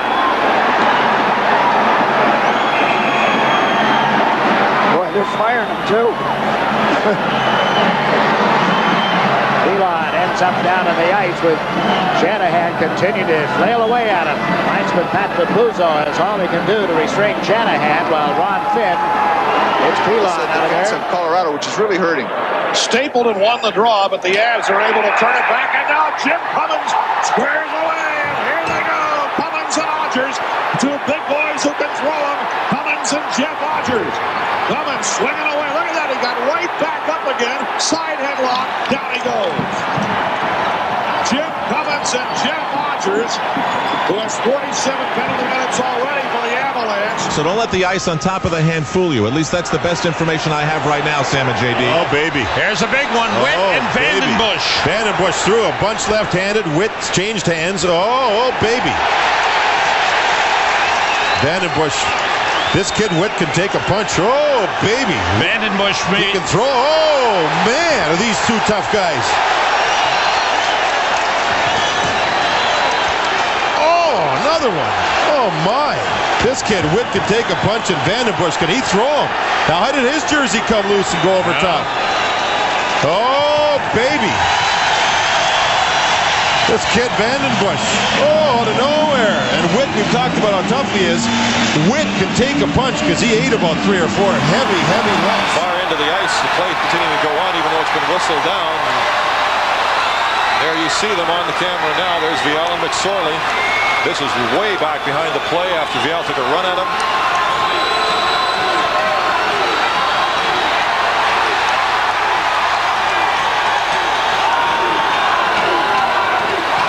Vial's loose this time. And this wanted to contend with its lying on the ice about 35 feet away from McSorley. These guys are flailing away at one another. They're just letting it rip. They're both throwing with both hands. This could be a long one, folks. The linesmen don't seem particularly interested in breaking it up.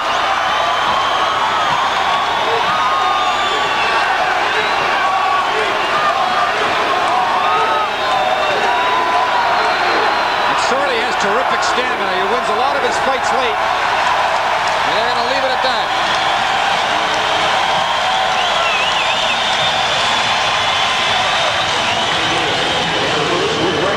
Here we go again. Murray and Doty Wood are going to finish off what we started a couple of minutes ago. And almost in the same area. Murray trying to get his elbow pad loose, and he unloads on Doty Wood. Now Wood with a left. Murray with an overhand right. And I'll tell you, Murray a pretty good scrapper here. Doty's got his hands full. Now he makes an interesting move. And now Wood gets some rights in.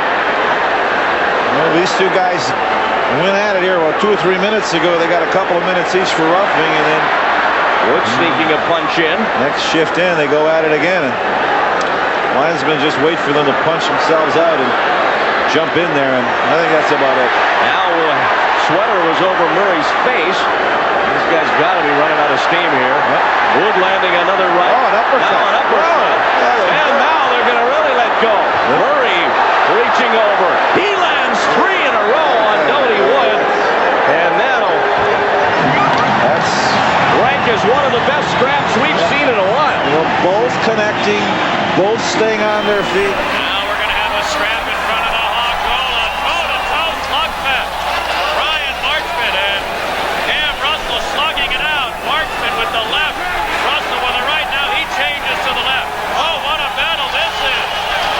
Marchment and Russell, they've each landed 20 shots.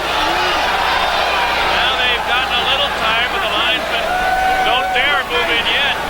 Tired. Oh, my. There's still some energy left. Russell tried to get in a left, and are they done? The linesmen don't want to get in the middle of this until they're done, and they're not done yet. Marchment with a right, but Russell's pulled the sweater over his head, and finally, this one comes to an end. Pretty good line. As you said, the Ernst think they seem to fit together pretty good. Good chemistry there. Uh-oh, here we go. Well, we've got Jansen's going with Tamer, and Jansen gets a left hand free, and he's being very active with it, and so is Tamer with his left. Jansen scoring. Boy, a good bout here late in the second period. Tamer and Mark Jansen. Tamer trying to go with the right. Tamer's a pretty tough dude. Oh, boy. I'll tell you, this is a good one. Mark Jansen is scoring heavily. Tamer's getting his shots in. You're not going to see a more free swinging bout than what these two have put on with 1:14 to go in the second period. They're not done yet. Right, they're both within each other's range. They're both lanky guys. That was a good one. There you go. You got Grimson and Kite. Grimson. Oh, what a right by both these guys. Grimson, a tremendous right. Kite returned it. Woo! Big.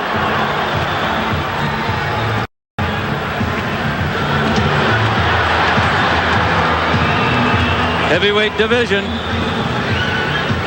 Gee, my, oh my. They got a couple of dandies in right out of the gate, I'll tell you. Oh my. How'd you like to stand in and take that when you go to work every day? Gee.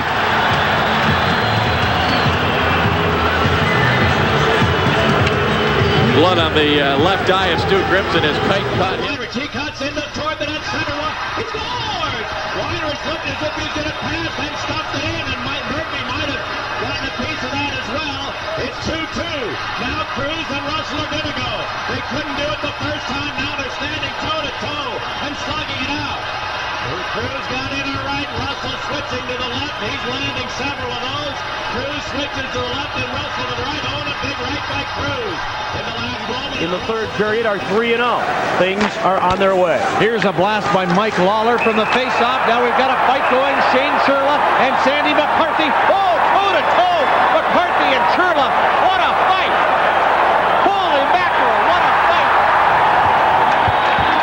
Churla and McCarthy. Matthew Barnaby and Peter Ambrosiak. Keane and Barnaby will go for it. Here's Keane throwing the punches along with Barnaby. These two are letting them fly.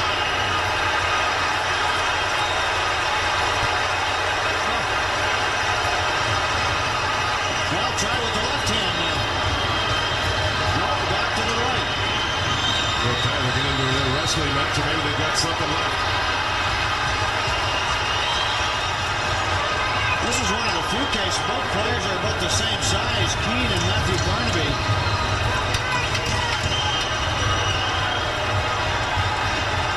Let them go. They've got to be good time. Barnaby got a good punch in there. That fight started up in the neutral zone and ended up behind the Montreal goaltender. Matthew Barnaby's got some sore knuckles. Look at the knuckles on Barnaby. Scrap starting up maybe. McCray and Basson. Oh boy. They're going at it full time. Yes, indeed.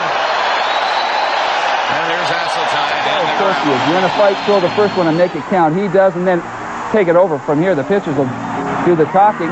But there was one big punch thrown by DeLorme. It will end it. Talk about a knockdown drag-out. But here it comes. Pay attention. Boom, that was it. That was it. And DeLorme won it. The Canucks won the game 5-2. And who was the game's first star? Well, Tiger Williams, of course.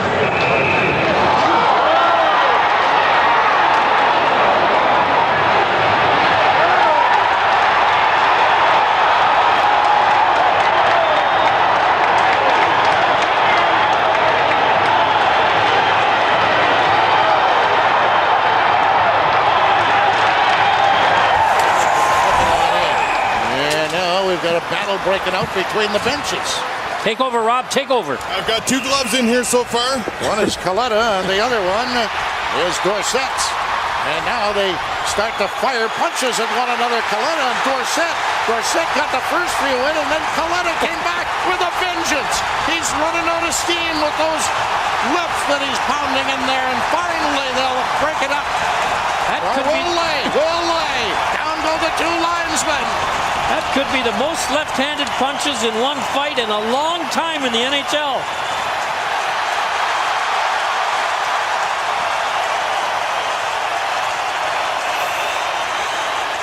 Well, that's a great job by Pat. after he made that hit initially early in the game, he's taken an awful lot of verbal abuse from Columbus here and was challenged pretty much all night. He picked the right time, the right place to give back, and he did a fine job of it. To be able to not get put at a disadvantage here. Now here's Rick Rippon and Hal Gill. Now this is a size mismatch.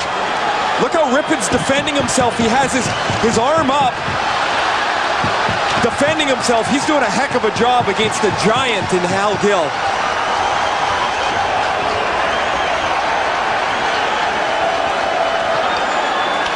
Hal Gill, 6'7", 240 pounds.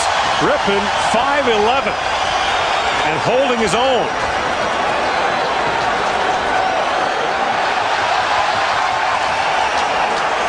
Someone get him a ladder. He's done a terrific job here against Gill.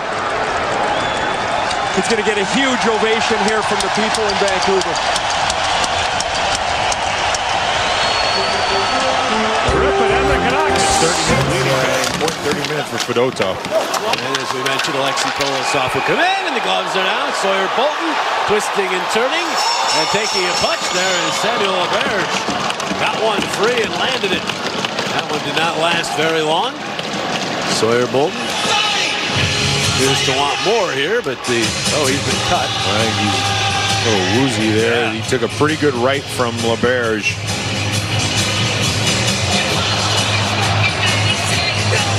Yeah, he just went down again, and he's trying to tell the linesman, Tommy Hughes, there that he's fine, but they're going to send him off. That's the right call there. PJ goaded 90 into grabbing him and then started to walk away. 90 won't let him go. You can see the size difference. That usually doesn't matter much to PJ. Look at PJ switch hands. Left to right and back.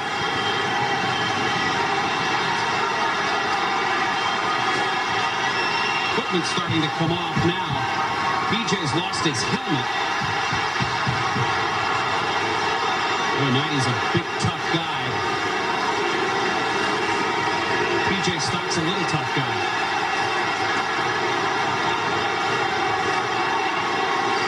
Well, if Shane 90's waiting for PJ to give up, he might as well forget it.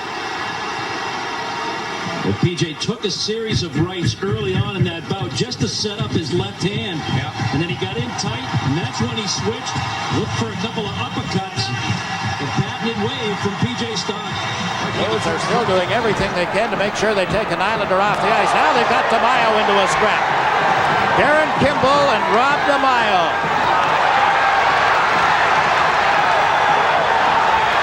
DeMaio, the left-hander. Not sure that Kimball had anticipated that. He switches to the right. Mismatch in size. That kid Kimball known as a brawler, isn't he, Stan? A lot of guts, DeMaio. I got to tell you something, Jigs. When Shanahan was in the studio with us, he told us that DeMaio can fight. Knees dishes it back to the line. There's going to be a penalty call. Pronger the shot. And now we got some mayhem going in front of the net. McCarthy and McKenzie, they've been looking at each other for a while. That's a heavyweight scrap. Boy, this fight more jabs than I've seen in any one fight by both players. Now McCarthy's got his sweater half off. We'll see whether that damages his ability to throw punches. It doesn't appear to. No, he's kind of tattooed in the back of the head. Now out comes McKenzie. Oh, these are two tough hombres. McKenzie out of Gull Lake, Saskatchewan. Sandy McCarthy, who really starred in the Quebec Junior League as a tough guy. And a pretty good battle there. Well, crowd roaring. Good check by Darko on Schmelik. Glove and drop. Wells and May. There's the last by May. Oh, man. This is right off the face-off, and May caught Jay Wells with a left, knocking him backwards and out. The same area where this man May did a job on Mark Harvey. It's certainly been good defensively. Only shots. Wells and May, round two. Oh, my. And Wells is going to be gone. This is his third fight in there, Nate. Spencer. I believe this his third. Oh, man. Oh. Get out the Advil. No, first one was Hartman, so this is Wells' second. Jay Wells. Oh, man. Jay Wells, who was knocked out the first time these two men has really come back here. Oh, my. I'm sorry, John. This to me is ugly. This is just how they can stay on their feet. It's been much too much. The league decided not to address the fighting situation. Back of the net it goes. Corral there by Konstantinov. Now here's Vial and Grimson squaring off in the corner. Dennis Vial and Stu Grimson come together and they're trading it. Slugging it out. Grimson and Vial toe to toe. And Grimson wound up on the deck.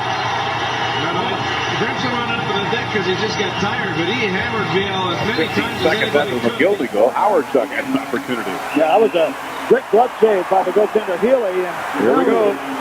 Heavyweight bout. Rob Ray and Mick Buchanan. Ray's got his elbow pads off and the fist turf line. Rob Ray with the big right. And Buchanan is stunned. Oh, they're like Pistons out there. Oh. They had enough.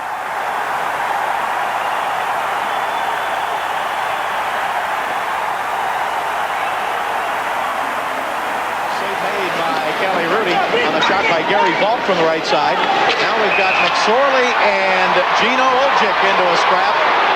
McSorley and Ojic, the two heavyweights. Ojic trying to get some right hands in on McSorley, and Marty's got him pinned along the boards and trying to hold his right hand. Now McSorley with Ojic's jersey up over his head and throws a right hand. Marty McSorley and Gino Ojic. Ojic's jersey's pulled off. He's throwing right to the top of McSorley's head, hitting his helmet. Now they stand toe-to-toe, and McSorley throwing right hands at Ojic. And he smacked him 2 or 3 times. And down they go to the ice. Boy, that was a toe-to-toe heavyweight battle, and Ojic is cut above the left eye.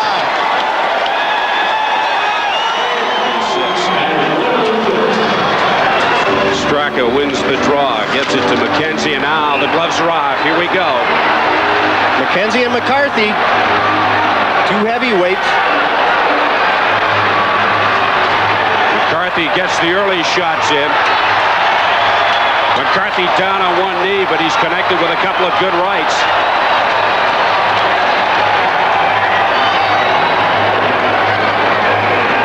They're letting these two guys go, as McCarthy now getting the better of McKenzie. We're going to have Sherla ready to go against the Blues. Bob Basson. Zombo locks up with Duchesne, but it's Shane Sherla and Bob Basson, and Sherla lands 3 straight, 4, 5, 6, 7 jabs to the head. Shane Sherla working on Bob Basson and corking that devastating right, and now Basson lands another one. Locked up and going at it. Shane Sherla and Bob Basson deep in the St. Louis zone with nothing more to be decided in this game. And Shane Sherla, winner by unanimous decision on that one.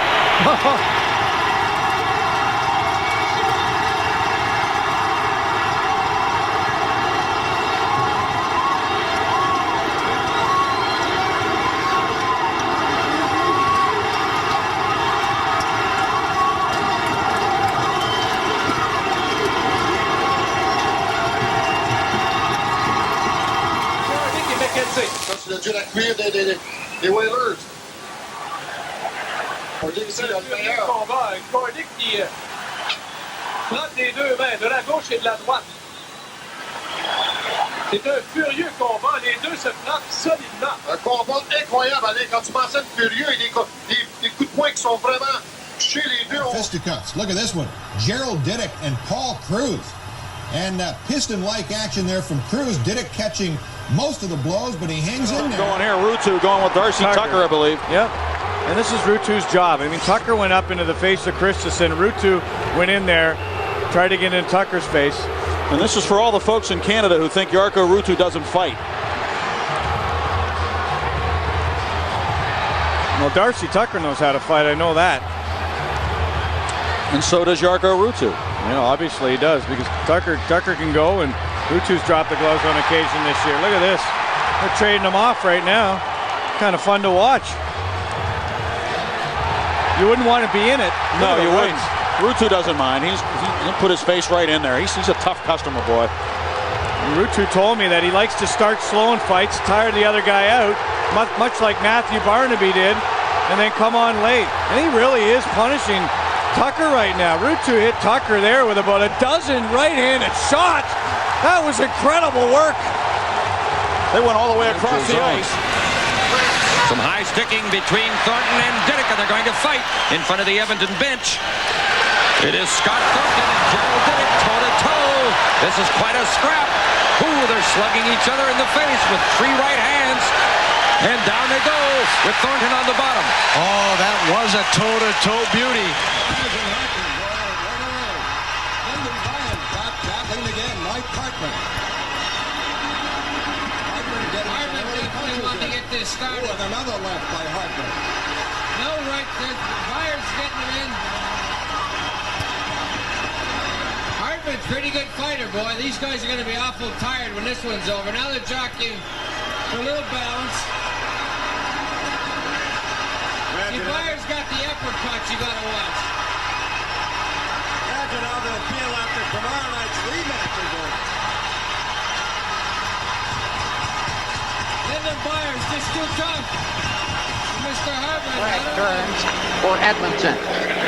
Little better than 2 minutes remaining. Meanwhile, behind the play, we've got something going between Jackson and Hunter. They were looking at each other in the first period.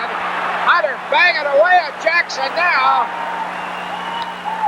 And they're right up against that Edmonton player box.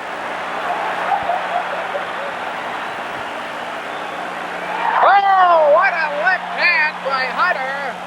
Knocks Jackson down. The players, the rest of them, begin moving into the territory. Back after Semenko, and we get a heavyweight battle in the corner of the rink in the Toronto zone. Well, Nyland didn't like the slash he took from Semenko, and there are 2 tough customers going here. Semenko's got the size advantage, but I don't know whether he's got the heart advantage. And the 2 linesmen aren't too anxious to step between these 2 combatants. You know, I don't recall them fighting in their careers. They certainly are top category, of course. I don't know how mad Semenko is, but Nyland's plenty upset. And Semenko did more hanging on and Nyland more punching. Podlowski on the faceoff with Doug Smith, and there was Steve Smith on defense, and here goes Byers and Cochran. Byers and Cochran, who is going to start right out the bench. Cochran has tried 3 or 4 rights that Byers has blocked already. Here, oh, he got him with a dandy uppercut. Whoa! Hello, Mike Tyson in there. On the face-off, top of the circle, left side, and here we go with Ty Domi and Rob Ray. The heavyweight bout just getting underway, and the fists are flying. Look at Rob Ray coming in with the hard rights. Domi's just hanging on. Ray with those heavy cylinders. He'll torque it up now, folks. Rob Ray and Ty Domi let them go, and Ray has put in a few stingers, Jim Lorenz.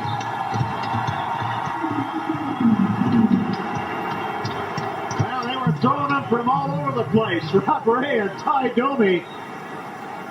And that was a dandy. They just dropped the gloves and started swinging. And that's, you can hear the crowd in the background. They love Ty Domi. Van Dorp, yes. Whoa! Look out for these 2 big guys. Look at Coulter hammering him. 3 times he hammered him right in the nose, and he hardly budged. You see that? Whoa, whoa.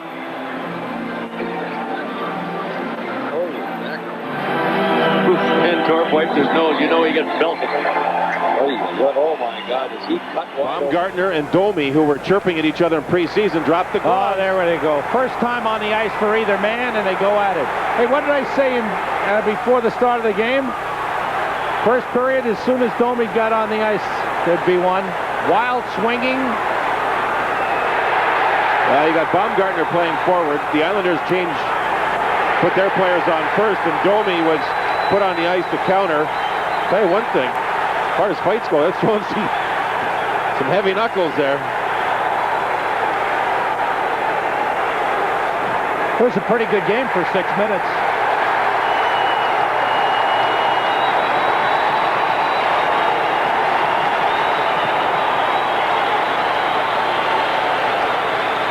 I guess they don't want to stop right now, huh? Well, it's better let them wear themselves out, Sam. Both threw them with their left hands. I don't think there'll be an instigator penalty at all. They both dropped the gloves at the same time. The first time Baumgartner's been on the ice, the first time that Domi's been on the ice. And the crowd's going crazy. Right or wrong.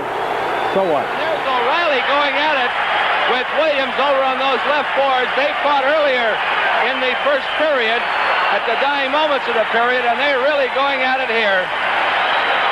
O'Reilly really got on top of...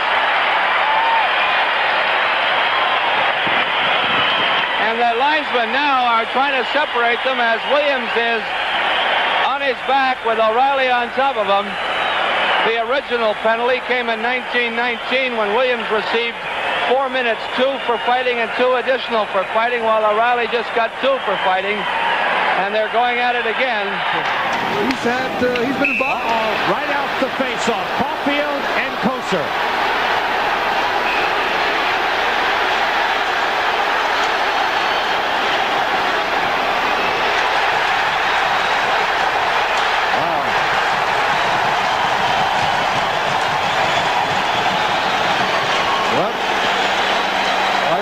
Landed on the face, and a lot landed on the helmet. Yeah, a lot landed on the helmet. That's not going to do Joey Costa's hands. Look at his hands, how bloody they are already. His right hand. If you take a look at it, Joe Costa, who's had surgery on that hand in the past, and what he doesn't stop. He and Jay Caulfield. Caulfield now trying to get it Costa. Won't back off. Now this may affect Caulfield's penalty situation. He's not backing off. Let's see what Stewart decides. And maybe will Stewart give Kosar an instigator and game misconduct? Now that would certainly, if he is considered the instigator in this altercation, all the fans love it. Caulfield wants to go again. Jay's making a big mistake. He's just got, and then he's taken down by the linesman. Jay Caulfield, who happens to be a tremendously nice guy off the ice. Well, he has a role, Sandy. He's got to perform that role. Yeah, but this is excessive. Shift of the game for Grimson, and he and Probert are wrestling, and now Probert just muscling him to the ice. Gets in a couple of short right hands, Probert does. Grimson tries to answer. And now Probert got in another right. And Grimson got in a left, and then they're slugging it out, and Grimson and Probert are just working over one another. And Probert landing a couple of rights. Grimson tries to answer, and he does. And now Probert got in another right. And another one.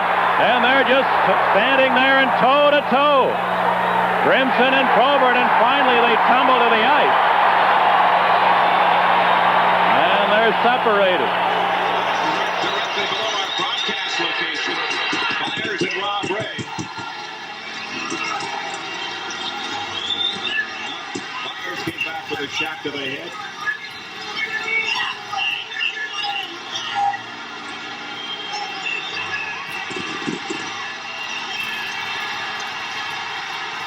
Myers coming around with that right to the side of Rob Ray's head.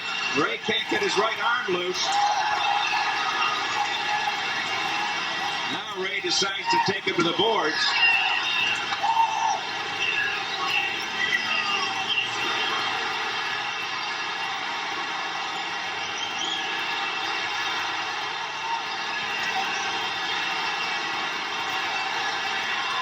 Oh, wow, are they going at it, Jim? Oh, that's a good one. Both guys are very strong. They stand back and throw. Oh, yeah, Rob Ray just nailed him with a left to the head. That was a dandy. To get them feeling more confident, better about themselves. And now we got a scrap. Oh my, this is Jordan Tutu and the goal scorer, Brad Malone for the Canes. Oh my. Oh my, oh my. Jordan Tutu just connected with the left hand and dropped Malone. Calvin 3. Calgary 10-2-2 is play whistle down and tempers flaring as Lucic is getting into it. That would be some heavyweights. Lucic and McDermott. They're going to let him go. And here we go. Lucic and McDermott. Both of these you would have on your fight card tonight. Lucic with a couple of rights. McDermott, no stranger to this, of course. Lucic trying to block with his left. McDermott with some heavy rights. Here's Lucic, and he takes him down. He got him. He did, and he's checking to make sure McDermott's okay after that. But what a heavyweight bout that was. From behind. He By jumped Hal him. Keaties, I believe. Jumped him right from behind. Neely and Rupp. Neely just stiffened Ruff a shot. My God, now Lindy Ruff he didn't really want to fight Neely. Now we have Hanlon and Mir down near the goal mouth, and Hanlon with the left hand starts to pound away at Bill Mir. Now he gets the right hand, Craig. Now goes back to the left. Now goes over top. Hanlon and Mir, the goaltenders. Mir, the starter for Philadelphia. Hanlon, the backup for the Canucks. And Hanlon has landed some uppercuts. And now everybody comes over to try and help both Mir and Hanlon as they try and separate tries those to two. settle him down. I think the Bruins are going to get a power play out of this, Jack. I think that cross-check by Ekman-Larsson enough in that little exchange. Now Vitale wants to go with Kevin Miller. Oh! Miller caught him with a right. Miller again. Vitale trying to jab away. Miller with a wild right hand misses. Tags him twice on the ear. Vitale's a good fighter. Gets right back into this one. Now he's got the ear strap going. Oh, Miller with another jab, and he goes under with an uppercut. He's got Vitale off balance, loses his hat. Oh, he tagged him right in the mud. Vitale with a couple of harmless. Oh, Miller just using Vitale's face as a punching bag. Wow. Well, when you take a look at this crowd, and you hear somebody say they should take fighting out of hockey. Bernier's going after Miller. Here they're going. Bernier and Miller. Bernier and Miller now jostling along. The last time a Leaf goalie was involved in something like this was Felix Potvin. Miller and Bernier. Well, the backup goalies had better get ready. And Bernier throwing some punches. I've never seen Miller in a fight before, and Well, he got run over a couple of times. Now Bernier's got an arm free without the big goalie pad on, and Miller's in a little trouble here. He's giving it to him. Right hands. The linesmen aren't breaking this up either. Are you watching, Felix? And Scott is over on the other side, and David Clarkson is there. Well, look at Kessel now. He spears him. Kessel came back and speared Scott. Fanned at the line. That was going to drive the play offside. Brashear now and Goddard. Well, Goddard had been in the box a long time, sitting out a minor and a misconduct. They're getting good looks at each other, and finally Brashear throws a punch, and Goddard answers. He's got the helmet off, Donald Brashear. Goddard trying to sneak a couple of right hands in, a big overhand right there. Brashear throwing left, and he's landed a couple on Eric Goddard. Now they're tugging away. It's been pretty even at this point, and now Brashear with two big left hands to the head of Eric Goddard, with his helmet having come off as well. The linesmen want him to just punch each other out and get it over with, so they're letting them go. They want to get him nice and tired. Now Brashear got left eye. Brashear got the left hand loose on Goddard one time there. Jason Smith, lots of time to move it. And he hits T-top well anyway. Right little stop going here. Ty Domi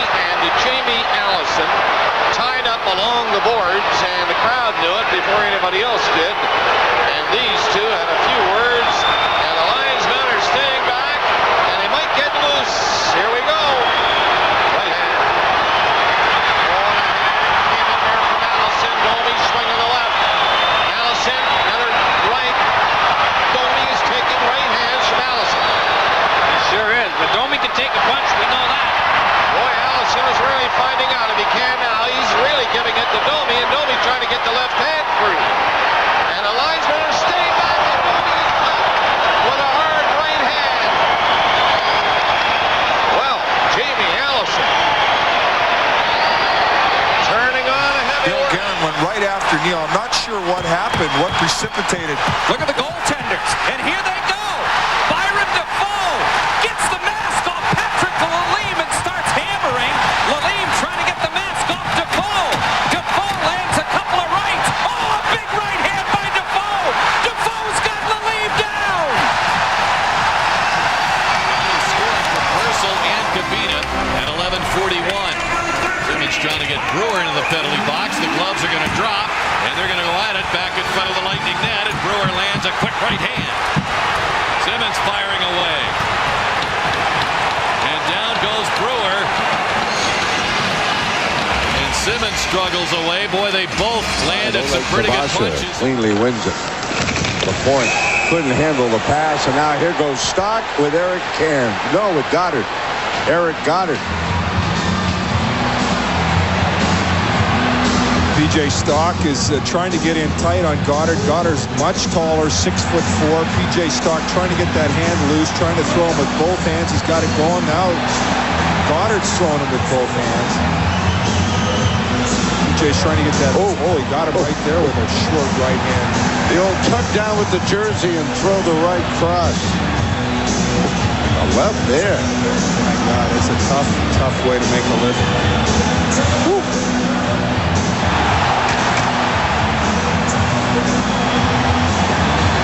We're both exhausted at this point.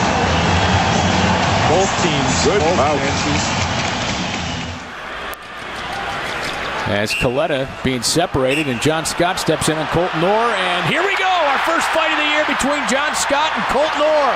We expected this one with both in the lineup. Scott with an overhand right, Orr comes back with a punch. Gets the pad out of there, Scott holds him off, throws it one to the ribs, trying to find the head. Scott wraps him up, now has the helmet off of Colton Orr. Trying to get his elbow pad off as Orr throws one in the big man. Oh, Scott got hit, and down to the knees he went.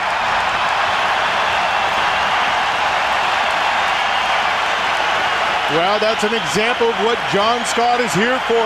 He's bringing that physical presence. That wide of the goal is cast out for Weiss, taken in there by Miller. That's a penalty goal. Penalty coming to Miller as Travis Moen comes in to have a word with him. Miller's fought before, and here he goes again. Moen comes in to help out his teammate, Weiss. Miller's going to get the initial penalty.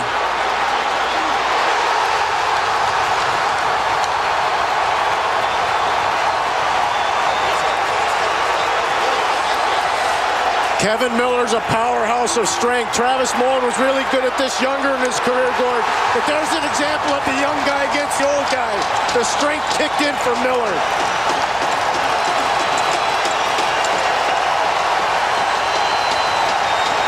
It's Montreal-Boston. What do you expect? Grimson way back behind the play. And play is whistled down. Grimson and Domi trying to get at one another.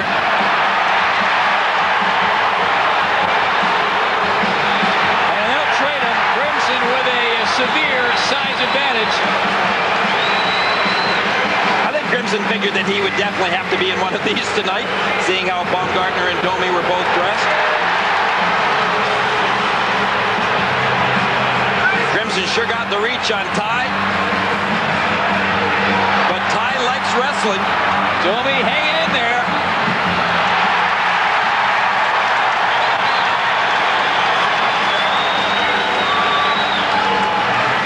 Grimson trying to shake Domi loose.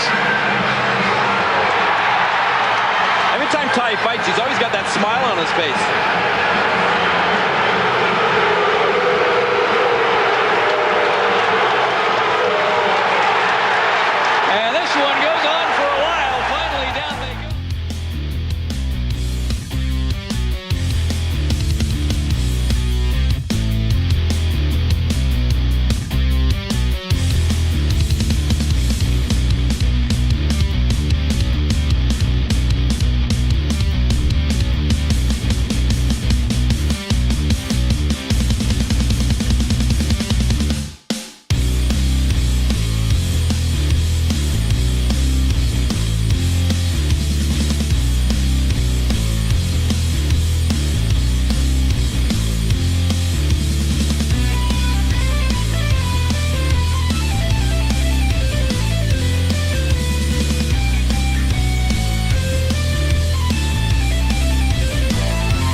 after Shell Samuelson, and we got a little war. As Hextall comes out, he threw both clubs down, and boom, he runs into Chevrier, and he's pounding away Chevrier. And we have a war at the end of the game, and Chevrier is just getting murdered by Philadelphia's Hextall. The other goaltender, Billington, couldn't get in there as he was being held by Resch. But out of all of that, there's still a huge pile in the hash mark area along the right Well, we got Lefebvre and Kelly Chase dropping the gloves. Chase with the right. Linesmen are going to let him go. Lefebvre with a wild right hand.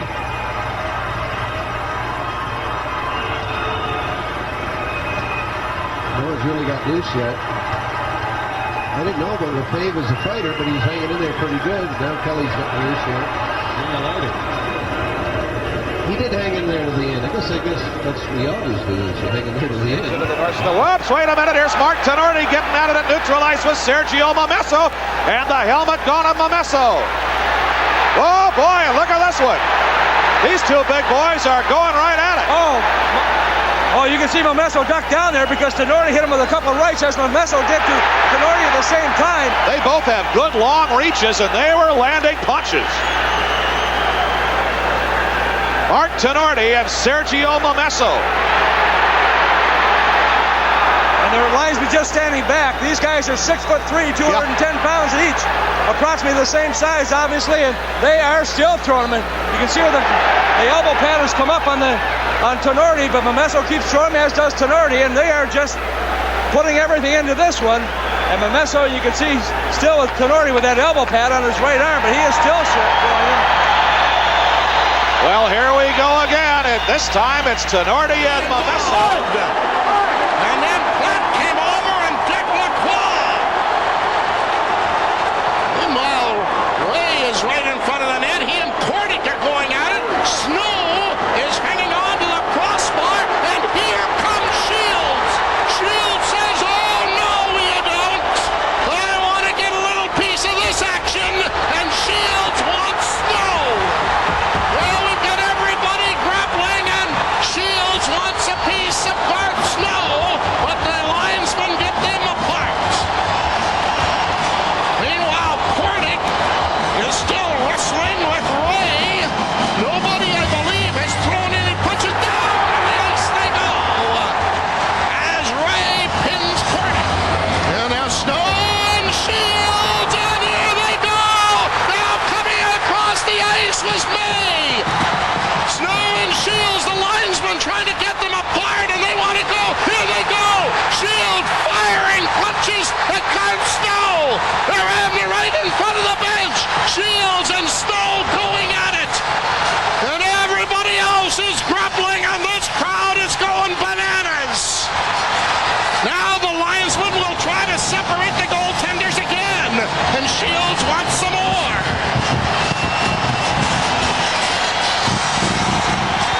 Now this will only take about a half an hour to figure out. In NHL history have had that many. Congratulations to him. And we have a scrap because the fourth liners started the game. Colton Orr and George Laroque.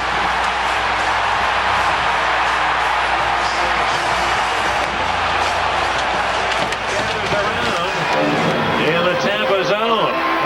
And here's Dan Cloutier. He wants to come and challenge Passmore. They're going to have a fight.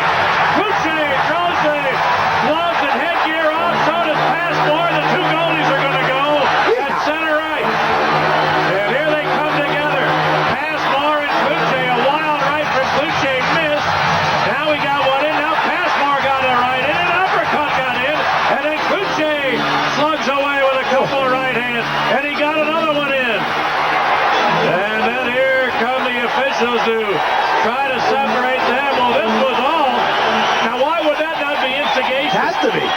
He called him on. He left his crease first, and he just sucker punched. And with the officials grabbing the two combatants. I agree with you. He left the crease. He didn't have to leave the crease. It should definitely be. Well, first of all, let's go get it. Oh, here comes Probert to have something to say to Cloutier. Oh, and there's a little world-class backpedaling going on from the goaltender there.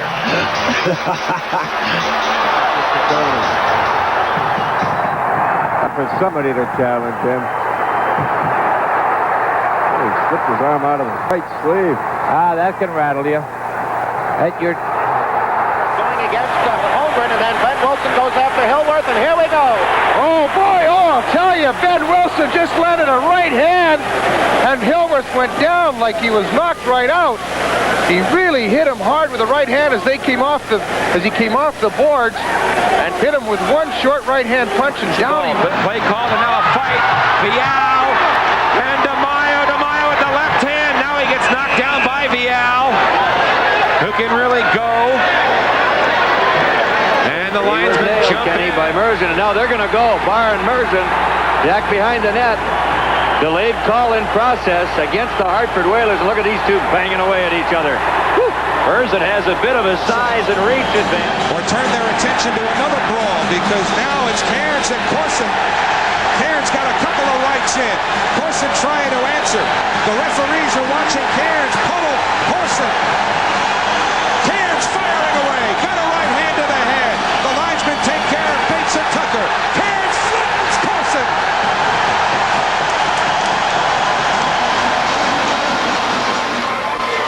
So what happens in the first period?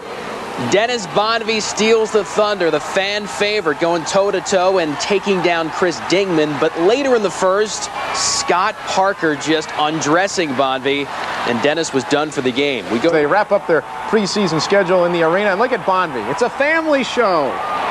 Man, his shirt comes off. He would be ejected from the game for a game misconduct. My goodness, he gets... And you can still, if you peer between the heads, see Sneps jawing away at someone. Well, a frustrating period for the North Stars. They lost a considerable amount of the edge that they had, the sharpness that they had, in the 4-0 shutout of the Winnipeg Jets. And now a fight breaking out between Richter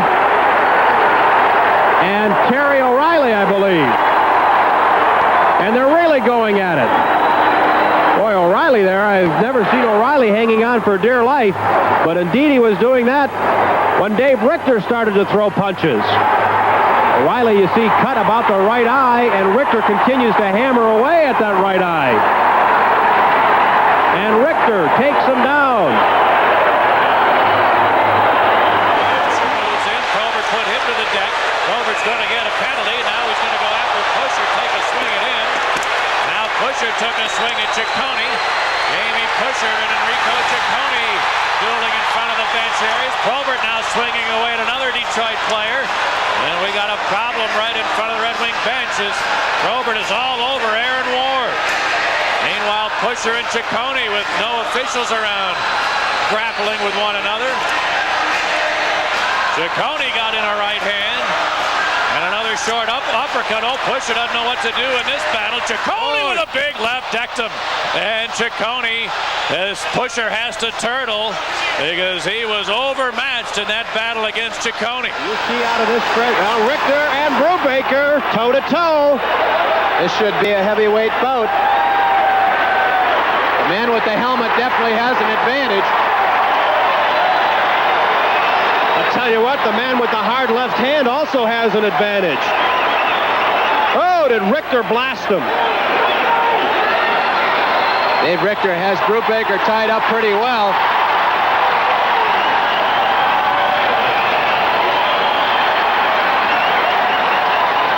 Kane and Nyland are trying to get into the action. Paul Holmgren's out there. Oh, Brubaker landed a pretty hard right, but it didn't even slow down Dave Richter. Ooh. They're getting tired now. Well, we got a virtual mugging down there in that corner. And another roar from the fans for Dave Richter's takedown. Fled over in the penalty box, applauding. Well, Neufeld had the early lead. Bobby Brussels just nailed him one. Oh, my. Oh, did he catch him with one? So he's not going to be a banger and a knocker. I'll tell you, he can handle a puck. I didn't hear you. It's low and ready to go.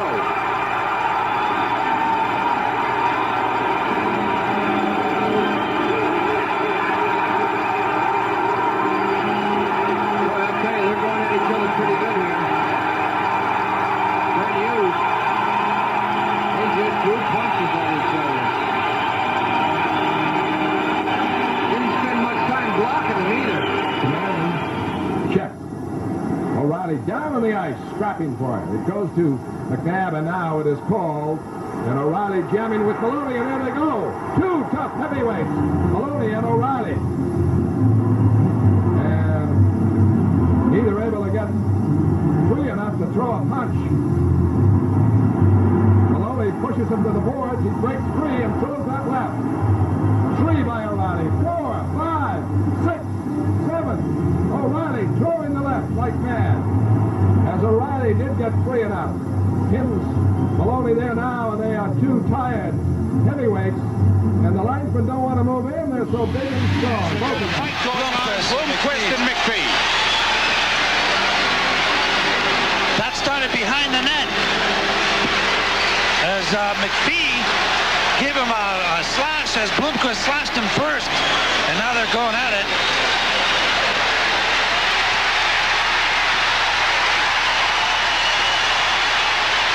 Both men have lost their helmets over. They're going. Look at McPhee. They sure are. Wow. Good fight. Good fight. What am I saying, folks? I'm sorry. There is no such thing as a good fight.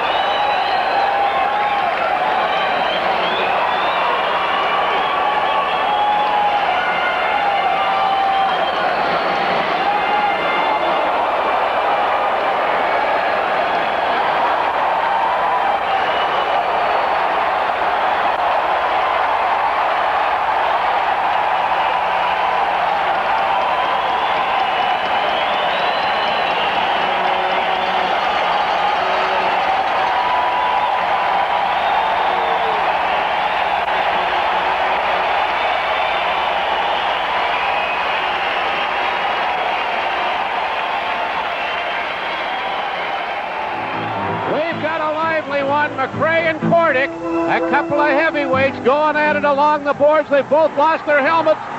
Kordick with a flurry of lefts, and McRae matching him left for left. Now McRae gets a couple of extra in. McRae wrestling with Kordick. Now they grab each other's arms.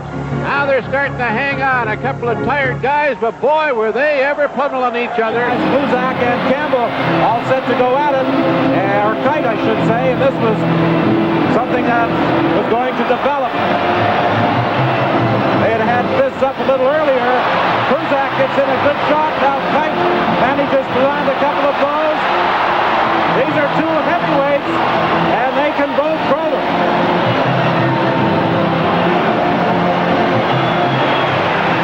Tell you what, gentlemen, I am sure glad I'm sitting up here. I think you have to give Jim Kite the edge right now.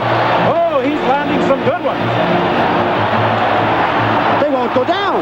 Neither of them will go down, and Jim Kite has landed some of the better blows here. They're tired. That's why I'm up This is pay-per-view on King Vision. Blink and you'll miss it. That's it. That's the fight. Network and Channel 29 Tuesday from Hartford. We got a good one going here. Coming off the bench was Jeff Brubaker against who? Oh, Cochran. And now Cochran, after Brubaker had the early edge, is really burying it. It's really under his right. And Brubaker's taking quite a beating. Oh, and they're up in their feet, and the linesman cannot get in. But Brubaker had much the better of it, and now he's just being buried by Glenn Cochran. And it was a bad place for his opponent. Jeff Brubaker. Those remaining here are Roy. Coliseum style of features. Taglianetti loses his stick. Now we've got a fight, Van Dorp and Taglianetti.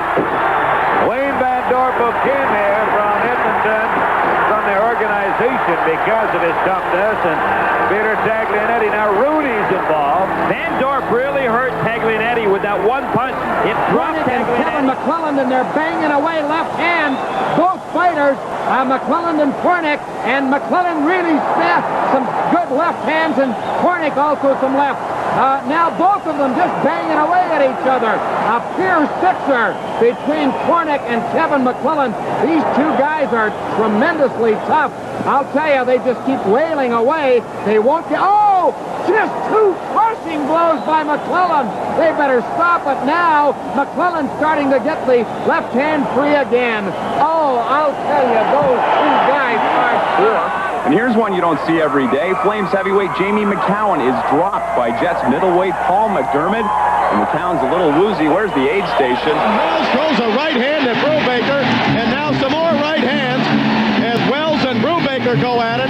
Brubaker went after Wells, and they stand toe-to-toe throwing right hands.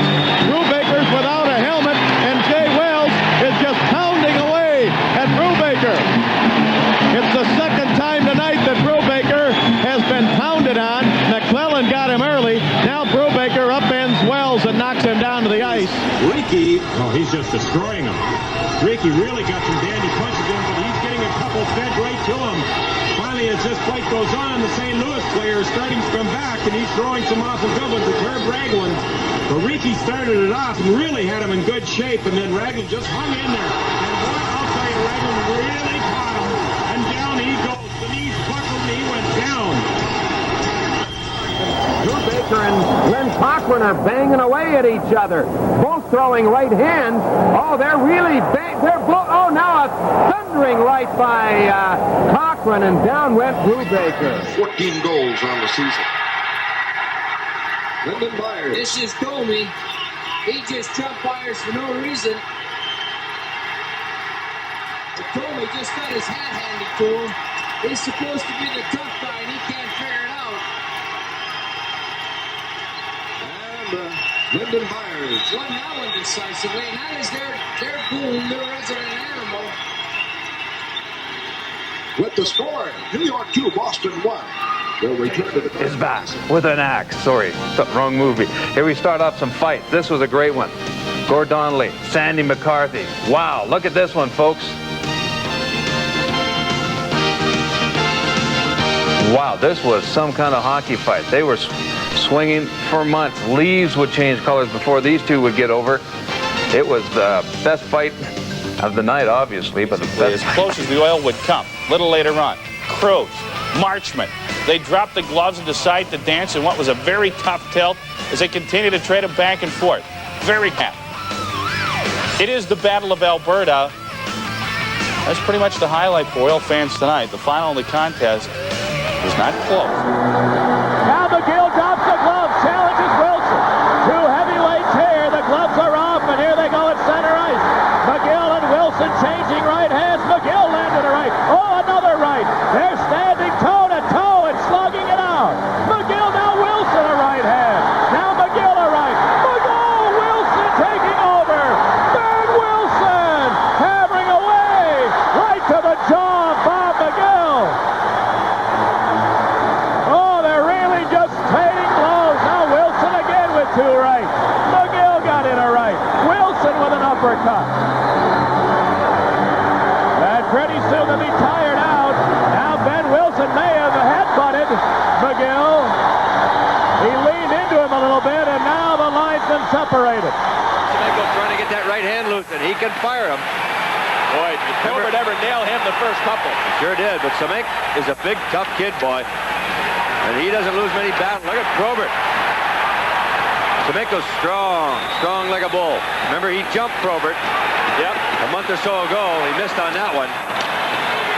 He jumped Probert from behind in Toronto one night, and you knew there'd be a return. And Probert's sweater now over the head, and he's in trouble. Well, with that sweater over the head, I'll tell you. Now he got the hand out. Yeah. Look out now, boy. Look out now. Wow. My goodness gracious.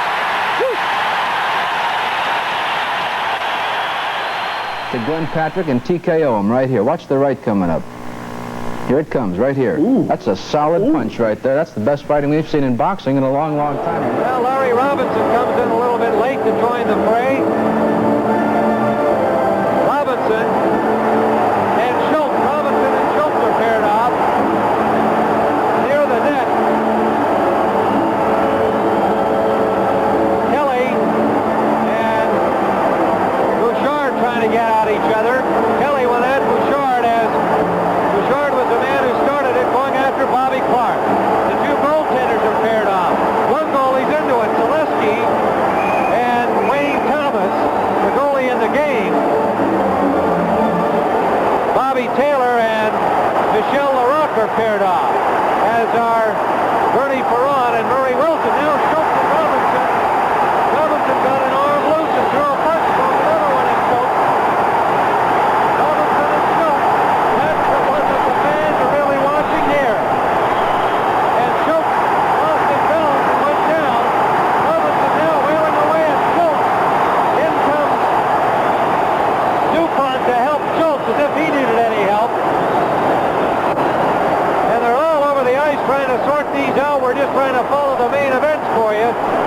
to figure Schultz would be in the main event. Linesman Hodges and Bayshard finally separate Robinson and Schultz. And this crowd is really wild here. Remember, there are about 500 Philadelphia fans here. Some police officers now. Police officers have come out on the ice to clear the photographers. They will not, I do not expect, they will not impede the players in any way, but they will clear the ice of photographers. And that's what they're doing. The linesmen have things calmed down. Art Skov, the referee. Well, there is no question that the beginning of the fray occurred right as the siren sounded. Pierre Bouchard, high stick, Bobby Clark. And we're going to show you that now. His dad, an Islander fan. Loved Crotchet and Bossy in that group. Grew up in Suffolk County, Farmingville, Long Island. Well, Cam Jansen looking to ignite his team. He's got the gloves off, but will we get the scrap? Yeah. Brian McGrattan, who just got picked up on waivers from Anaheim, has been called into action. And McGrattan has the size, but Jansen has a heart. But the problem with Cam, he didn't get that left hand in the position he wanted to early on. And then McGrattan grabbed his right arm, so Cam really can't do anything but try and use his shoulder to deflect these blows. But if you've seen Cam Jansen do anything, McGrattan better be careful that he doesn't let his guard down, because Cam will not quit. We learned last year he had one with Pierre LeBlanc, the St. Louis Blues, that went about 240. Yeah. He wants more.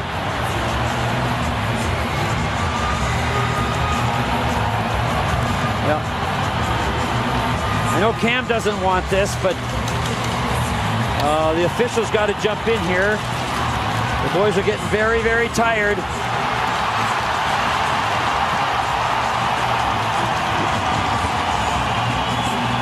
And we've got the stopwatch on this, Steve. This is starting to get near 2 minutes right here. Wow. They are tired.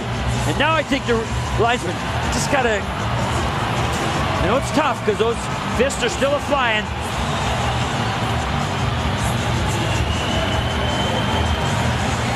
There you go. And finally.